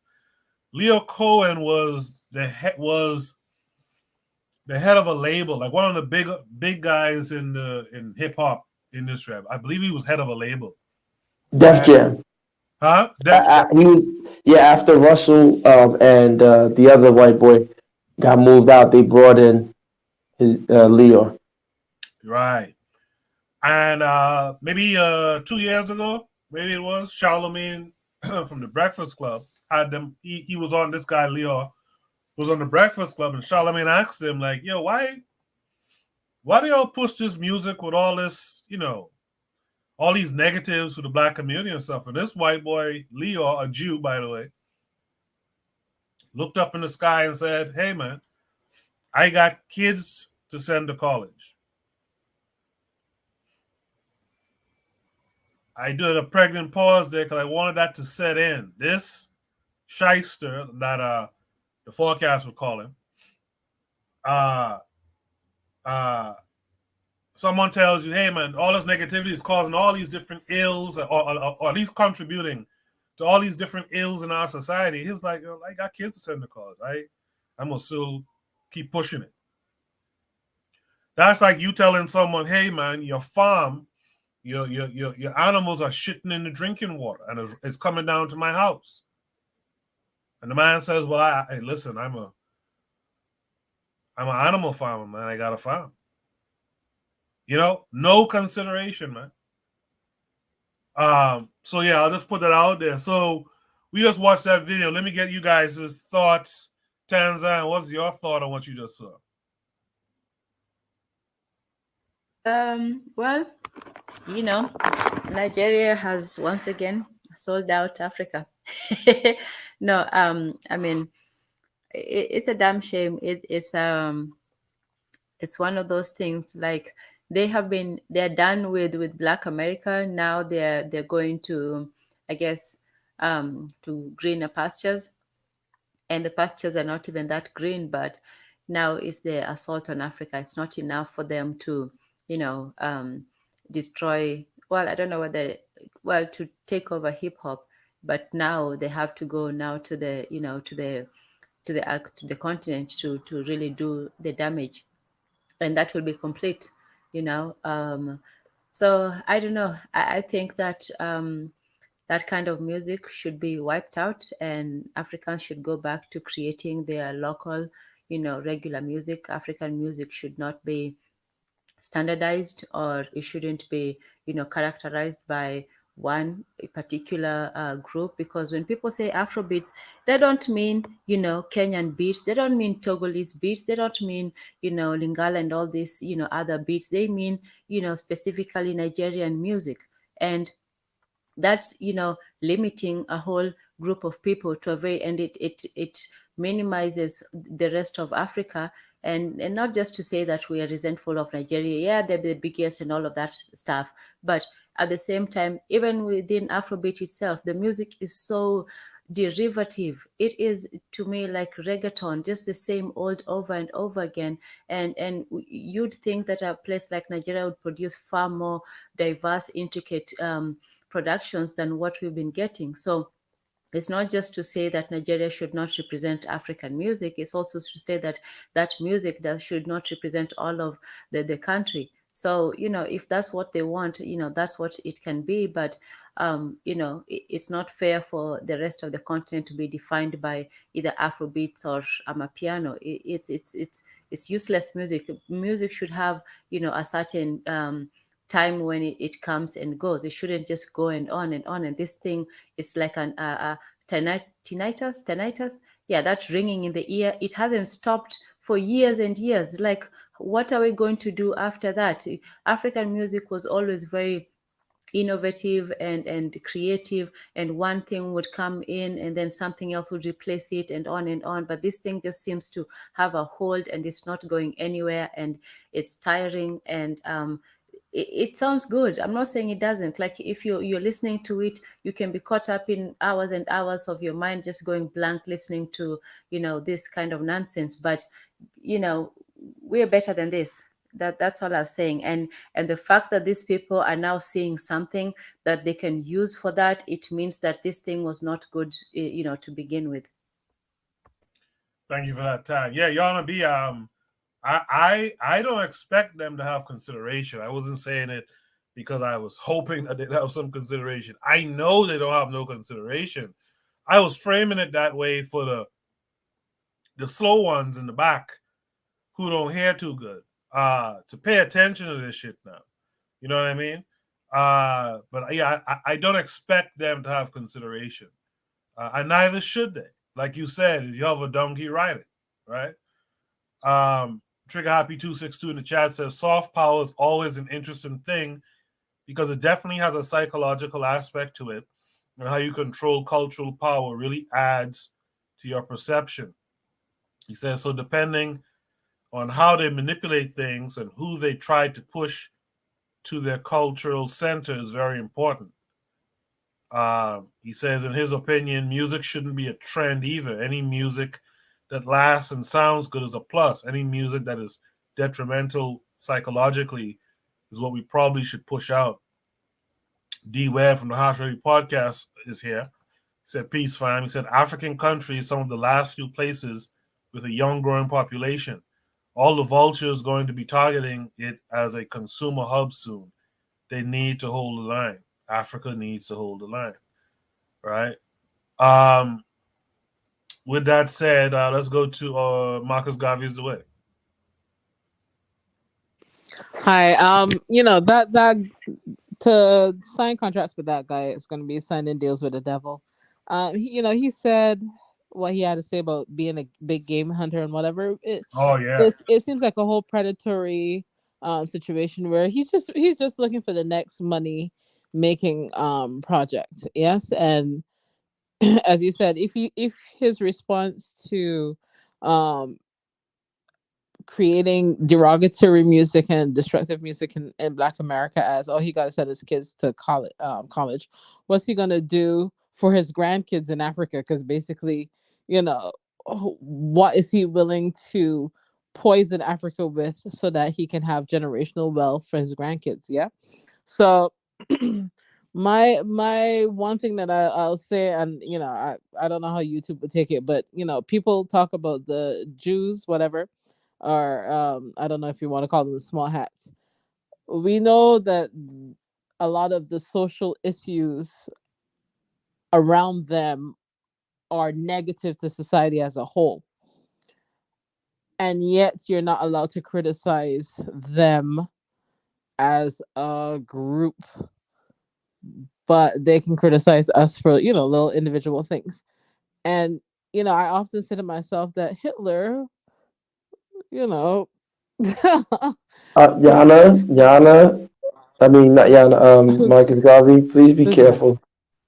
Yes. Yeah, that's why. Yeah, well, that's why I'm not saying. Yeah, that's why I'm White not dude saying. might be the Y might be something for Jay. Who knows? Yeah, that's why. That's why I'm not saying it in more detail. But yeah, like somebody else already claimed that there were a problem and solved the problem.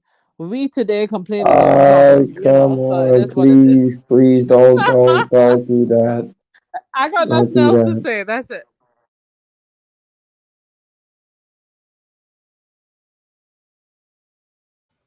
Yeah, so yeah, don't be like Icon Fire. I forgot to mention this last week. I saw Icon Fire got Brandon's one of his videos struck for a minute there. So Icon Fire came on one day and just blazed fire on a Jewish woman who does be on Brandon's channel. So there was something else I wanted to point out about it too, and I think I lost that thought. Yeah, I lost that. But he thought. said he was a big game hunter. Yeah, it was something to do with that, I think, but I've forgotten now what the point. Oh yeah, I actually wanted to go back to something and show y'all something too real quick. Namer X said something earlier in the last prompt. He said, "We as Black people know BS when we see it." When you watch this white boy talking here, and you notice he'll hit the little soft, trying to pretend to be humble. I think Africa is lovely, and I think the Nigerians know, I think they're special, and he has the soft voice on and all this old shit. We know bullshit when we see it. We know it when we hear it. But sometimes we pretend we don't. Like in that last prompt, you could listen to that guy talk and you could tell this is a character. Just like what Leo Cohen is being in front of this Nigerian here in Africa. This is a character. He's talking soft, but if you listen to some of his words, he can't help but show who he is. I'm a big game hunter here. He says something later in the interview too that's like, wow, this dude is letting you know straight up what he's letting you know straight up what he's on. He said that the Israelis were always there as well. He's letting you know straight up what he's on. Is there Zuli here? Yeah. Go ahead. Yo. The reason that we know what he's doing is because we've seen this movie before. They did it with hip hop in the beginning of the 80s, in the mid 80s. What's crazy about this is that this man is talking to this guy like he's a woman. You know how you gas women up? You give them compliments, you gassing them up because you know you're about to take the cookie. Because you know this brother right here is so this Cohen got his hands so much up his butt that he don't even know nothing. We've seen this game before because it was played on hip hop here. And I'm gonna say this. This brother named, what's his name? Burna Boy, right? Burna Boy got a song called I Igbo and Shallow, right? When people listen to that song, you just y'all know that song? Yeah. You know what he's talking about? Getting drunk and drinking alcohol. Mm-hmm. This is what Igbo means in the song. Getting drugs and alcohol. And I'm so embarrassed that Burna Boy would do a song like that, because I saw an interview of him when they asked him, is this music, what's it called? What do they call that music? It's called something, Afro beats. He said, no, don't call that Afro beats. Afro beats is what Fela did. We're not doing what Fela did. This is something different. I don't even understand what Burna Boy is saying in most of his songs, just like those rappers so it's like they're making us stupid We don't even know what they're saying. We are all in the club saying, Igbo shallow. This guy's talking about drugs and alcohol. So now this says everything that I need to hear. They're gonna go down in the motherland. They're gonna destroy the respect that the youth have for the elders. They're gonna destroy the whole family structure. I'm telling you, it's gonna get really bad before it gets better. So, and maybe if the matron was there, we could have spoke about that. It's just the masculine. I see a masculine energy and a feminine energy, and this brother got a lot of feminine energy. He's not. He doesn't see that he's supposed to protect the integrity of the social culture that's about to come to his continent. He's there grinning from ear to ear like an idiot. And Leo, he about to eat. You mean his cheeks are wide open? Yo, bro, they're about to eat.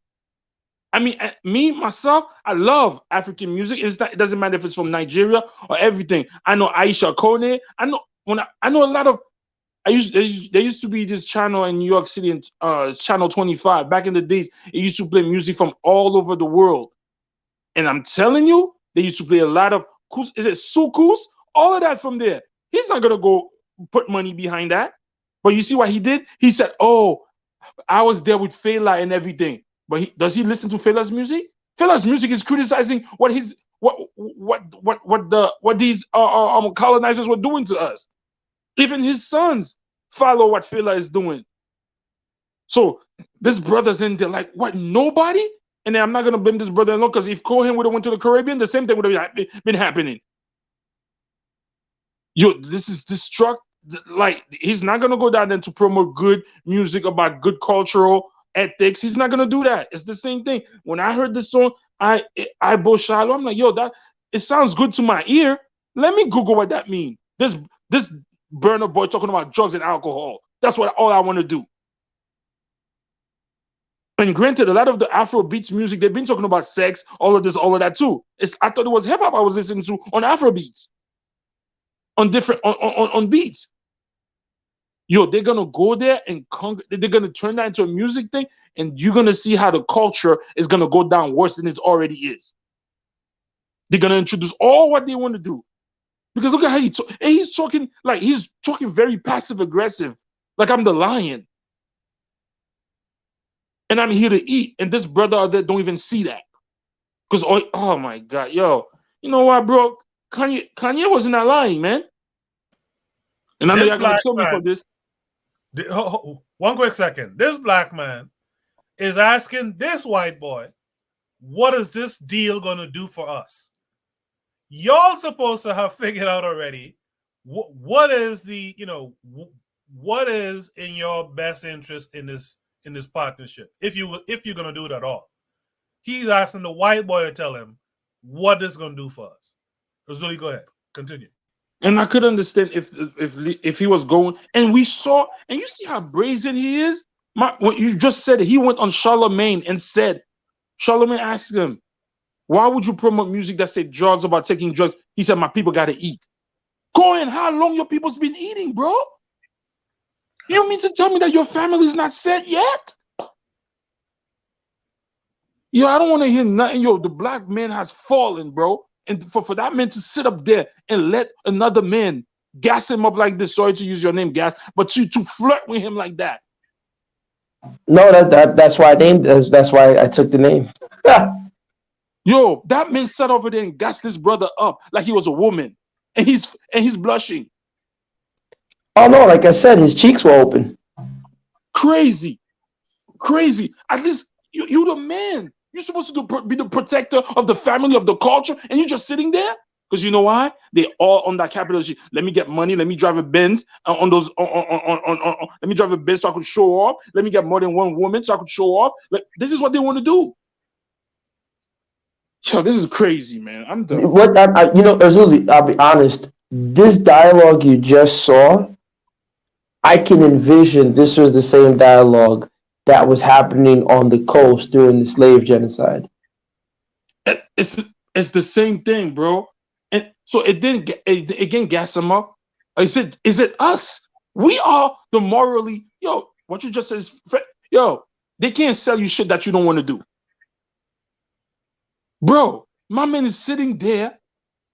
And then they probably picked him on purpose. They all laughing. They're gonna give all these people 360 deals, own them. The same thing Akon did talking about the Akon City. The same thing. Oh my, I'm embarrassed, bro. I'm not. So now I'm gonna be mad at Cohen? No. Oh, that's it, man. You sound like Kamala Harris, man. No. Yes, did I hear from you on this? No, I mean I'll be brief. Look, listen. Everyone's touched on it. Azuli, you guys all touched on what needs to be said. I just want to point out again, for me, I can imagine these type of conversations were had, on the coast during that genocide that they called the slave trade. Just like they named it Afro beats. Africans didn't call it Afro beats. White people, that's a white man's name. But look, it's weird when I get on other platforms. If I'm been on a Dynast and I call Afro beats drug addict crackhead music, you should see the comments. Or after the show, you read the comments. They just gassed them up, guy, and they hate my guts. But look, what I wanted to also point out very quickly is, you see, this is what he said. He gave the blueprint as to what these evil bastards do. So he said the culture. Music is not culture. And I've had this conversation with people on this platform, and it's like, I hope you guys are seeing why it's not culture. Because what he's saying is that they're able to get idiots that they give deals that now come to represent the imagery of the people. And so now once you get someone to represent the imagery of the people, then that person can be spoon-fed what needs to be said, right? And so the minute you don't go along with the agenda, well, that's when your sex tape leaks. That's when, you're labeled as crazy, or however they want to control you, right? Or they sacrifice somebody in your family, like Kanye West broke the oath and said that he sacrificed his mother, or they did, whoever knows. But the point is that this is what they're doing, and so the problem with what he's attempting to do is that, and that's the key difference between the United States and in Africa. Wizkid and Burna Boy, as much as they're great musicians and Nigerians like them, a Yoruba man, an Igbo man, a man from Osun State will never say Burna Boy is his culture, because he's going to say, no, I have my village, and my village has an Abba, my village has real codes of conduct and behavior, things that I'm supposed to be doing. Burna Boy does not represent that. And that is why these new age Africans, who either they're Republican capitalist types or they're granola eating New York Times types, they want to eradicate the villages. They want to come with that notion. Not everything cultural was good. Let's get rid of the culture, get rid of the village, get everybody educated, because this is how they sound. Well, let's be real. Honestly, if you want Africa to develop, what needs to be done is the women have to be free. They need to get access to capital markets. You need to have one child per family, and then Africa will have the opportunity for economic growth, right? And depending on the accent, this is what I'm hearing from these morons. And so hopefully, the voodoo that I work with and the different energies can kill them off or can thwart their plans. So I hope you guys put that energy towards that as well. But I'll stop there. I appreciate that, Gas. Marcus Garvey's, wait, did I get you on this one? Yes, you did. Tan, did I get you on this one? Yes, sorry, it's breakfast time. Yes, you got me on this one. All right, thanks. Zeke, I guess is you. Sure. So can you hear me? Yeah. Oh, good. So it's a few things that I would like to say. Good, because this is new headphones. It's a few things that I would like to say on this particular topic. I think that the African artist needs to control their distribution and control their publishing, and really study. Like I said before, that success leave clues, and so does failures. And I think that if they was to study, and maybe most of them won't, but some will study the business that they are in, and really understand what the show business is all about and what has been done to black artists in the West. In particular, for this particular character, and in the Caribbean, there was a guy, his name was Chris Blackwell. He got a lot of the publishing, not all of it, but a lot of the publishing from Bob Marley, and was able to garner billions of dollars from their music. And and I would also say that there are a lot of black producers who are complicit in selling their rights to to Chris Blackwell, and what happened to these guys in the Caribbean. So I would tell them to really study the show business. Before I ever knew about Nigerian, well, I knew about Fela, but before I ever knew about Afro beats, I knew about my one of my favorite African artists is Ali Fakature and Yep. Salif Keita. Yep. And there are many others, and Angelica Kidjo and Alpha Blondie. These guys have been in the business for a very long time. And I would suggest that they take the time and have a conversation with these people, because they know more about the business side of the music as opposed to just the performance itself. I would assume, since they've been in the business so long, and take cues from them. And I would say that you don't need outsiders to come in to try to take the saddles of your music when you have been able to become international without these interlopers. Just like the movie industry with Nollywood. And we have a lot of critiques and criticisms of these people, but these people have been able to guerrilla films and produce the industry. So you don't necessarily need a helping hand to take your art or take your labor and distribute that to the rest of the world, because you've been doing it before that. So I would suggest that they have a conversation to the people who've been doing it. Some of them are still alive. Have a conversation with them and try to get some understanding about the business aspect of what you actually do, not just as an artist, but the business aspect. Because Leo Cohen is not a new person. I'm sure there have been many people coming to the continent to try to internationalize and pervert their music before him. He is just a new reiteration of people who came before him. So I would suggest that they to talk to the people who came before them. I know they got information, but protect their music. I would tell them to have a conversation with the artists who've been out into the international arena and who understand the business better than the younger art. I would suggest that they do that. But I'll stop there.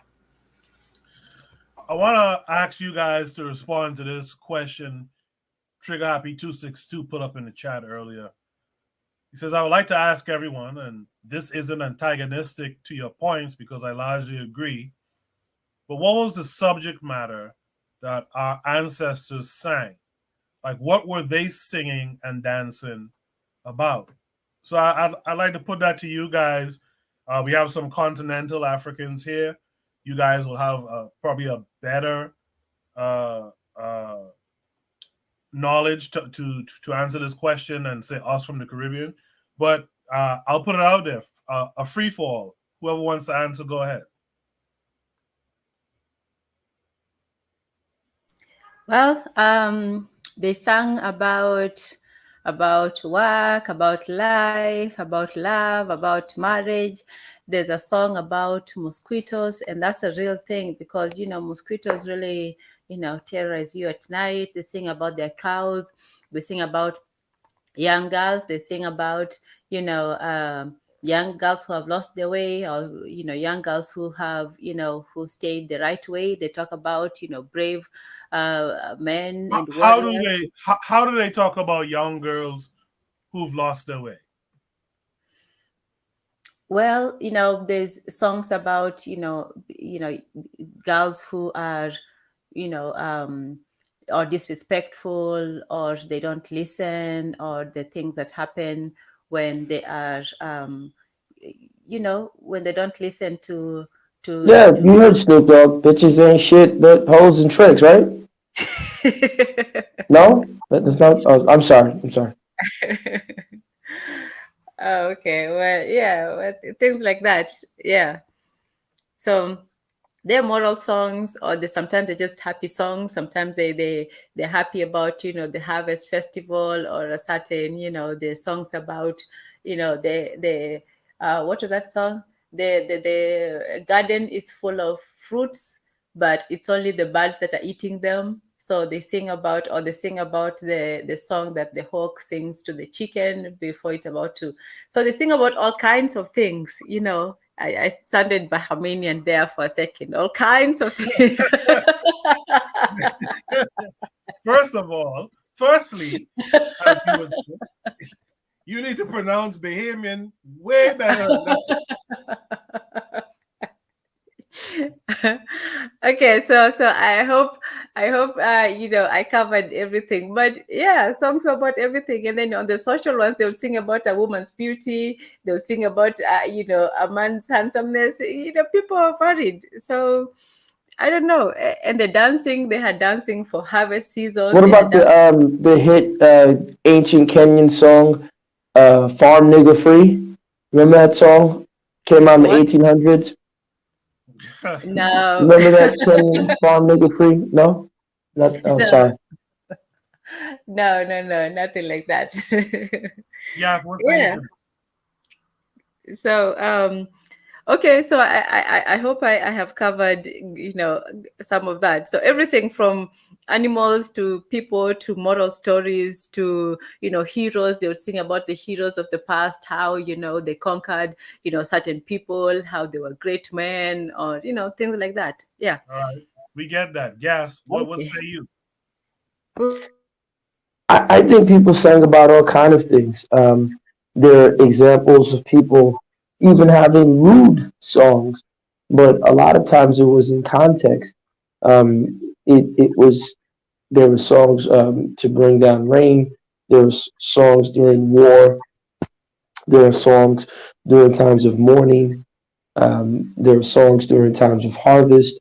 So people sang at different times and different places and different occasions. I think the difference is that what's happening is that those songs, to a certain degree, are created, either through ceremonial purposes, but a lot of the ceremonial songs that the initiates would sing, local people might hear it, but oftentimes they were forbidden, or the initiates might sing in such a convoluted language that the local people wouldn't even understand what was being said unless you were initiated. And so the common people, right? I hate to use that term, but the average folk, they would organically, again, it's kind of like the way Black people would sing certain, spirituals and things about, daily life in the South and stuff like that. The difference is that what's happened today is we have studio music, and there's nothing wrong with studios per se, but when you have Beyonce sitting in a studio singing "To the Left," right? Neo, the R&B singer, a man wrote that song. Maybe he was talking about his personal breakup. I don't know. But he wrote that song for a woman. She sings it. And women, it's like a psyop. These women absorb this nonsense. And so they're walking to the left, everything to the left, you dusty. Woohoo, I'm free, independent. And, you got the men singing nonsense. Usher says, these are my confessions. So you got every man thinking it's romantic to confess to your wife that you went down to Mexico and you banged the big booty chicks. It's just nonsense, and it's created in a laboratory. So when you see the In the Club video, it's befitting that Dr. Dre, a musical doctor, and this guy Eminem are wearing lab coats as they see their Frankenstein come to life. And so these things are perfected in a laboratory and then presented to the masses and repeated often and often and often on the radio, to the point that, people just continue them as if it's happenstance. And I think that's the problem. The people don't control the music controls the people. And so the reference point, and that's why, with Trigger Happy, I guess maybe you're not understanding what I'm saying. Music is not culture. Music is a part of culture. But what they are doing and what they've perfected in America is they've perfected entertainers and entertainment to come to represent the culture. So you'll see Steve Harvey on his show. He's like, man, what you got there? And they gave him collard greens, deep fried collard greens with wild rice and some stuff. And he was eating it, and he's like, woo, child, man, I'm having a real black moment here. Oh my God. And he was licking his fingers. And he was just doing this freaking, Sambo show. And that has been brought to the attention of people that that's how black people should act. Just go on YouTube. You'll see it says, if you black, you eat chicken standing up and you eat your french fries sitting down. And it's like, what the fuck are people talking about? Where are we getting this nonsense from? It's stuff that anybody can just go in on TV. Perfect examples. What's that Black Hollywood film with Robert Townsend, where Hollywood Shuffle or something like that? I can't remember the title of the film. And the white director keeps telling the black guy, stick your butt out, push your lips out, and talk jive. And he's like, yeah, man, I ain't gonna get down, Ronnie. And he's like, I like that, but stick your butt out some more and talk jive. Yeah, man, I gonna get you, Ronnie. And here it is, a white guy is directing how black imagery is supposed to be. And then black people watch this imagery and absorb it and copy it. And it's just, and that's not culture. If it's manufactured by a white guy like Leo Cohen, that is not culture. And so to answer the question, yeah, people sang about a variety of things, but it came from the people. There's nothing for the most part other than some 5 minutes of fame that one of these influencers might have that comes from the people organically. And when they do have to contend with something that comes from the people, they deal with it for a few seconds and then they discard it. If you guys notice, right? Whenever there's a person who comes from the community that might have done something, like there's that kid, the black kid, Little Terrio, and he was dancing and he was bad or something. So you saw all these hip hop artists approach him. They took him on. They absorbed him. They used his energy, right? This is some real occultic stuff, right? In black pentagrams. They use his energy, and now nobody hears about this guy anymore, right? So they've used him up, absorbed him, because the system doesn't like anything to come out that wasn't created by the system. But they know that will happen from time to time. So they absorb you, suck your energy up, and then they spit you back out. So you get your little 15 minutes of fame and you're gone. So I think that's what, I hope that answers Trigger's question. All right. I think that give me a second. I think that yes, I think that there will be many people who come around and they make bubblegum music. But there'll also be people like Fela Kuti them when they make music like Coffin for the Head of State. 40 years later we listening to that.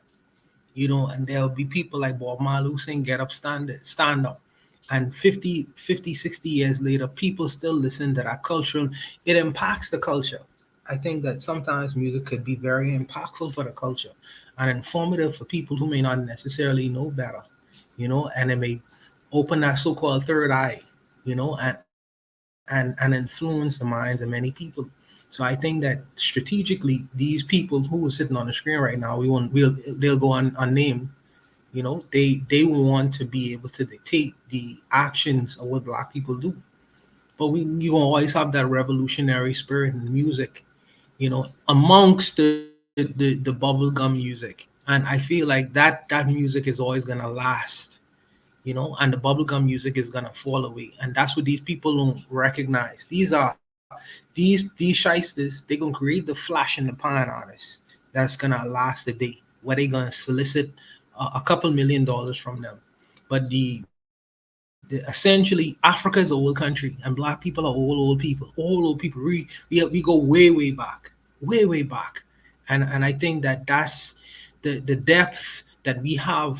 I think that will always be. I think that ultimately we'll always be able to supersede what these people try to push in to who we are as the people. And maybe I'm optimistic about that, but that's what I believe. Because actually, like I say, 40 years later, that coffin for the head of state, that speaks to me, and fella's long gone.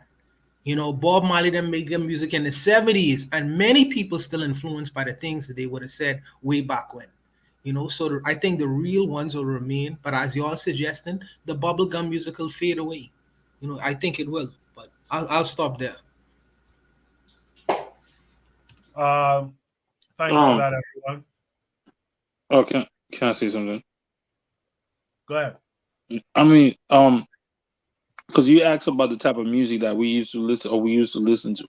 Because in Haiti, when I was younger, they used to have music that spoke about sex, about this and that, but it was poetically put where the kids didn't understand it until you're 25 and be like, what? That's what y'all was talking about? I'm not gonna say that the Haitian music didn't have like, oh, guys cheating on their wife cheating on their guy. There was all type of music about women, about men, about love, about lust, about politics, about the bad government, about saying and fighting to change the country. There was all of that type of music in the Haitian culture. But if you want to say, there was crude music, but it was a double entendre. Like, people as a kid, that, okay, I don't know if you know this person, Gas, or people from Coupe Cloué. Coupe Cloué was one of the biggest artists in Haiti, and then West Africa loved Coupe Cloué too. But Coupe will talk about having a threesome and the music, and you as a kid would not even know what he's talking about until you're like 25 or 17, and you hear your uncle or your other people, this is what the song was. You'd be like, what? They had me singing that when I was a kid? So it's not about the music that I feel that they're gonna start promoting. They're not gonna promote no Fela Kuti or the lady that you were talking about, Angelico, or Alpha Blondie, or they're not gonna promote these type of dudes because they could have done that.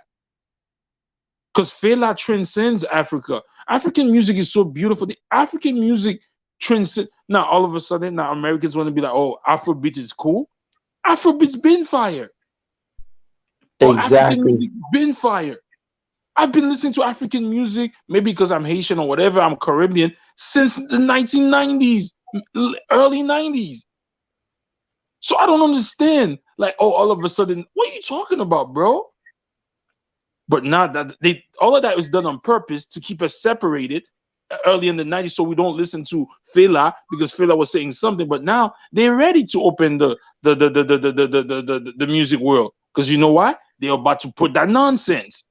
They're talking about that bubblegum music. That bubblegum music is not going nowhere for the time being, because most of our people got bubblegum mentality, especially nowadays. With so that, I'm gonna drop Shoot the Breeze topic number 6, but I do want to do a station ID. We've been talking straight here for a while. How to drink water. That's the next topic. What we're gonna do is a station ID break. It'll take a minute. We'll be right back. You are listening to the Bitter Medicine Podcast on KWAZ Radio. This is D Webb with the Harsh Reality Podcast, asking you to tune in where we tackle the news of the day that affects our community, only on KWAZ Radio. Peace, family. This is Oni, inviting you to listen to the pro-Black perspective, where black problems are addressed with black solutions. Greetings, fam. Tune in to The Learning Curve with me, the revolutionary matron on KWAZ Radio. You are listening to the Bitter Medicine Podcast on KWAZ Radio. All right. You guys can check out Trigger Happy 262's comments in the chat. Should be topic number 6 is how to drink water. Also, check out the Forecast Radio, Brother Bakari Podcast, Tanzan African Mind, and Consider Cheeks show as well on KWAZ Radio. The site is done. It's just kind of bare of episodes and stuff now. We got to work on that next, but you could also check out KWAZ Radio on the podcasting apps. We're on Spotify, TuneIn, Google Podcasts, etc. As new shows start to get added in the coming weeks, you'll start to see the updates of new episodes. And what I'm going to push for is that we all do some episodes exclusively for the website too. So look out for that coming up. Should be topic number 6 is how to drink water. This comes with the link. You need somebody to test the water. Once the company know you're going to be testing the water, they would let you have to put something in the water. 2, get a dog or a cat and put the water down. They don't drink it, and something's wrong with it. See, a dog or a cat, and this is the problem of Jimmy Jones. When they said Jimmy Jones and the people was drinking the Kool-Aid with the cyanide in it, and the cats and the dogs was dead, a dog would not drink straight Kool-Aid, less long Kool-Aid with cyanide in it. Okay, if you take water out the tap and put it for a dog or a cat, they will walk around it. Not just so happen chlorine and fluorine is a gas. All gas move to a higher level, and so there's a period when the dog or the cat will come and drink the water. But I would say don't drink the still water unless you're on a fast, because the still water will rob your body of minerals. Don't drink mineral water because mineral water is radioactive, but spring water is the water to drink. That's number 1. The body's 97% liquid, and out of that is 85% water.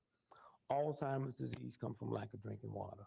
The lower back problems we have come from lack of drinking water. Gallstones and kidney stones come from lack of drinking water. And then again, if someone come and told you to drink clean water, even if what they said was wrong, if it didn't do nothing for you, it's not going to do nothing against you. You have not put anything in your body that would create any type of problem. Number 2, physical fitness. And we as African Americans have to stop looking at physical fitness as some game. We have to stop looking at it as some age, as some sex. Every black person, regardless of how old they are or how young they are, babies get there. They move around in the crib, they do their thing. And so we got drinking water, physical fitness, and sleep. And if I had to rearrange that, I would probably put sleep first. Rest. One of the big horrors, particularly in the black community, it happens all over, is lack of rest. The body, the brain, 90 minutes after the sun go down, the radiation belt in the atmosphere do a flip-flop. And it recharges the brains. And all the sleep you get after midnight don't count. That's what the story of Cinderella's about. And so for those of you out there that's listening to me, try it. And usually you say 7 days. Let me tell you how you drink your water. When you start drinking water, when you're not used to drinking water, you're going to go to the bathroom a lot if you have a job. And God didn't leave leeway for jobs. Jesus Christ is God's son. Jesus didn't work. If you look at all the rich, super rich people, Prince Charles, they never had a job. And Queen Elizabeth, I don't think she even know how to spell it. And I believe every day, if you went to Buckingham Palace and took every dictionary they had, I do not believe they put the word job in there or work. And so when you look and say, well, I can't do this because I have to work, the universe will not bend over for you. Now, you get up in the morning, the minute you get up, you drink a glass of water. If you're not driving over long periods of time where you're going to need to go to the toilet, drink 2 glasses of water. When you get to wherever you're going, between that time and 11 o'clock, drink 2 more. Now you got the rest of the day. to drink the other 4. Now, here's a simple law. Would a 6-month-old baby drink 8 glasses of water? No. Mothers give babies water by ounces, X amount of ounces. Well, the real game is we just say 8-ounce glasses of water. Whatever you weigh in pounds, you're supposed to drink half that in ounces. If you weigh 200 pounds, you're supposed to drink 100 ounces of water. If you weigh 1,000 pounds, you're supposed to drink 500 ounces of water. Now, let me tell you how water works. If I held up, if this was a piece of cloth, and I held it here, and I gave you a sharp hatchet, and you hit this cloth, you would tear it. If I put this cloth in a bathtub of water and you hit it, you couldn't tear it. It floats with the water. The body's the same way. If you fall, if you're injured, if you're in an automobile accident, this is why babies can fall out windows. We read about all the time and don't die because the water balance is there. Okay, and rest. Even when you're not sleeping, rest. And when I'm talking about rest, I'm not talking about on the phone talking. I'm talking about taking some time out every day where you just close the system down. Minute, 5 minutes, 10 minutes, just close it down. And that rejuvenates the body. And so now we're talking about sleep and rest. We're talking about water, and we're talking about physical fitness. Now, jogging is not physical fitness. Weightlifting is not physical fitness. Physical fitness is first your heel got to touch the ground. So if you're on a bicycle, that don't count. If you're walking up steps, that don't count. The heel got to touch the ground. If you're running, what is running? When both your feet is off the ground at the same time, it could be 1/10 billionth of a second, that's running. Now what happens then? Because of gravity pull, anytime both your feet is off the ground at the same time, which is called running, when your feet hit, it sends 2.5 times your body's weight up your legs, to your knees, up to the spine, and sends shock waves to the brain, which damage it. And so walking. Now, walking in the evening don't count. In the morning, when you lay down in bed and go to sleep, the grease in your bloodstream comes up to the top. If you go out and walk vigorously, don't start off that way, but you have to walk to the point that you just tired and sweating and you push all it out. Now, what you will notice even joggers, if joggers go out and run, the day they take off, they get very irritable around 10 o'clock. That's when that grease starts moving back into the bloodstream. And so the 3 things is rest. And you see, one of the great tricks, and it's funny, everybody working 2 jobs except the people that control. They don't work 2 jobs, 3 jobs, 4 jobs, a job and something on the side. It's not about that. Show me somebody that has 2 jobs. I'll show you somebody that has no money at all. I mean, that's a game they play. I mean, some kind of way we have to redo our priorities. And we have to say, wait to the system. It's about my health. It's about my love. It's about my kindness. It's about my gentleness. And those 3 things, you'll see a difference in 7 days. Now, how do you get into the physical fitness? Well, I can't do it. I got a bad leg. Didn't walk bad. If I told you there was $20 million worth of gold over there, and every morning if you walk 2 miles, you could get it. Bad leg, folks, everybody be out there walking. So what do you have to do is start slow. Start 5 minutes. And then after a week or 3 days, the problem you have, someone hear this and say, he's right, I got to do it. Then they go out and hog it, something breaks and don't. When you get through, then do your physical fitness. I say to people who haven't trained, you out there that's 80 years old, 60, 40, been out of high school 20 years, haven't physical, stand in the mirror when you do your physical fitness naked.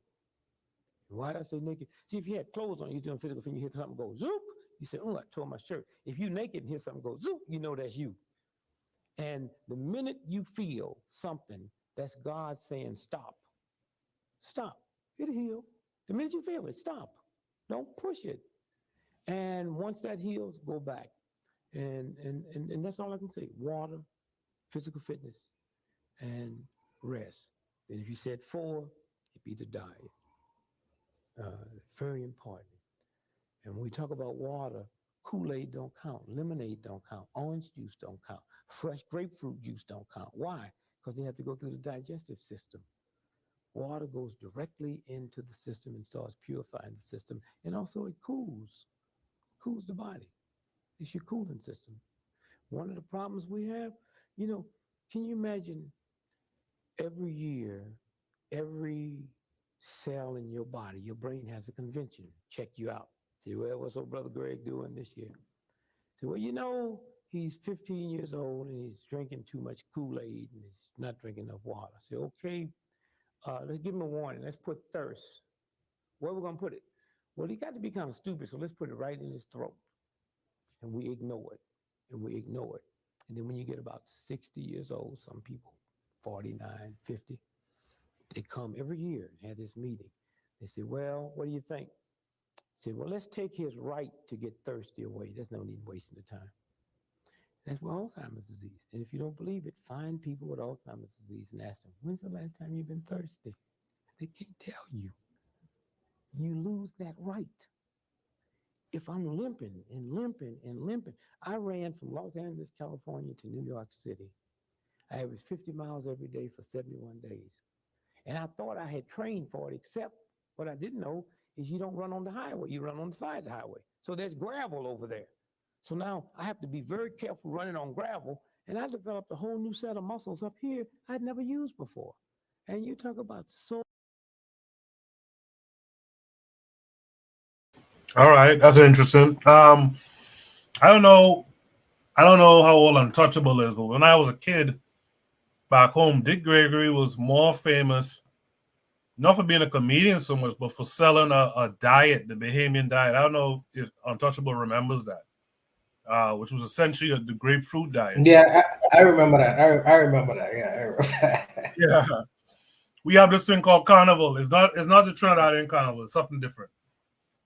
Around Christmas time, and Dick Gregory's poster and stuff is to be up there selling that diet all the time. I remember. Yeah, how to drink water. Tanzan in the chat, you said that's a lot of water. I'll pass, but you like the rest part. What else you got to say about that prompt just now? Yeah, 2 glasses when you wake up, another 2 later on. I drink water when I'm thirsty, and I think that system works well for me, and I haven't really been deficient of it.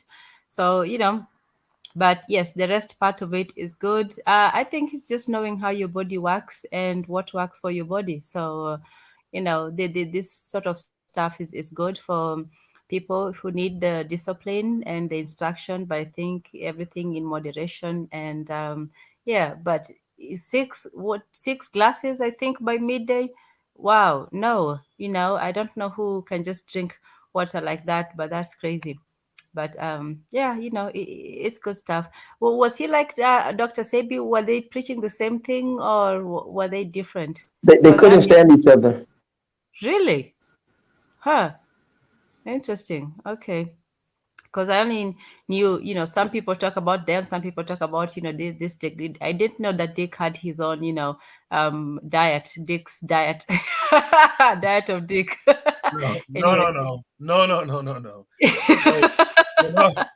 We're not gonna do that. We're not gonna let that coincide. Ain't nobody was in Nassau selling no diets of Dick. I can tell you that now. Ty wakes up. Ty wakes up. Tyler wakes up early in the morning and drink a glass of cow's blood. Yeah, no tame water for me, But no, I understand it. It's good to focus on health, even if whether or not those things are good. I think it's the idea that you should think about your health and what you put in your body. That's the important part. Yes. Absolutely. We can't be talking about fighting for liberation, but we ain't eating for it. We ain't preparing for, you know what I mean? So we definitely should be talking about diet and stuff too. John, let me ask you a quick question. Do you drink room temperature water or cold water? Room temperature water. What is this with cold water? That's very unnatural. Just drink whatever the temperature is. That's what it was meant to be, and that's the room temperature. Yeah, I gotta admit, I can't do room temperature water. Really? Yeah, I have to drink cold water. What if the room is cold? I have to drink cold water. I'll drink cold water then too. Gas. What say you? Yeah, I mean, look, I think there's some truth to. There's a lot of truth to water. There's man, what's her name? I forgot her name. Doctor. Heck, man, so I'm gonna be pissed off at myself.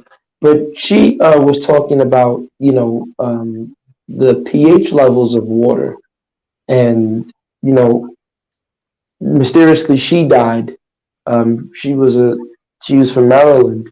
Dr. Mona Scott. Yes, Dr. Mona Scott. You guys can Google her.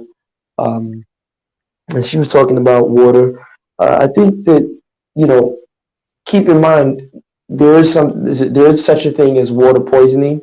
You can literally drown internally if you drink too much water. Um, so that's not good. But that's like 5 gallons of water or something like that. I don't know the exact amount. Like he said, it depends on your weight. But if you drink too much water, you can literally die, right? It's kind of like in science we learn about with the cells. If you put cells in a salt solution, the crenation, so they shrivel up. Yes, right. And so then if you put it in a water solution, it swells until it bursts. Hypotonic, hypertonic. I forgot what that process is. What happens to the cells when they're with too much water and it swells up? Forgot what that part is called. It's been a while. But yeah, so I think it's balance, it's moderation. But I definitely think that I notice a difference in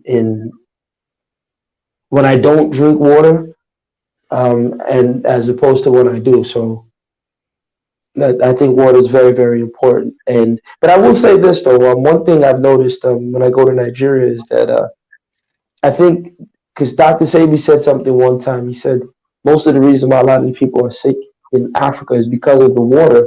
And I have gotten the opportunity to buy a water distiller for some people, and I've noticed that when they started drinking the distilled water, they got less sick. Of course, I told them they had to put like some I forgot what you got to put inside because when you distill the water, it loses some of those natural things that are in the water. But because there's not a lot of you know what is it called when they're cleaning the water and purification. So there's not that much purification in certain African cities. So some people are drinking well water, but when you drink the well water, if you haven't separated where you're taking your shower and where some of the waste products go, it seeps through the rocks back into the well water. So that's why a lot of them end up with typhoid. So I noticed that when I got some family members distilled water machines, they didn't have typhoid as much. So yeah, water very important, in my opinion. Zuli? I mean, I was funny thing. Somebody told me that the doctor told you when you're drinking water, you should be standing up instead of sitting down. That's one of the things I just learned this year or whatever. But I mean, all the waters we know we're not drinking the best water, but I guess like drinking water for me, especially during the winter, is really tough. Like during the summer or during the spring, I could drink a lot of water. But it's like when the winter comes, I don't feel like drinking as much water.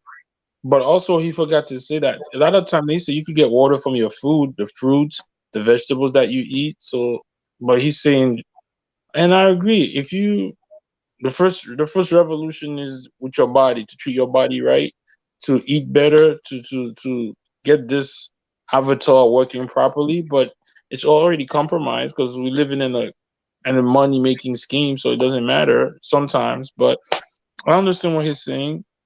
I don't have any complaints. All right. Observing immigrants. Marcus Garvey is delayed.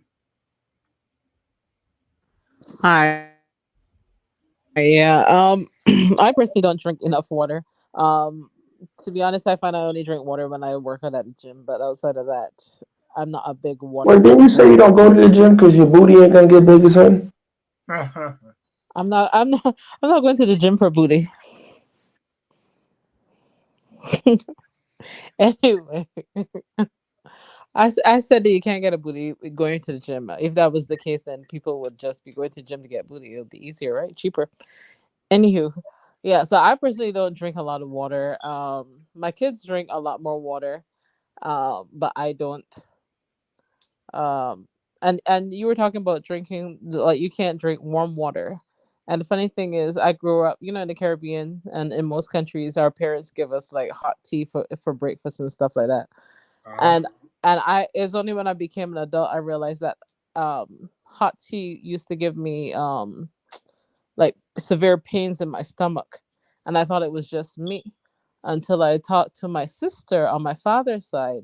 She had the same problem, and my father had the same problem. So, it's just weird, like genetic wise. Sometimes you can't do certain things, and um, it tells me our bodies are different. I mean, some people may need more water than others.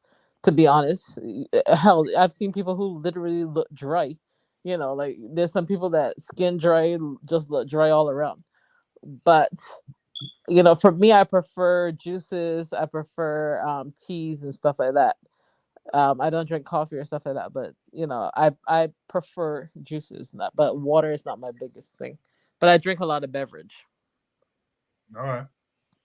And the rest of the stuff he said, like exercise, diet, I think I'm fine on that. But the water thing, definitely not. Bwana Hagaziki, what say you? I've discovered something. Well, for me, the best hydrator for me is natural coconut water. Natural coconut water, if you are thirsty or if you need some level of hydration, I found that the coconut water, as far as hydration is concerned, water is good too because I drink a lot of that. But for a hydrator, I found that coconut water, natural coconut water, is good for me. I feel contented and I feel like I'm refreshed more when I drink natural coconut water than I do water itself. But I make it as a discipline to actually drink a lot of water. So I do what I can. I do what I can with that because I do work out a lot. So what about it with either water or coconut water, either or.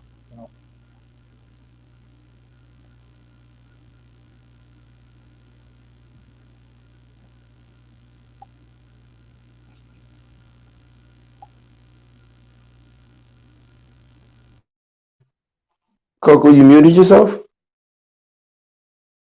Yeah, I was talking unmuted. Sorry about that. Yeah, so I guess if there's no last words there, let's go to Shoot the Breeze topic number 7.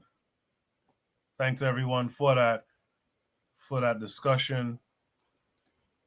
Bobby Wright in the chat says, I remember back in the 90s, Dick Gregory was on a talk show promoting his Bahamian diet. He was helping a brother who weighed 600 pounds or more lose the weight. Yeah, I remember exactly that too.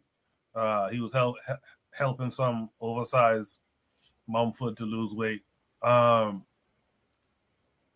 Should be topic number 7 is there a need to focus on the future African generation to make the changes needed since the West is lost and mostly unappreciative in real life tangible goal? That's a long prompt. You guys try to shorten those prompts a little bit for me. But that came with a link. And the link is to a YouTube video. Let's check it out. Reporting live with your channel at my alma mater, INCC University. That's where I started. These grounds know me very well. I came to this campus 1983, and I left 1991, studying right here.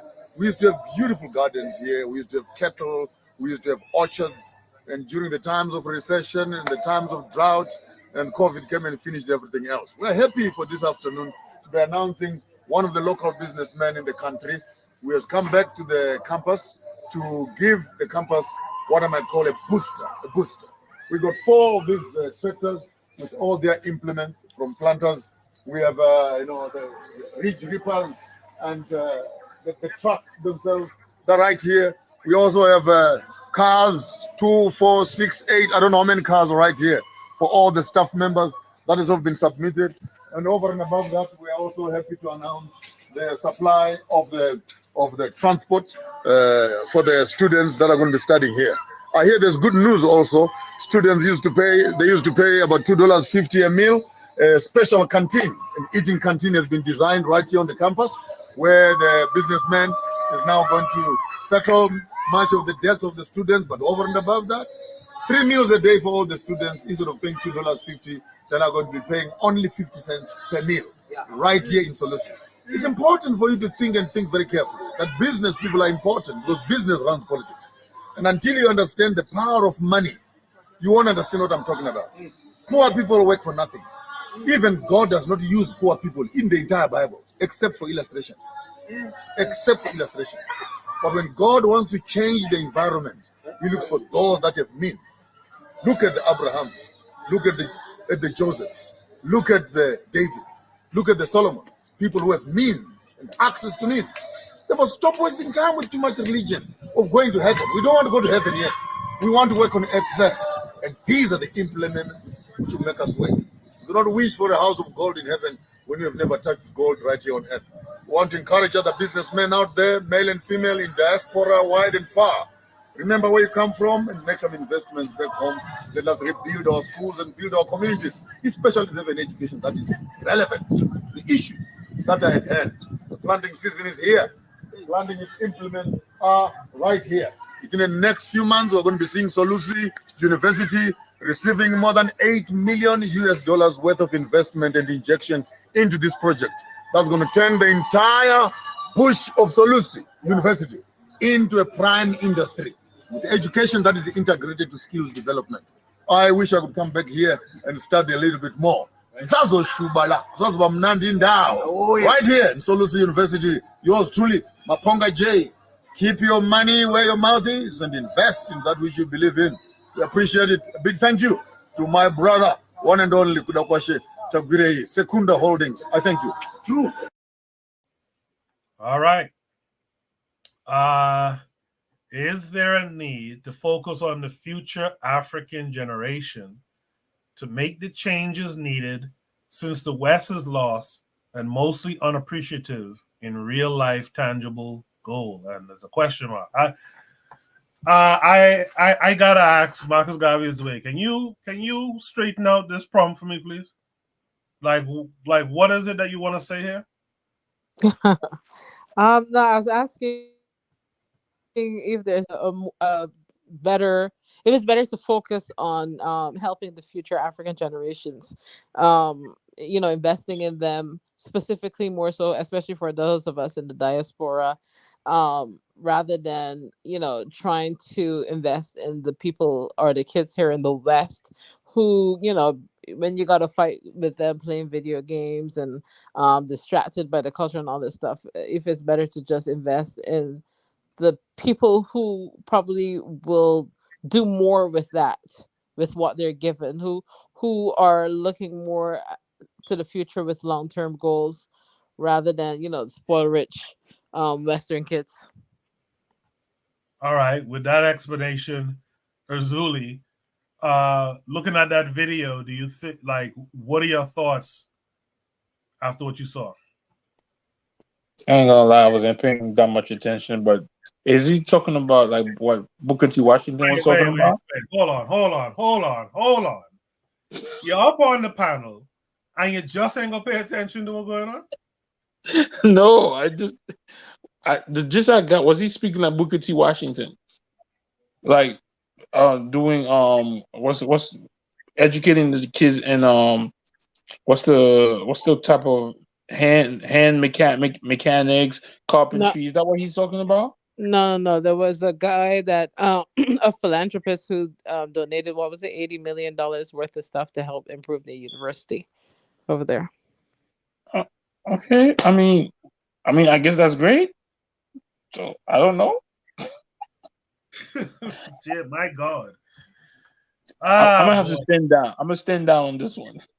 Haiti weeps. Haiti weeps, man. Let me go to Tanzania. Tanzania, let me see if I can get a good answer, a good response out of you. Sorry. Can you get back to me? All Can you right. get back to me on this Gas. one? Save us, Gas. I mean, I don't know if I can save anybody, but I think to the question, I do think that it's an interesting question.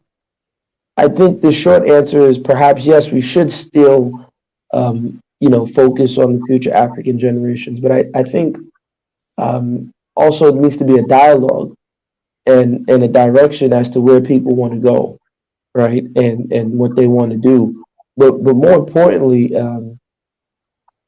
like with the Leo Cohen video of past on my show yesterday, I said that one of the things us Westerners, us being in the West, we don't let those back home know the true inner workings of what makes the West magical, right? So the Black Nigerians should be made aware what their African American brothers went through dealing with people like Leo Cohen, right? But a lot of times, the people back home are ignorant of these things. And so I was hearing him. He said, I like the fact he said, forget about heaven on, going to die to get heaven. We need to engage on things now. So I think it was a good video. He's saying that, but the only part is like, it turns into this, those with money are seen as good. Those without money are seen as useless. I didn't understand why he would say that, but I think overall, that's what we should be doing. I think all of us who have means should be not only should we be donating things like that, but we should be letting people know the truth as to what's going on with the West. So I said on the show yesterday, I said that I gave the example of what's that Juana, what's that Michael Jackson song where he was leaning on the stage? Dang, I can't remember the song. Yes, is a Smooth Criminal? Yeah, he leaned. He did that Michael Jackson lean that he was famous for. Now, I remember as a kid in Africa when he said, "Oh my God, look at Michael Jackson! Oh God, that guy can dance." And I know there are a lot of Africans who probably, bust their eye and lost some teeth trying to do that goddamn lean, not realizing that, Michael Jackson had a nail, one of those strong, thick construction nails drilled into the floor, and he had a slit put in his shoes. So when he was dancing, he slid his feet inside and was able to lean and not fall. And then he took his feet out, and he practiced that so smooth, so we didn't see that he took his feet over. So that's the magic of modernity. But when you're an African, you're like, oh my God, look at what he just did. Wow. But we in the West need to say, oh, hold on,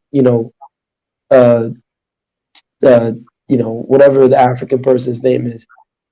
Slow down. Don't just, say, hey, the white man, don't go crazy. This is what he was really doing.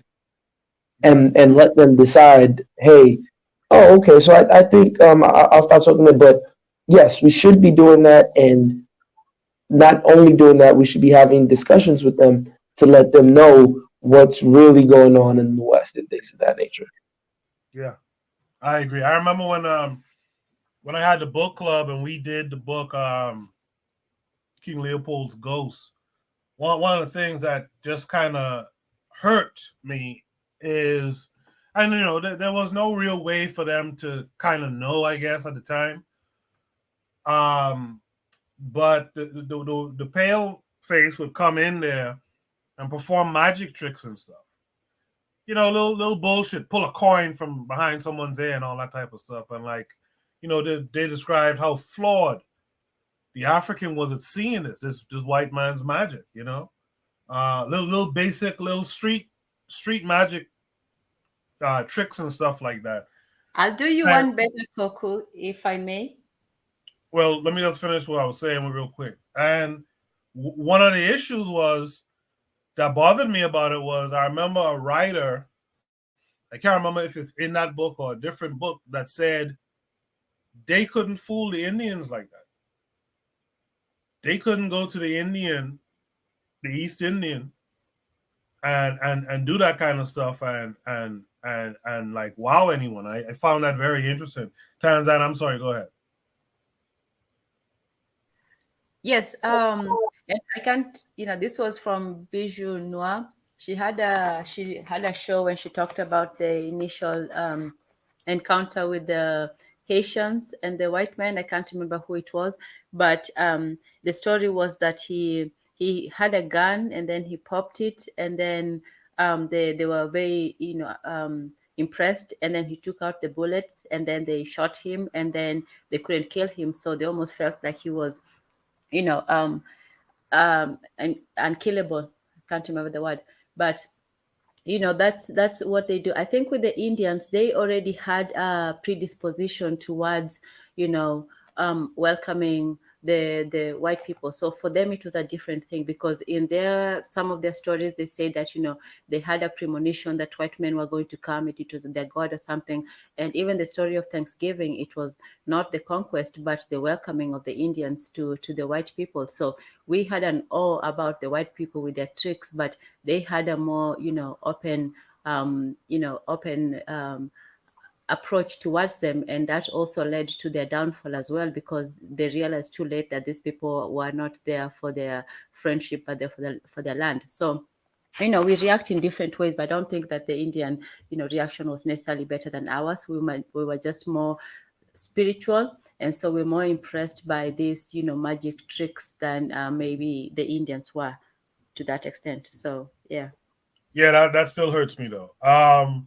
Me too. Who am I missing now? Did I? No, Buana. What say you?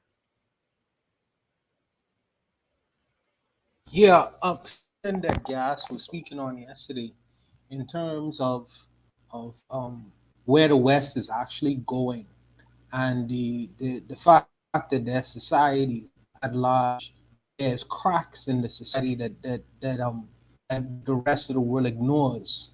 And if we take the same path of so-called development, we'll end up in the same cul-de-sac where they ended up. And yes, Africa can use modern instruments, I believe. Maybe not everyone. I believe that we could use forms of modernization to make changes in Africa. But ultimately, we need to have a plan and a direction of the course we'd like to take, because I don't want to reproduce Switzerland in Africa. I don't want to reproduce Westminster in Africa or in Africa.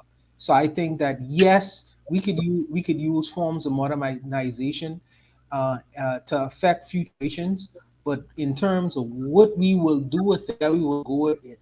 In terms of development, we need to determine that first and foremost before this hit ground, to decide what we want to actually produce and what we want to use these tools to do. And I think that the Gas made a good point with that issue last night. So I just really wanted to restate that. But I'll stop there. All right, observing immigrants, you get the last word. I have nothing to say. For the sake of time, I'll go. I'm supposed to go back to Tan. Tan, are you ready to speak to No, it? no, I think I said my all. Yeah, he's saying some good things. I like that he's wearing the traditional leopard skin. Well, not here, but he does from time to time. And yeah, I agree with everything he says. All right. Most of it, yes. Without further ado, let's go to Shoot the Breeze topic number 8. Hey, if you guys are still in the chat, you got to give us some energy now. We're still out here, having these discussions. Give us some energy, post some comments, etc. If you want, I could drop the link for anyone who wants to join the panel. As we finish up, we're going to finish up at 2 a.m. So it's up to y'all. And this one looks like it's taking me to a Twitter tweet. Hopefully it's not a whole long thread or something like that. Okay. So Shoot the Breeze topic number 8 is, how do y'all feel about this? What should be your analysis in regard to this new scheme of making quote unquote informant movies? Informant movies. So this person tweeting is ex-hater. Quote, set in the 1920s, Marked Man follows a young black man who joins J. Edgar Hoover's Federal Bureau of Investigation and then infiltrates Garvey's UNIA organization, testing his loyalty to both race and country as he grows wary of both men's actions. The tweeter says to that quote, to that blurb, I'm a pass on this one. So they also have this tweet here. I guess Winston Duke of Wakanda, Black Panther fame, in Baku. And I was supposed to do a review of that film, but again, I've been ill and haven't had the energy to do it. I'll still try to get to it soon, though. Winston Duke is set to play famed black nationalist Marcus Garvey in a new upcoming film. I mean, I when it comes to film, I'm a bit of a stickler. If the person in real life was dark skinned and short, give me dark skinned and short. Winston Duke is a dude like my size. Like he's a dude like 6'4", big old strapping dude. But whatever. It's already a film about a goddamn informant anyway. So you might as well do whatever you got to do. Azula, I keep telling you, you got to scroll and get the link, man. It's a very interesting thing, but yeah, Hollywood does have this thing going on with these informant films that's kind of off-putting and troubling. Tanzan, what are your thoughts about these informant movies? But informant, what do you mean? Are they people they spook by the door kind of movies? Informant movies means that it's not really about the black nationalist or the black hero. It's about the person who brings them down. Oh, wow. Are those the movies they've been making? I didn't know about that. Judas and the Black Messiah, the movie about the chairman, Fred Hampton, that's really about the guy who sold them out, really, right? Oh, okay. See, I don't watch a lot of films and less black films because, yeah, they're just not well made, and most of them assume it's going to be just about the hood or drugs and things like that. But yeah, that one I didn't know about. So I admit my ignorance in that one. But it's I know that there has been an attempt to sort of besmirch the character of a lot of black heroes. There was some sort of Harriet Tubman. She had some affiliation for white people or something, and then there was this I don't know, Nat Turner. They tried to sort of softenize his story a little bit by making it sound like he had some some softness for the white. So I know that when things like that are put in the movies, it also has to appeal to not just black people, which are a certain the consumer market, but more largely it has to to make white people feel not too uncomfortable. So I don't expect to have the full truth, especially with historical events. That's why it's better to read than to watch a film. But when it comes to this, taking them down, that's an interesting aspect of it, because it's almost like The Wire, which I know I haven't seen. I should. It's a great series. Everybody has told me that. It's also that aspect of always looking at the the the villain, humanizing the villain versus lionizing the hero. In white movies, they make their heroes to be just, out there, wonderful people without, fault. And then they do sometimes try to, make their villains, a little bit sympathetic, but they're still known to be villains. But I realized, even in Killmonger was in a typical hero movie. Killmonger would have been a typical villain. He would have been, the guy who wants to, bring everything down, the Joker character and so on. But in Black Panther, they made him almost into a sympathetic character. So in Black films and narratives, they want to make the anti-hero the real hero, and then they want to almost take down, the real hero. That's my, reading of it. But yeah. All right, thank you for that. I put up a poll earlier. I see no one responded. Does that mean that y'all don't listen to podcasts or no That's correct. I said That's other. correct. Pardon me? I did. I said other. I don't listen to either My baby's Google. clouded. Oh, okay. Someone was saying something. I don't know who it was, but Tanzan, you were saying? No, I responded to that. I said that I listen to other. I listen to, a different podcast called, Google, I think Google Bust or something like that, but it's neither Google or Castbox. That's the one that I listen to. So I said other, and it says to comment in the comment section, but I didn't find a space for that. But yeah, I responded to that. All right. And also there's some community tab stuff I'd like y'all to respond to as well. I want to know, I think it was the question of the day today. I want to know what's the pros and cons of Pan-Africanism to y'all? I'm curious to know about that. With that said, Ozuli came back on. Ozuli, you must learn to scroll back and find the link, man.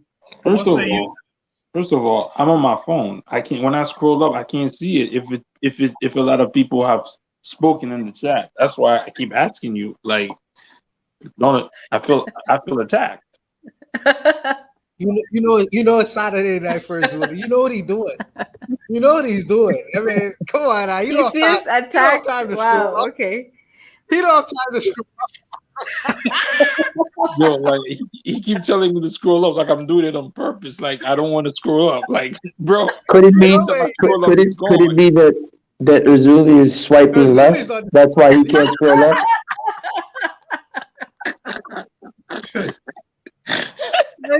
Those midnight meetings from the last show. Kaku knows what I'm talking about it. I mean, he knows what he's doing. Yeah, he knows what he's doing. Yo, y'all ain't shit. Anyway, I'm just tired of the trauma porn. So I mean, nobody's like you just mentioned. The Messiah, was it the Messiah? Judas and the Black Messiah. Judas the Black Messiah. That was what it was about, and this one is another one. And then now they have Emmett Till coming out. They have an Emmett Till movie coming out, and there was another series that they have on Amazon about the family that moved into the. I mean, I guess they want to focus on the. I guess to them, they think there's more drama and more conflict in the mind of a trader than the mind of somebody that's trying to do something. I guess positive. I guess. So I guess maybe they found out there's more dramatic tension in the mind and the character of that guy than Marcus Garvey or whatever. But again, they funding it. So if you fund yours, you'll do the movie about Marcus Garvey instead of that. But again, it's all about trauma porn that they do to us. And then I'm going to push back on what Tanzan said. Killmonger was not the villain. Killmonger was the hero. Yeah, he's the hero. And then in that movie that just came on, Namor is the hero. Of course, you say that being, black, yeah, because okay. And again, I'm gonna how is somebody who wants to go and ban all of where they came from without even any understanding of the no. system? He understood all down. Tenzin, did you watch Black Panther? Yes, I did. T'Challa's father killed his father. Yes, but that's no reason to go burn the whole place down. What is the African proverb? If you mistreat the child, he'll come back and your uncle. What? Okay, you from Kenya. You from the other side, so you're not. So I'm not talking to you. You don't understand what you're talking. Whatever. Anyway, back to what I'm saying. African proverb, there's no African proverbs that tells you to go burn everything down, destroy everything, just because. This is how I know. This is how I know you from the East. You don't know nothing about the West. So stay over there. Wow, now it's an East-West thing. Okay, I'm listening. The child will burn down. I forget how it goes now, but the child will burn down the country or whatever to feel its warmth. Like then burn down the child. How are you going to let a child burn down a whole village? Burn down the child. That was an evil child to begin with. That's a Hitler, where they say, would you kill baby Hitler? Yes, of course you should. If it's going to prevent the light. Okay. Tenzin, you're speaking East BS. Let me tell you what this is what the proverb says. The child who is listen. Are you gonna listen or are you gonna go? I'm listening, Azuli. The child who is not embraced by the village will burn it down to feel its warmth. Proverb. This is a West African proverb, meaning that Killmonger was rejected by his family. So when he came back, that's what he did. But we're not talking about Black Panther right now. Okay, we're not. Yeah, but that's a mentality to have, that because somebody's angry at you, because you're angry at somebody, you're going to destroy everybody. That's why you're a woman. That's why you're a woman. You don't understand. It's not about being a woman. Yes, it's not about you're going to destroy everybody because one person was angry at you, because you're angry at one person. Oh my God. Your Killmonger represent the Black Americans. So Black Americans want to destroy Africa because they're angry at us because we sold you as slaves for First trinket. of all, we're not talking to you. You're on the East. Stay on the East. Anyway. But listen to that statement, Tanzan. Tanzan, listen to what you just said. She's not even listening to herself. Burn on Africa because we sold. Like, listen to that. That's a vexing. You see how she just said it, right? That's a vexing thing to hear. I gotta be real with you. That's vexing. So what I'm saying, what I'm gonna say to end the Killmonger Black Panther talk. I could do a live show where I review the new film this week. We could talk about that day if you want, right? Yo, I'm down. Let's review that. Yeah, let's do it, right? We could have all this out. We could do both on one shot. Yeah. We could do all that this coming week because I don't want to have the conversation go off. Okay. But the idea is that when someone is angered, they might very well go those lengths, and you can't really tell them that that they can't be angry, and you can't tell them how to respond to their anger, right? But anyway, let's leave that there. We're talking about this prompt right now. How do you feel about this? What would be your analysis in regard to this new scheme of making informant movies? Trigger Happy 262 in the chat said, keep in mind too, Winston Duke is married to a white woman. I didn't know that. No, she's making that up. Not my boy. Not Mbaka. Winston Duke, who's a Trinidadian, by the way. I've been following him since he was on this TV show called Persons of Interest years ago, and he was probably the best villain on TV at one time, the best actor, so to speak. Oh my boy! Oh man, my boy is. Oh, yep. He is okay. So there's that. He's a fun boy. Either that, He or better she's be careful. That's all I got to say. either that, or she's be careful. she's Hispanic or whatever. But He better be careful. That's all. Trigger Happy 262 in the chat said, guys, please. Trigger Happy 262 in the chat says, getting some vanilla lover to play the Honorable Marcus Garvey, pathetic and insulting. Brother Bakari is still with us. He's out there. He said he got a white wife. But hold on. He's not playing Marcus Garvey. He's playing the trader. He's not playing Marcus Garvey, is he? Oh, that's fine then. I don't think he's playing Marcus Garvey. Read the screen. It says that he will be playing Garvey. They say he's set to play Black nationalist Marcus Garvey.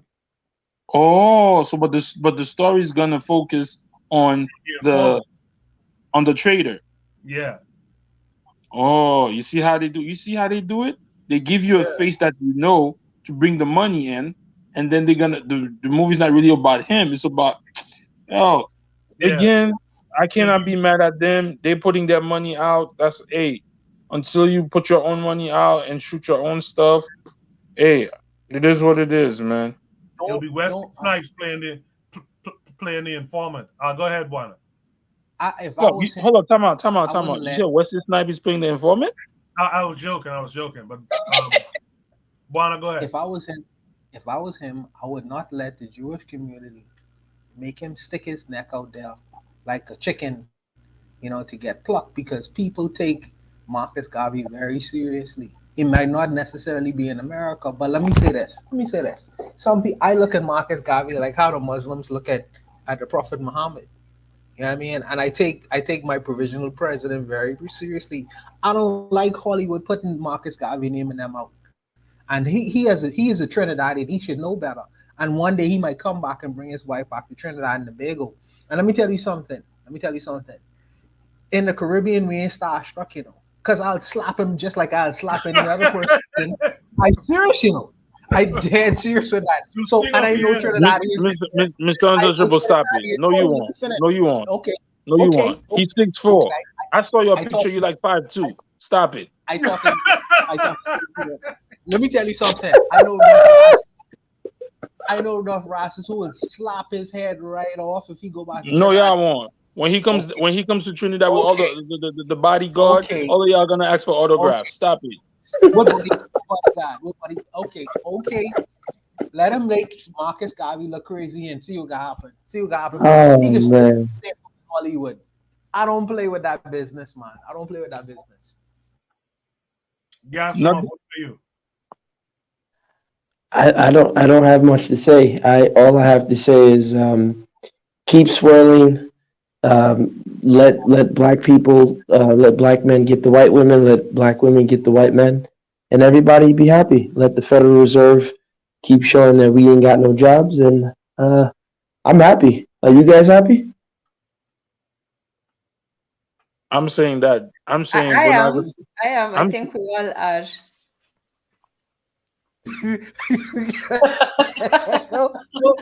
Whole different issue. We can talk about Federal Reserve. I talk about Marcus Garvey right now. If this dude make Marcus Garvey look crazy, I have a problem with that. You know what I mean? Like I say, he gotta come back to the Caribbean. Bring your white wife and see if you don't get your head slap off. Look, you just need to all come to Kenya. We are happy over here. We're happy. Just come. I know Ezuli, you're too angry to travel, but just try it one time. It might do you some good. Nah, I'm with Killmonger. I'm not messing with you. Oh yeah. No, stay over there. Stay over there. Yeah, we don't want people destroying and killing and all of that stuff. It's okay. Brother Bakari has Kala says, no, Bobby, before we continue, I'm sorry, but we will have this conversation because I didn't want to watch that show, and then I was dragged by it by a Black American who told me I had to watch Black Panther. But no, Chala did not save the sea agent who was working with the white South African, what was it, Klaus? That was, what's his name? Killmonger. Killmonger killed his woman, and then he went and worked with the Watchman. Okay, I'm done. We can do a review on it. Save it for the review. Okay, I will. Women, all emotional. Don't even follow no rules. My goodness, Brother Bakari. She's hot. Brother Bakari, what say you, brother? What's up? Look, this cat should not be playing His Excellency, the Honorable Marcus Mosiah Garvey, greatest leader ever walked the face of the earth. That's my opinion. He got a white woman. And if you know anything about the UNIA rules, I'm a card told member. He wouldn't even be allowed in the UNIA because his woman ain't black. And they make these movies showing the black sellouts. You got to understand, these folks taking all the blame off themselves and putting it on you.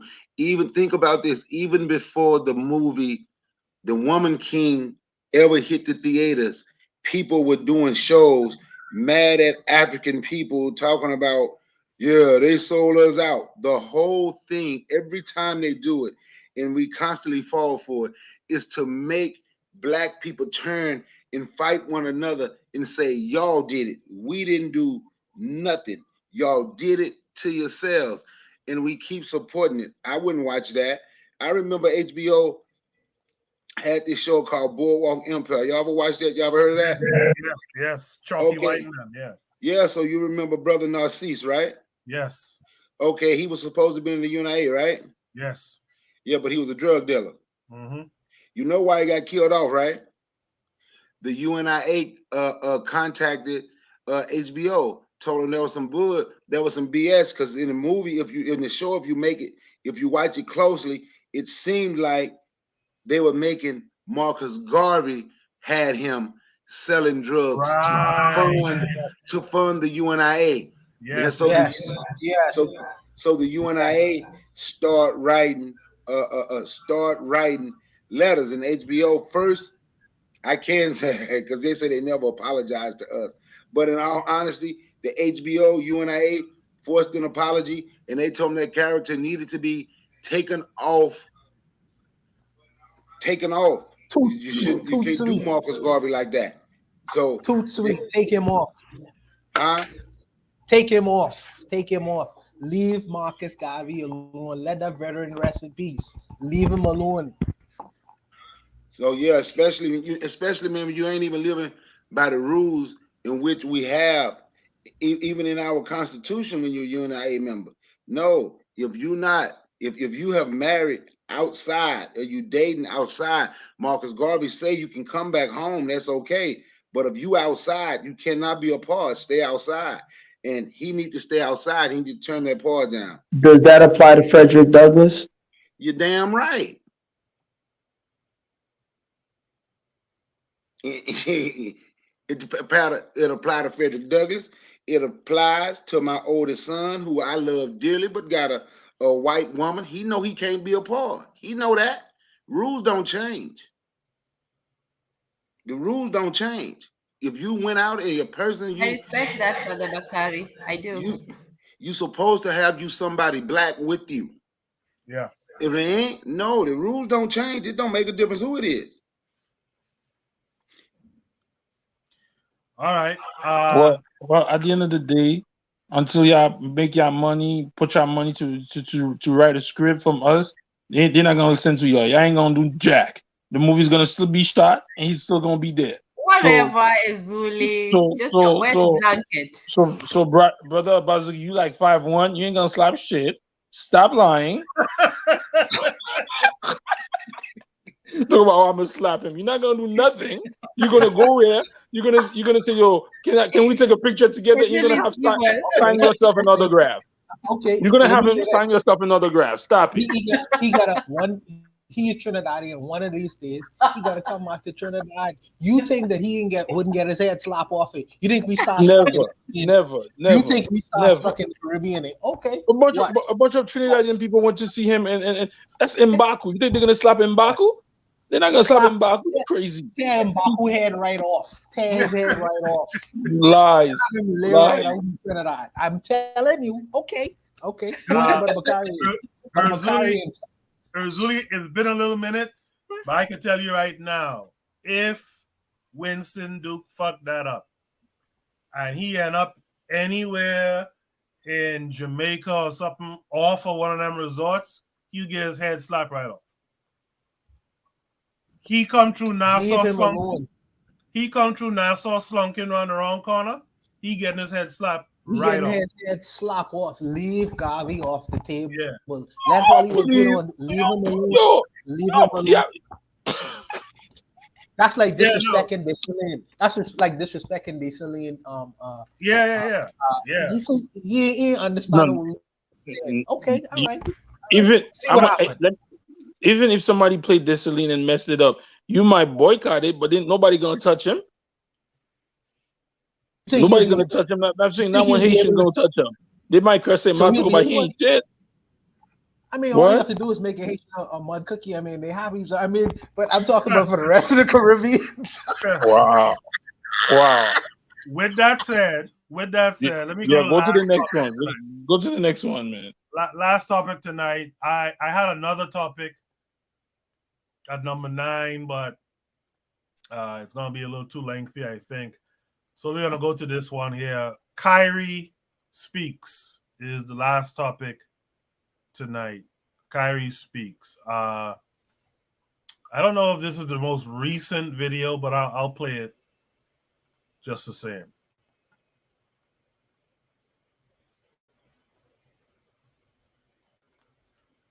It's gonna be enough peace to each one of y'all. Sending my prayers up to the.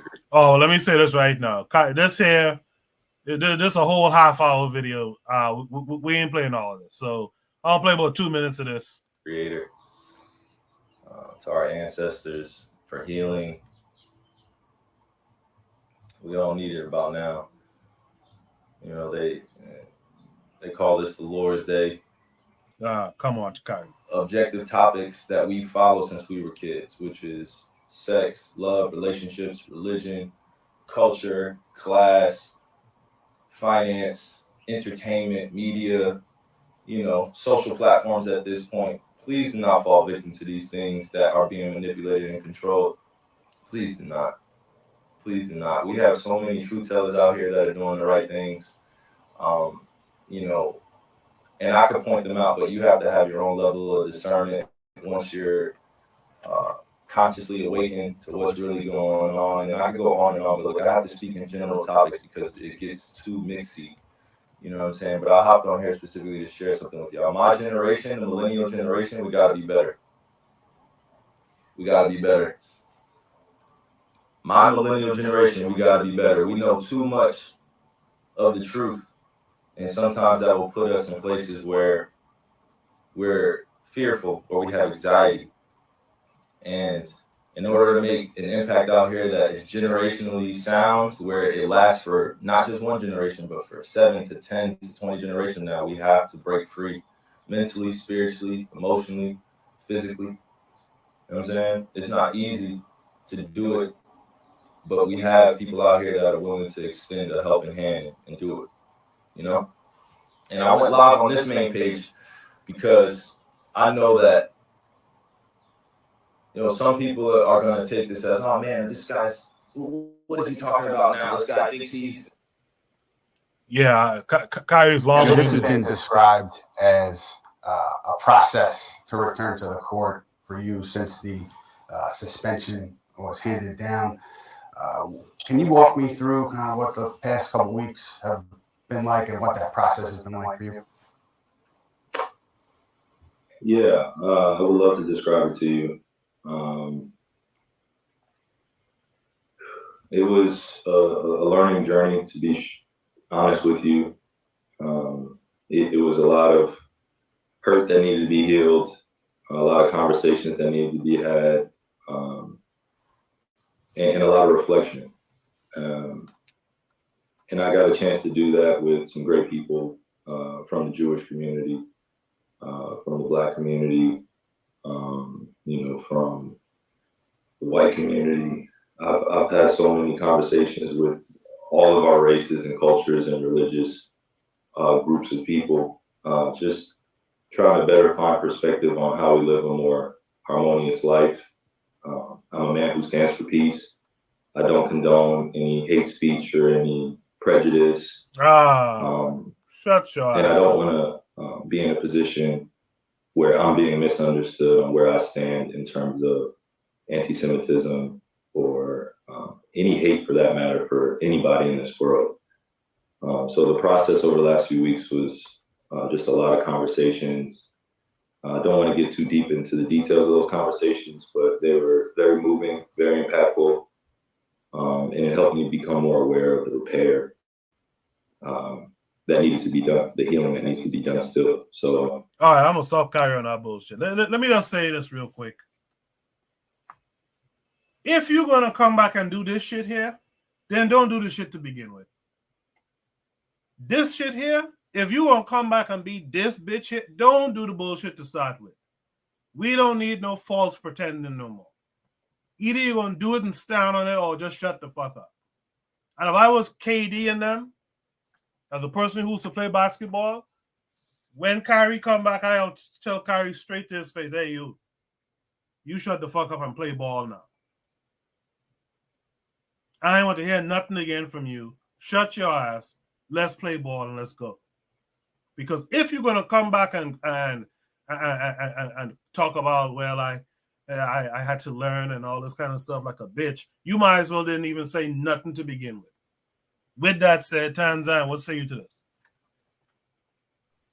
Well, I agree with you. Don't say something and then back out like a pusillanimous person. But I would say that the argument against that is this, that they're not going to allow you to say something outright, because none of the goody two shoes people have actually brought the subject to the forefront. So maybe in doing that, yes, you might have to retract it, but at the same time it's out there. So it's going to get a few people talking, even if for a short time they might go look into a few things. Not everybody, of course, but for that short time when you had that window of opportunity and you mentioned something that people are going to look into, maybe a few people might learn a thing or two. So I don't I don't respect that other aspect of him apologizing, but I know that in the very limited and restricted media, it's very difficult to say something outright. So sometimes maybe outrage might be used to start a conversation going. But at the same time, I'm not seeing and it's unfortunate that it takes people like this to say something outrageous and have people talking about it and so on. But that's where maybe the people who actually have a stake and an interest and a skill in the matter can step in and say, no, this is actually the real truth and historical data, and present that. But I'm not against somebody speaking about something, especially when the other people are just staying silent and speaking about nonsensical things. So yeah. But Tan, if you're gonna come back and be the poster boy for Kunta Kinte being turned to Toby, that don't help us not one damn bit. You might as well have kept quiet. Yes, but that's if worse. everybody's keeping quiet, all the little boys who grow up idolizing Kyrie had to watch him get publicly flogged and him come back with his tail between his legs.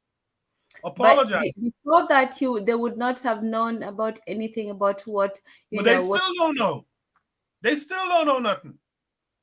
You don't think some of them went and they don't know nothing because everyone shitted on what he was saying anyway. The Jews have a machine called the media to cover up their shit anyway. These kids still don't know. Okay. We hardly know, and we have some consciousness about us. We hardly know the real machinations of what these people be doing. Like we can't really put names to all the shit that they do. No, that was a waste of time that Kyrie did. Brother Bakari, what say you? I think what it shows, and it shows all the time, is black people cowardice when it comes to white folk. I know I heard you say Jew, but I'm done breaking them down because them white folks stick together. That's just me. But then it just shows how easy it is to make grown black folk get in their place. Then it's a grown, supposed to be a grown black man. How white people can just make you get in your place and you shut the hell up. And you're right. If you're gonna, if you're not strong enough to stand, and I don't care who you are, whether it's Kyrie or whoever apologized 30 minutes before he did, Jalen Rose apologized within, that's the quickest apology in history. He apologized within about 60 seconds. Yeah. If you're not strong enough to stand and people can just treat you like shit, it almost, you don't even wonder how, you stop wondering why we were enslaved for however many years, then through Jim Crow for all those years, because of black people like that. Whoopi Goldberg, she came back and apologized, and she was married to a Jew who was she was married to a white boy who gave her so-called get together for her birthday one year, dressed in fucking blackface, right? So when they do that, like you said, the people that look up to him or whatever, he want that check, he need them checks. So for me, I don't look to our entertainers for nothing, right? Because they truly care about the black neighborhood, black people? Do they ever come back and do anything?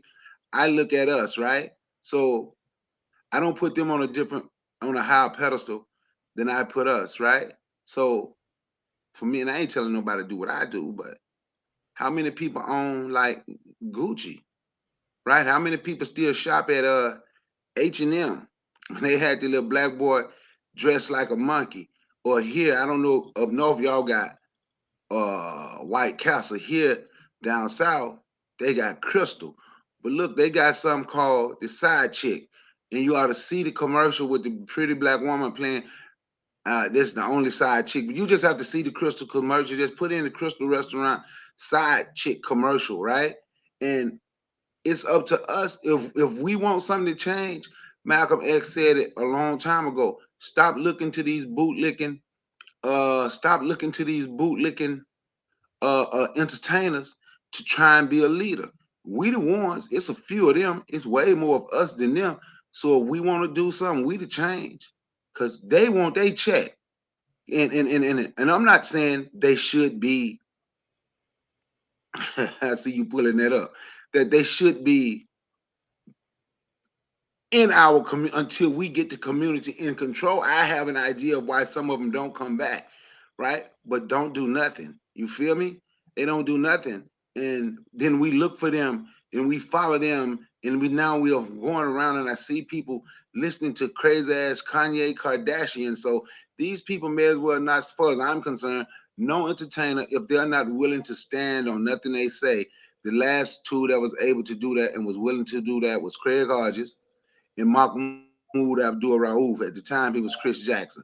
Then he changed his name to Mahmoud Abdul Rauf. They were willing to lose everything. They were willing to lose because they had something that they truly stood on. And they were standing on something for black people, not on a fake religion like we're the descendants of Popeye. Because you might well be a descendant of Popeye if you're talking about you're a descendant of Abraham and Tyrone and all them people in the Bible, Jimmy Dale. You understand what I'm saying? So far as I'm concerned, right? You're right. They may as well not just be quiet, not just be quiet altogether. I get it, Mike. Yeah, just thank you for that, Brother Bakari. You notice something too with YouTube? I just played that commercial twice. YouTube had no problem with that commercial playing, right? Selling some chicken sandwiches and shit with side chick shit and all that stuff. No problem. They didn't stop the stream, none of that stuff. But a TED Talk could stop the stream from when TED Talks be on YouTube left and right. You're not in the gang. What's that? You're not a member of their gang. Right. And plus. But also they know what you like. They know you like that chicken, that fried chicken. And plus, they know what's going on. Plus, they know I'm getting closer to that number. Right? They see I'm getting closer to that number, so they're scrutinizing. Almost every other day I'm getting an email from them about some video with a copyright claim now. Right? And it's through these Shoot the Breeze videos too. Right? But that's the game that they play. Anyway, with that said, Uzuli, what say you? I understand having Kanye apologize. I understand because Kanye went, but Kyrie just put a link. So Kyrie didn't actually say anything. To be honest, he just put a link, and they dang it. But nobody went after Amazon, who put the thing there on Jeff Bezos. He didn't apologize. Nobody went after the movie theater who showed that movie, which includes Shaquille O'Neal's movie theater. None of these people were meant to apologize. So But at the end of the day, nobody stood up for the brother. Nobody stood up for him. None of the Players Association, none of them. Everybody, yo, I don't blame Kyrie for apologizing. None of y'all. And I'm not talking about us. The people who could back him up said anything. All it was big talk, this and that and the third. And then, yo, we knew that was going to happen. So if the brother don't have nowhere to go to back him up, what do we expect him to do? He didn't say anything. Kyrie did not actually say nothing. He just shared a link, a picture.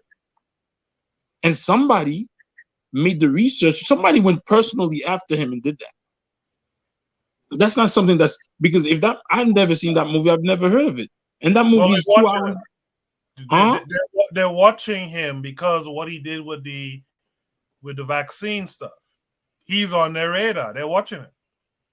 So I think the whole thing is they're gonna have to pay him the money back that they didn't, and they're trying to find a way to defamate his character, if that's the word. I forgot what the word is, but defame, yeah. Defame his character. But I don't know. Kyrie Irving just showed this. Amazon didn't have to apologize, or whatever. But at the end of the day, who was gonna come rescue him?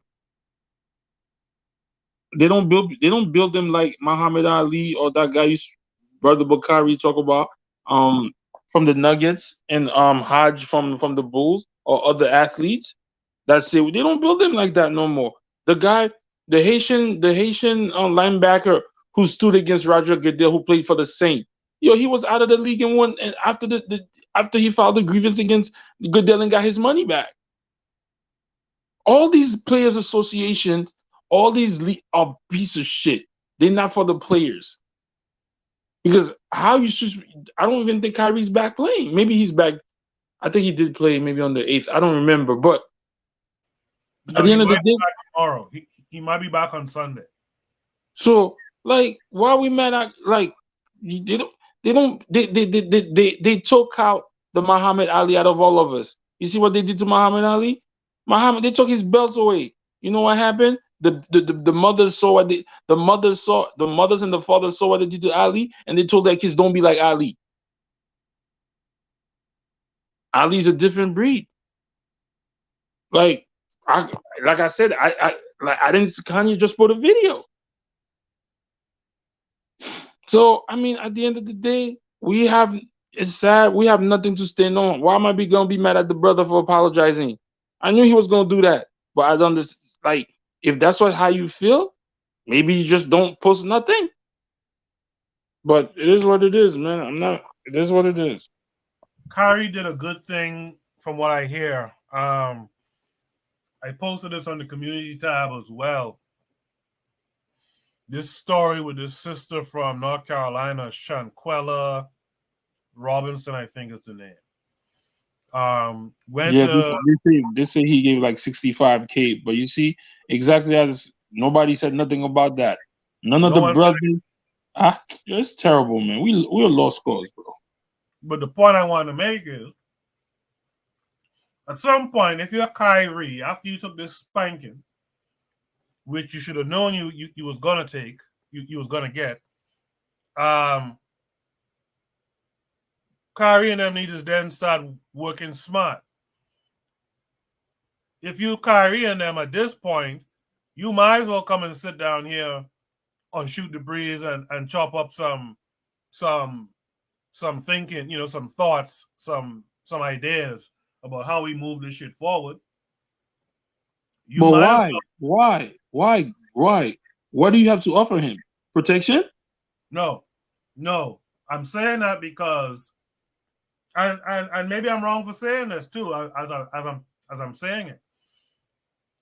I really shouldn't mind someone's pockets in truth, but you made money, man. Kyrie has made a lot of money. You understand? Brother Koku. What's the point of making that money? Hold on a second. What's the point of making all this money, generational wealth, right? But you ain't changing nothing for the generations to come. Even if you have to be a silent donor. That's one thing Umar Johnson said too. when Omar was telling that story about some NBA player wanted to donate. Dude, donate the money quietly and don't say nothing, right? But quietly, we just, you and I reviewed, you, me, and Buana reviewed the spook who sat by the door. When are these guys gonna say, all right, in the mainstream face, I'm gonna be just a cool dude. I just play ball. I'm good at it.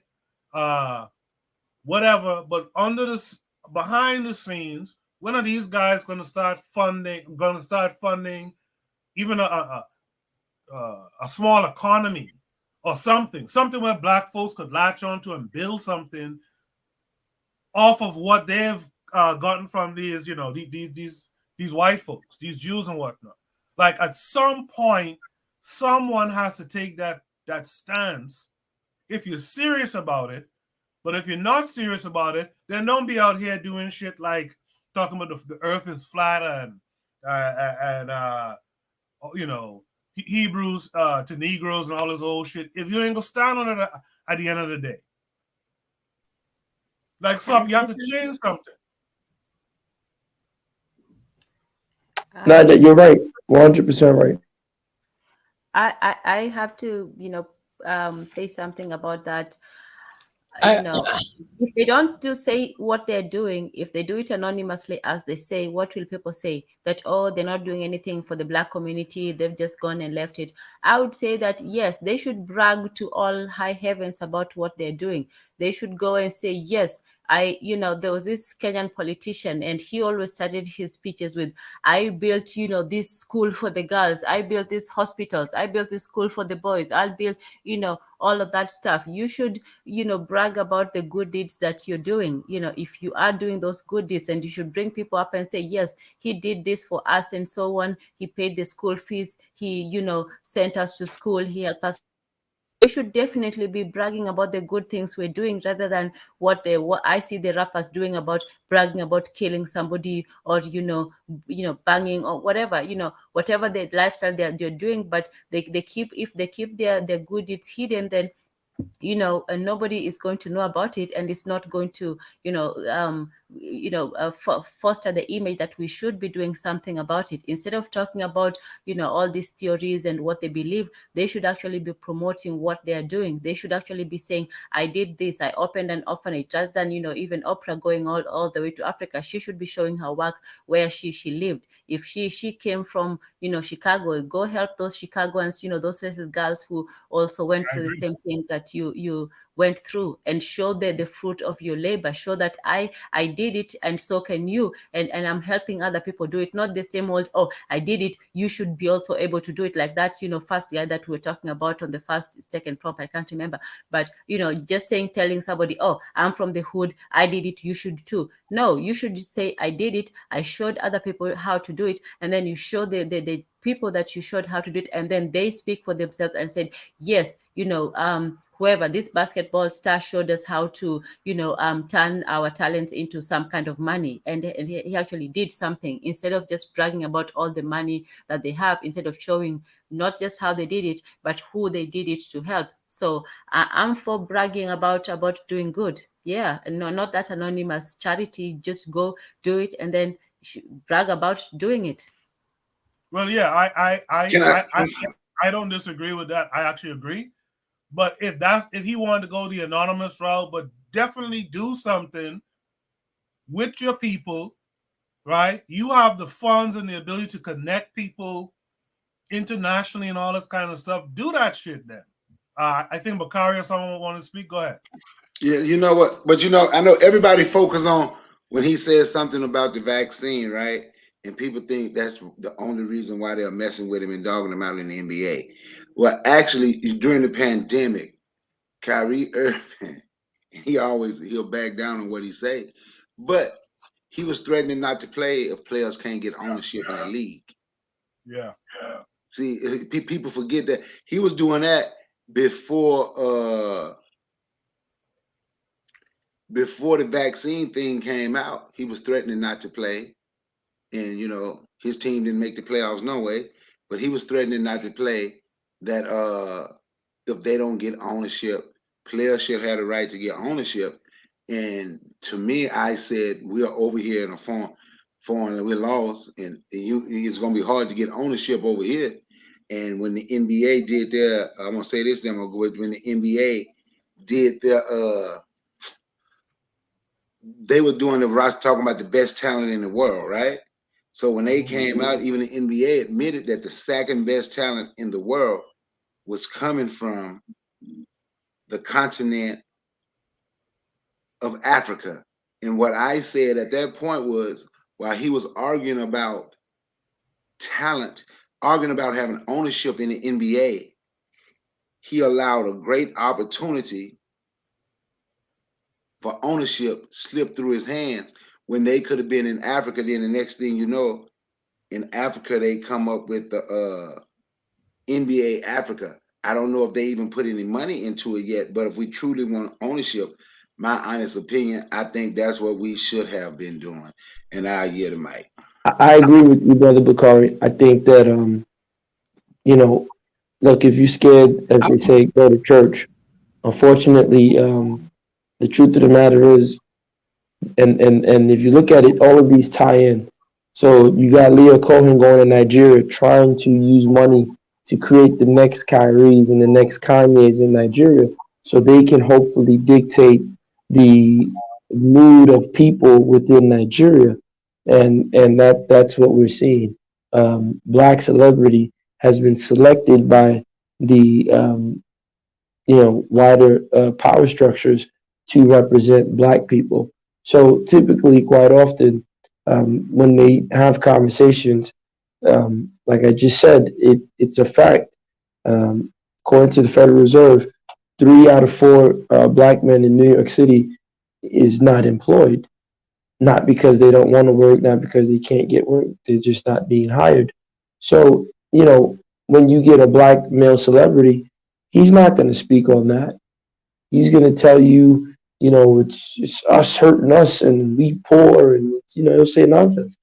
But so, I think we got to get past celebrities, and we got to start looking at how to create, real boots from the ground culture. But with that said, Koku, listen, my phone's gonna die. Thank you for having me. Shout out to everybody on the panel, and I'll try to listen from the back. But once again, thank you, Koku. Thanks for hanging with us tonight, man. This is the last prompt. We're in the last few minutes of the show, so I appreciate you hanging with us for most of the show. With that said, observing immigrants, let's hear from you. Yeah, I didn't follow the Kyrie and Kanye thing too much because it's in the media whether you want to see it or not. But I think one of the problems that I've seen personally is that people don't back up those who speak out enough.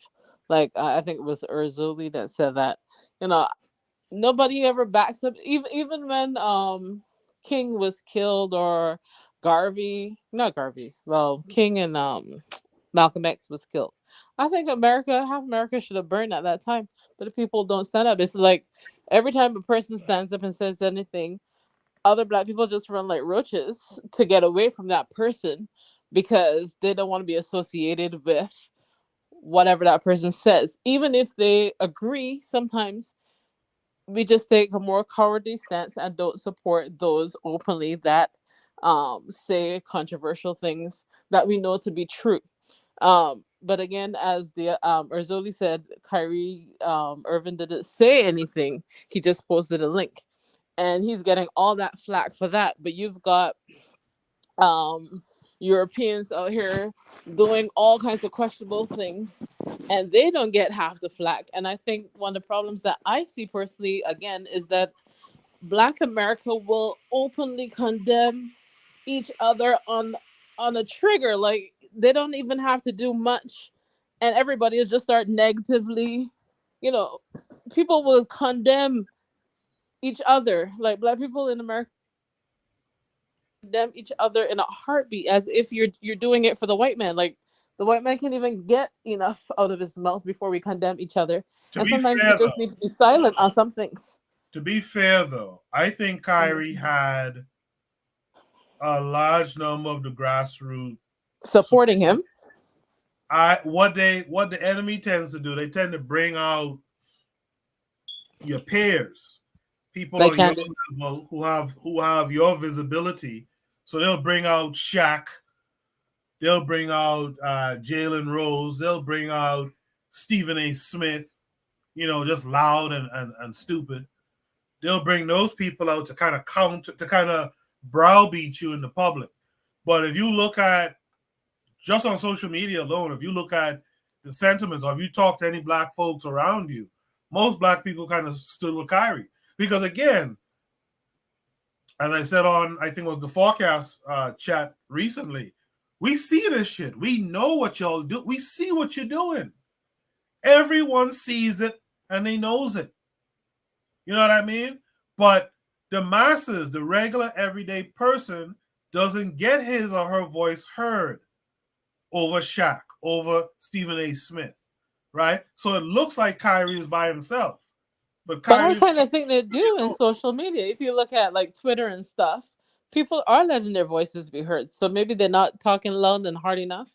I mean, had it been a case of somebody talking about black women and their weaves, you'd hear the voices. Like is the normal common person that will talk about the voices. Or if black men feel that they're being targeted by black women for something, these voices will be heard. So I think people still speak up for what they want when they want, and not always for the things that will make the greatest change. But what I'm gonna say something to that right quick. I think that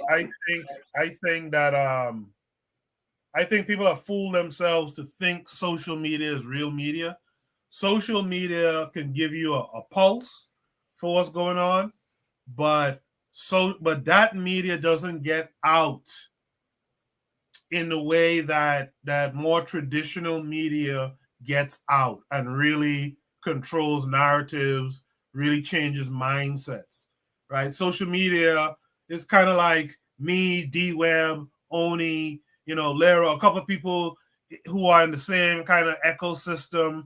We get that information around us and the retweets, but that's not like the whole sentiment of Jamaica or the Bahamas or Kenya or something like that. You know what I mean? And I think we get fooled by that. But with that said, Bakari want to say something, and then Ozuli. Well, even to the point when you said our voices is not heard like people like Shaq, right?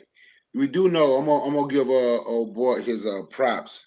When y'all said something about him donating money to the lady in North Carolina, their family, he get give him credit for that. But Jaylen Brown, who's the vice president of the Players Association, he has been speaking up for. He has been speaking. But like I say, they don't hear it. They're not gonna play that on ESPN and all that, all over the media as much as they played Shaq and Charles Barkley. But Jaylen Brown has came out and spoke and said the owner from the Nets needs to give an apology to Kyrie, and and how Kyrie should be playing. He's already apologized, and y'all trying to make him do all this other stuff, whatever it was he had to, whatever it is they told him he had to do. So some of the players, if the vice president of the players, so some of the players, they are some of the players are starting to stand with him, but they are not getting there but I understand what the sister's saying too about social media. I do understand that social media can be good for certain things, but your voice ain't gonna get out like they can do. Like Shaq voice is gonna get out. How many times did people hear Shaq call Kyrie an idiot? He said it once, but I bet it was constantly played. Kendrick Perkins, if you put Kyrie brain inside of a bird head, that bird gonna fly backwards. You understand what I'm saying? Stuff like that is constantly played. Millions of people watching it at the moment that they say it, if that makes sense. I get it, Mike. I just want to say, I get Mike. Yeah, I feel you on that. Ozuli. I say this is that even Buana, I'm coming to you next. Hold on a second.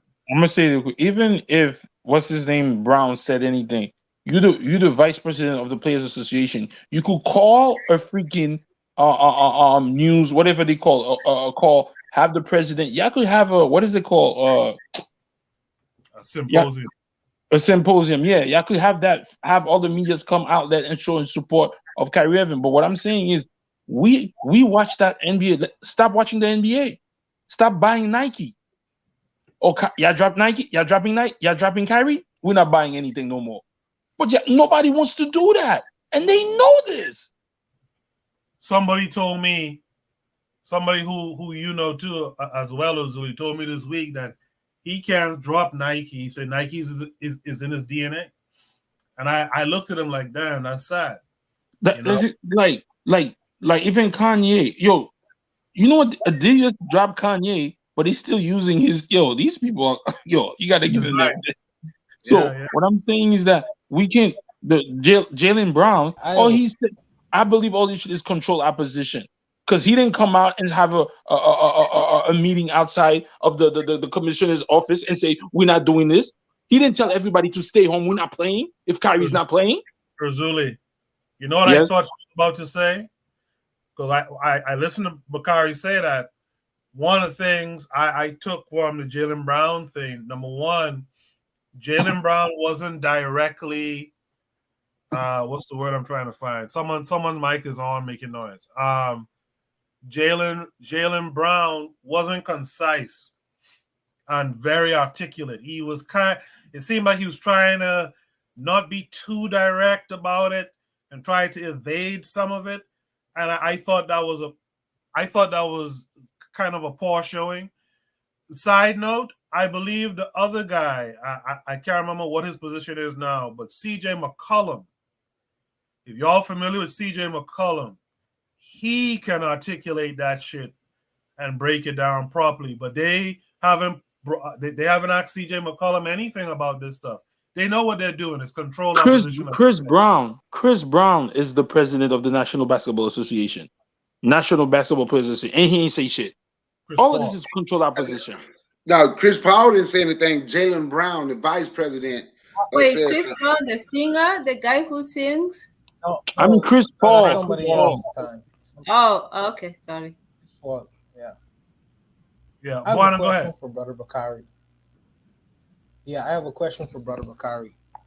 Go ahead. Brother Bakari, Go ahead. Have you ever heard in your life on public media a Jewish person apologize to the black community for anything?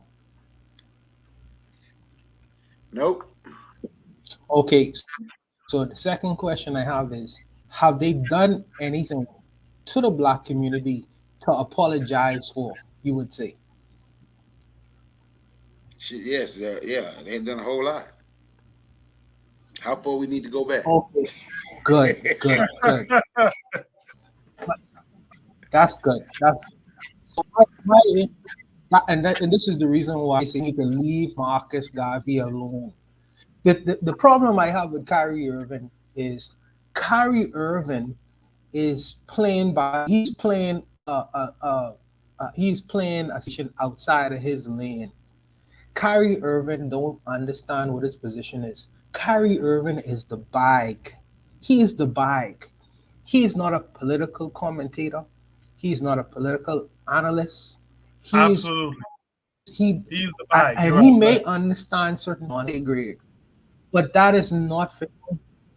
That is not for him to discuss. What he needs to do is take 50,000, 100,000, 200,000, and funnel them to things that he believes benefit the community, come from, whether it's Hebrew Israelites or Indians or black people, wherever you want it, because there's many things that's going on in America, not only the black America, but the black world itself, that don't necessarily have the resources and can do what he could do financially. If I was Kyrie Irving, I would be the best basketball player ever. You know why? Because I know that my earning power would be able to facilitate and help the organizations that I want to do. I don't need to make political speeches. I will do it with my money. If I need to make a political speech, let me go empower Dr. Omar Johnson, who's trying to open up that school over. If they watching and tracking my money, let me take out the money, put it in a brown paper bag like how they used to do back in the day, and give it to Dr. Umar Johnson if he needed that way. The money don't have to know where it come from. He don't need to be on stage and platforms making political speeches because he is the bag. Shut up, play a position, and we gonna take care of what we need to take care of in the real world. This is what most people don't even know where these Jewish money or concerns go into. They don't know that you will see one Jewish face who making political statements, but they don't know how money being filtered. But make no mistake about it, the Jewish community, they filter their monies in different organizations that they support. They don't have to be always in the front of a microphone. His job is only to talk about basketball and basketball matters and make himself as clean as possible. He is the bag. You know what I mean? People out here, like whatever thing that he have an interest in, one day he want to be an Israelite, the next day he want to be an Indian, the next day he want to be a black person. That's all well and good. Let us do the job of organizing and being politically aware and informing people and getting them on board. His is not his job to make political statements. Be as clean as possible, whatever these people want you to be, because he is the bag. Protect your bag. Shut the hell up, play ball, and you take your money and funnel it where it needs to go. Don't you know that Bob Marley, the reason why Bob Marley was allowed to sing in Zimbabwe, where no other international artist was allowed to sing in Zimbabwe, is because he was taking a whole lot of his money and sending it to Zimbabwe mercenaries, ZANU PF, to buy guns. Not many people know about that. That's why he was allowed. He wasn't getting on platforms talking about, yeah, I give this money to Mugabe to free the black people. And nah, you would never know that. That's not his job to do that. He is the bag. He is the bag. You protect that bag. Shut up. Don't make these political speeches and make your money speak for you. Make that move for you. You know, and this, for me, this is the problem I have with these brothers, man, because maybe they know, maybe they don't know. You know, maybe they politically astute enough, maybe they're not. But I think that sometimes the arrogance get the best of them because he is not supposed to be on a microphone talking about any political matters. He's supposed to protect his bag as much as possible, and then, you know, in the meantime, take that brown paper bag. If you're interested in the Hebrew Israelite organization, give them $50,000 in a brown paper bag. That'll go a long way for your organization. Long way. You know, stop getting into fisticuffs with these Jews because they have the ability to crush you economically. That's not a way for me to strategically move. You're moving ridiculous right now, and you're fucking up your own bag and for a lot of other people too. You know what I mean? I think that he need to move more strategically. If I was him. Can I say something right quick? Yeah, go ahead, Bagai. I'm gonna tell you this is my take. This is I tell everybody, and I mean this, Don King is the greatest businessman in the history of this country, right? Show me another. We want to study Don King, right? People can say he crooked. They put that out there and black people roll with it. But everything you're talking about Jews have done to black people in entertainment, look how when Don King got in boxing, how Don King got them, took their money, fired them, and wasn't a damn thing they could do. Everything that the Jews have done to black people, look and see how Don King studied them, did it to them, and them in part of my French on your time, and they bowed down. There was nothing they could do. They bowed down. All of them. Don King didn't back up. Don King didn't. People might not like Don King, and I still say Don King because he came from nothing, and he learned the way the game was played in this wretched country. He's the greatest businessman. Has he ever made any political speeches? Has he ever made any political speeches? Would you ever remember? He don't make politicals. He's going online saying only in America. That's it. That's it. That's the only thing you ever say.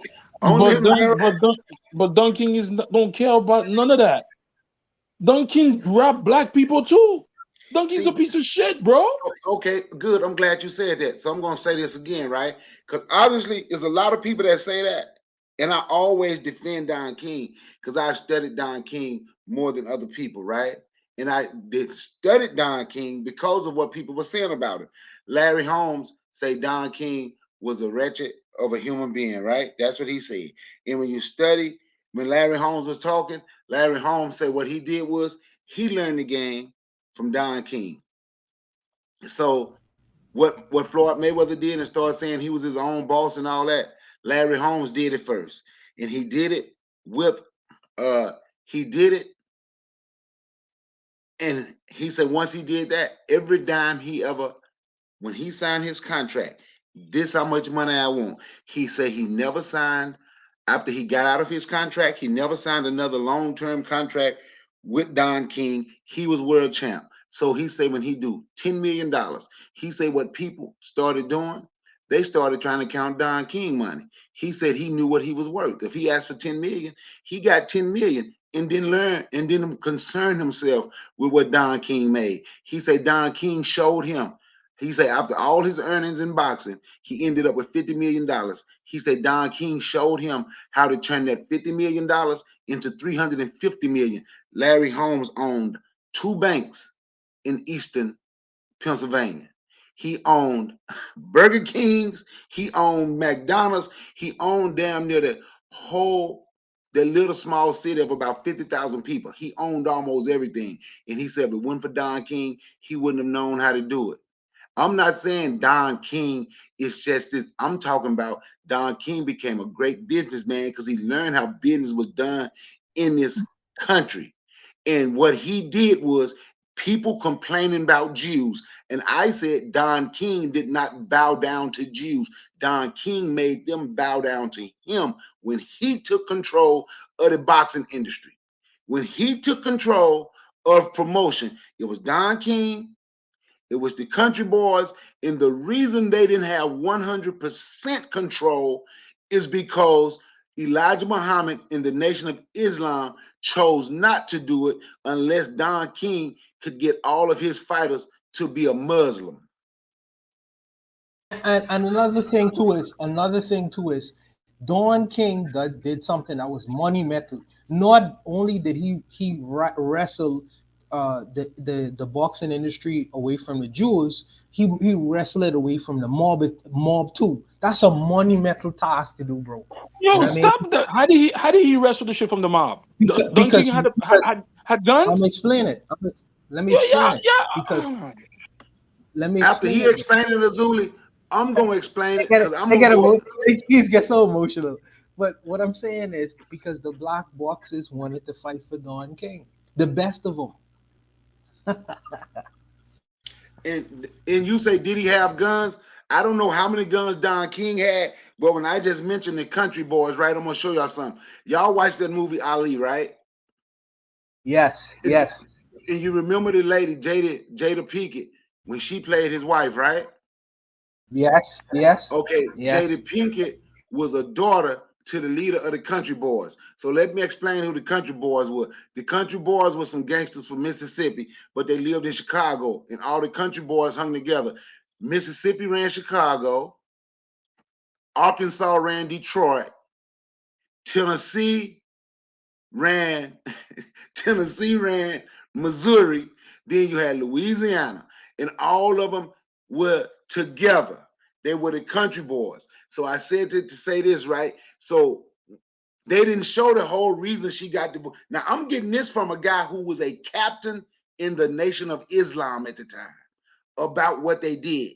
So what they did was the reason her and Ali got a divorce, the movie made it seem like Ali didn't want to be with her because she ain't listened to Elijah. No. Ali had to divorce her because she was not a Muslim. And when Elijah said something to her out the way, the country boys went and made them bow down. So this is coming from old one, what's his name? His name is Muhammad. They call him old 1-2. I have his name the next time we on here. But anyway, Don King linked up with the country boys. That was his protection from some damn Italians. All black people ain't scared of them. That was his protection from the Italians.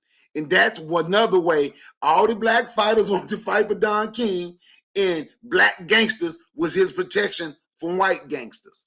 That's why he was able to snatch him away from Italians. Yeah, and all these black gangsters couldn't do. Yo, oh my god. What do you All mean? right. Oh, wait a minute. What you At said? the end of the day, No, wait a minute. What they couldn't do? I'm just trying to show you something. But what else? What you say they couldn't do? Because I'm gonna show you. Because they probably did more than you think. At the end of the day, Don King. Take a second and get your argument out, because if you don't do that, it just comes across as frustrated and emotional. I'm saying at the end of the day, Don King robbed most of his own boxing. Whatever we are accusing, whatever we are accusing them people of doing, he did it to their own boxers. So it goes back to the same thing as those drug dealers be saying. Well, if they might as well get it from me, then get it from them. So I don't understand why we're repping Don King like he's he did the same thing. He used the same blueprint against his own people. But that's not true. That's not. But let me show him something else. Then your mom gonna be finished with it, right? Y'all know who Floyd Mayweather Jr. is, right? So y'all have seen Floyd Mayweather Jr. train, right? So have y'all ever seen the big guy who be holding the body thing, letting Floyd Mayweather punch him when he was boxing? The guy that was holding. Okay, he was an Olympian, right?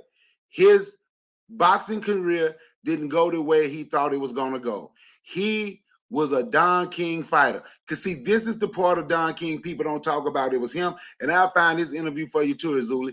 It was him, and it was 3 other fighters who said Don King spent more money on them than they could have made because alcohol messed up their career. He said, but Don King, this is why they never said anything negative about Don King. He said they had a fight for $300,000. Don King cared about him, didn't want him to get hurt. Don King asked them to retire and paid them $6,000 a month over the next 5 years for them not to box. Because he said they know they couldn't have made that much money boxing. See, we only hear one part of the story. So there's more than one part of the story. And when I said Don King, I was talking about how Don King got into business and learned what those people were doing and used it against them and pushed them out. Don King pushed the Jews out. That was the purpose of me using Don King. And what I'm saying is these people, we can all learn. You know, Don King had the ability to learn to push them out. We can do the same thing. Don King didn't complain. He just learned, then he moved them out the way. That's all I'm saying. Hey, don't mind Azuli. The last guy they had from Haiti was what? Bermain Steven. He's the Haitian guy. And then Dante Wilder knocked him on his ass. That's why Azuli mad right now. Don't worry about him. You stupid. But that's all I'm saying. Azuli. But that's all I'm saying, Azuli. So who they had from the Bahamas? Which boxer they had from the Bahamas?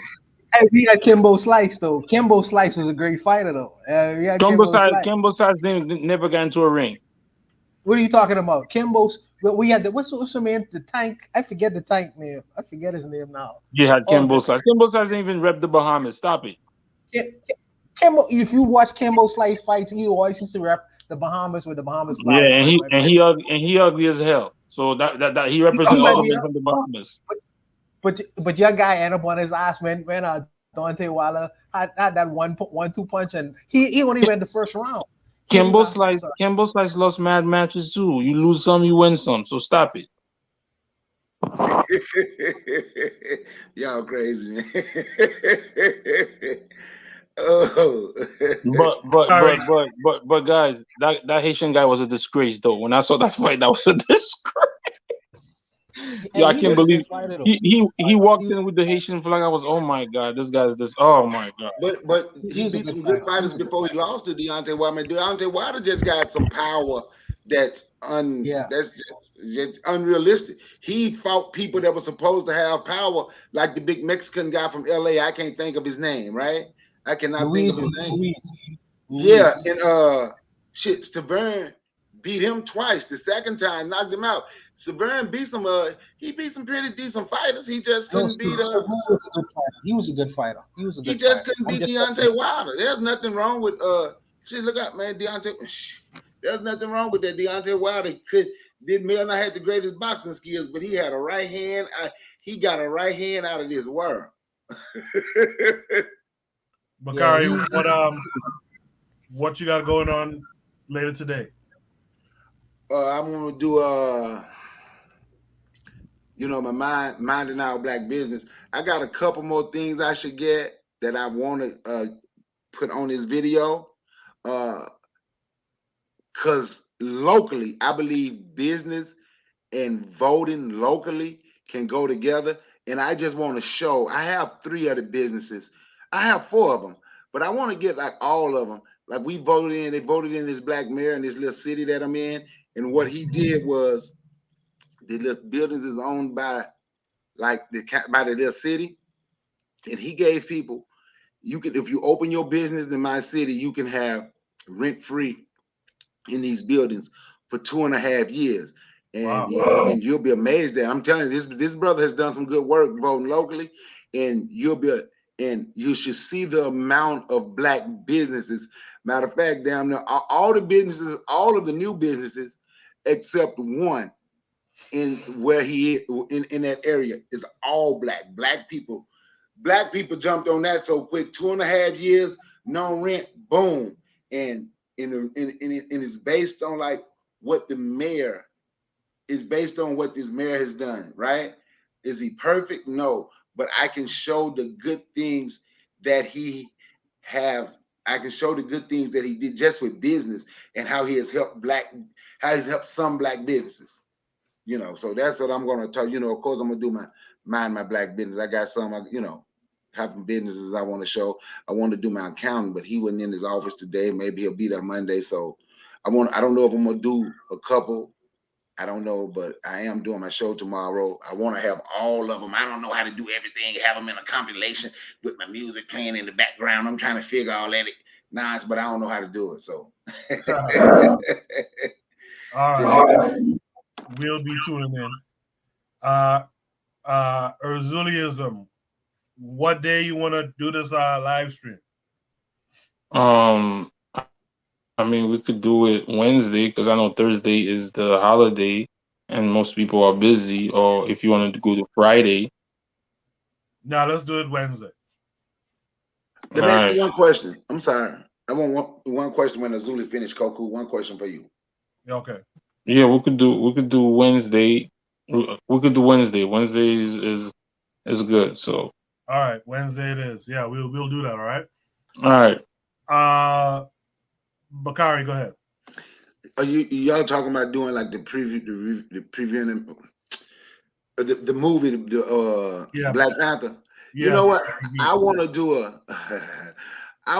a couple of Boondocks cartoons, and when I do them, I want y'all on the panel with me because I want to do one called The End Moment. I don't know if y'all watched the Boondocks. I think I've watched all of them at least about six. One of the best of all time. So you remember The End Moment, right? I want to do that based on. I'm going to do a show first, but it should lead into doing the end moment and what these so-called end moments is doing. How is it hurting our community? Oh yeah. I'm down. Of course. Just let me know when you do it. I'll be there. Of course. All right. Yeah, me too. Untouchable, you want to shout anything out? Yeah, You're in the Matrix right now. You gotta sort that out. Go ahead. Yeah, he under that. He under that big girl. That big girl was blocking the internet. Yeah, the big girl you with. Yeah. So Brother Kari, I would like you to bring back that Buy Black challenge that you did before. I think that people need to constantly be reminded of that. That was a very good challenge for you to give to your audience. And I was slipping on that because I buy my cigars from the Chinese the other day. So I think that we need to go back to that Buy Black challenge. That's something that was very, very good. And also what I am seeing also is the maybe we could even do a review of sports events, because we like to talk about boxing and basketball and even football. I think that we could do a review on things like that from a Black perspective. That would be good for the brothers on the panel to dialogue about, because we could go on about that for hours. So that's something that we may want to incorporate on building the Better Medicine podcast channel. So I think that's something we could consider. But that's all I got. That's a great idea. That's how I've been putting it out there. Let's get a sports podcast going where we do exactly what you just said. Panelists could come back and forth, give it a Black perspective. We could talk about like what Bobby Wright is saying in the chat and what Bakari said about Don King taking boxing from Bob Arum and all that kind of stuff. So I would love someone to take up that end of that end of the cross and say, hey, this is the sports show that we're doing on KWAZ Radio. But I'll just leave it there. We'll see what happens in the new year. We'll see. With that said, I want to thank everyone who was here tonight. I want to thank Brother Bakari for coming through, Razuliism for coming through, my boy. Wana Hagaziki, my hometown brethren. I want to thank Tanzan. Who else was there? Gassed him up. Marcus Garvey is the way. We didn't get Real Black Gentleman this week, but shout out to him. Forecast wasn't here. Shout out to the Revolutionary Matron too, by the way. Oni is still on the content. He was in the chat. Shout out to him. I haven't seen Considerate Cheek come to Shoot the Breeze yet. We got to work on that. But she's also on the content right now too. Shout out to Sister Raw who was here. And everyone who was in the chat. Trigger Happy 262, KW Don 7, Bobby E. Wright. Who else am I missing? Yana B. I'm just going through quickly, see who I can catch. Yeah, I think I got pretty much everyone who was here. Thanks to all of you who was here. You guys actually helped uplift my spirits tonight a little bit. I'll be back next Saturday. All right. I'll see you guys then. Check out all the other shows during the week. You guys be good. Peace.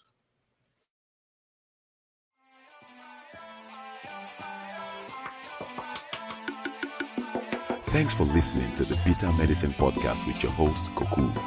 If you like what you just heard, we hope you pass along our web address, bittermedicineblogs.com, to your friends and colleagues, and share our show to all your social media. Be sure to check out our archive section on our website for previous podcasts. This has been a KWAZ radio production. Join us next time for another session of the Bitter Medicine Podcast. Follow us on Facebook at Bitter Medicine Show, Twitter, Bitter Meds, Tumblr, Bitter Meds, Instagram, Bitter Medicine.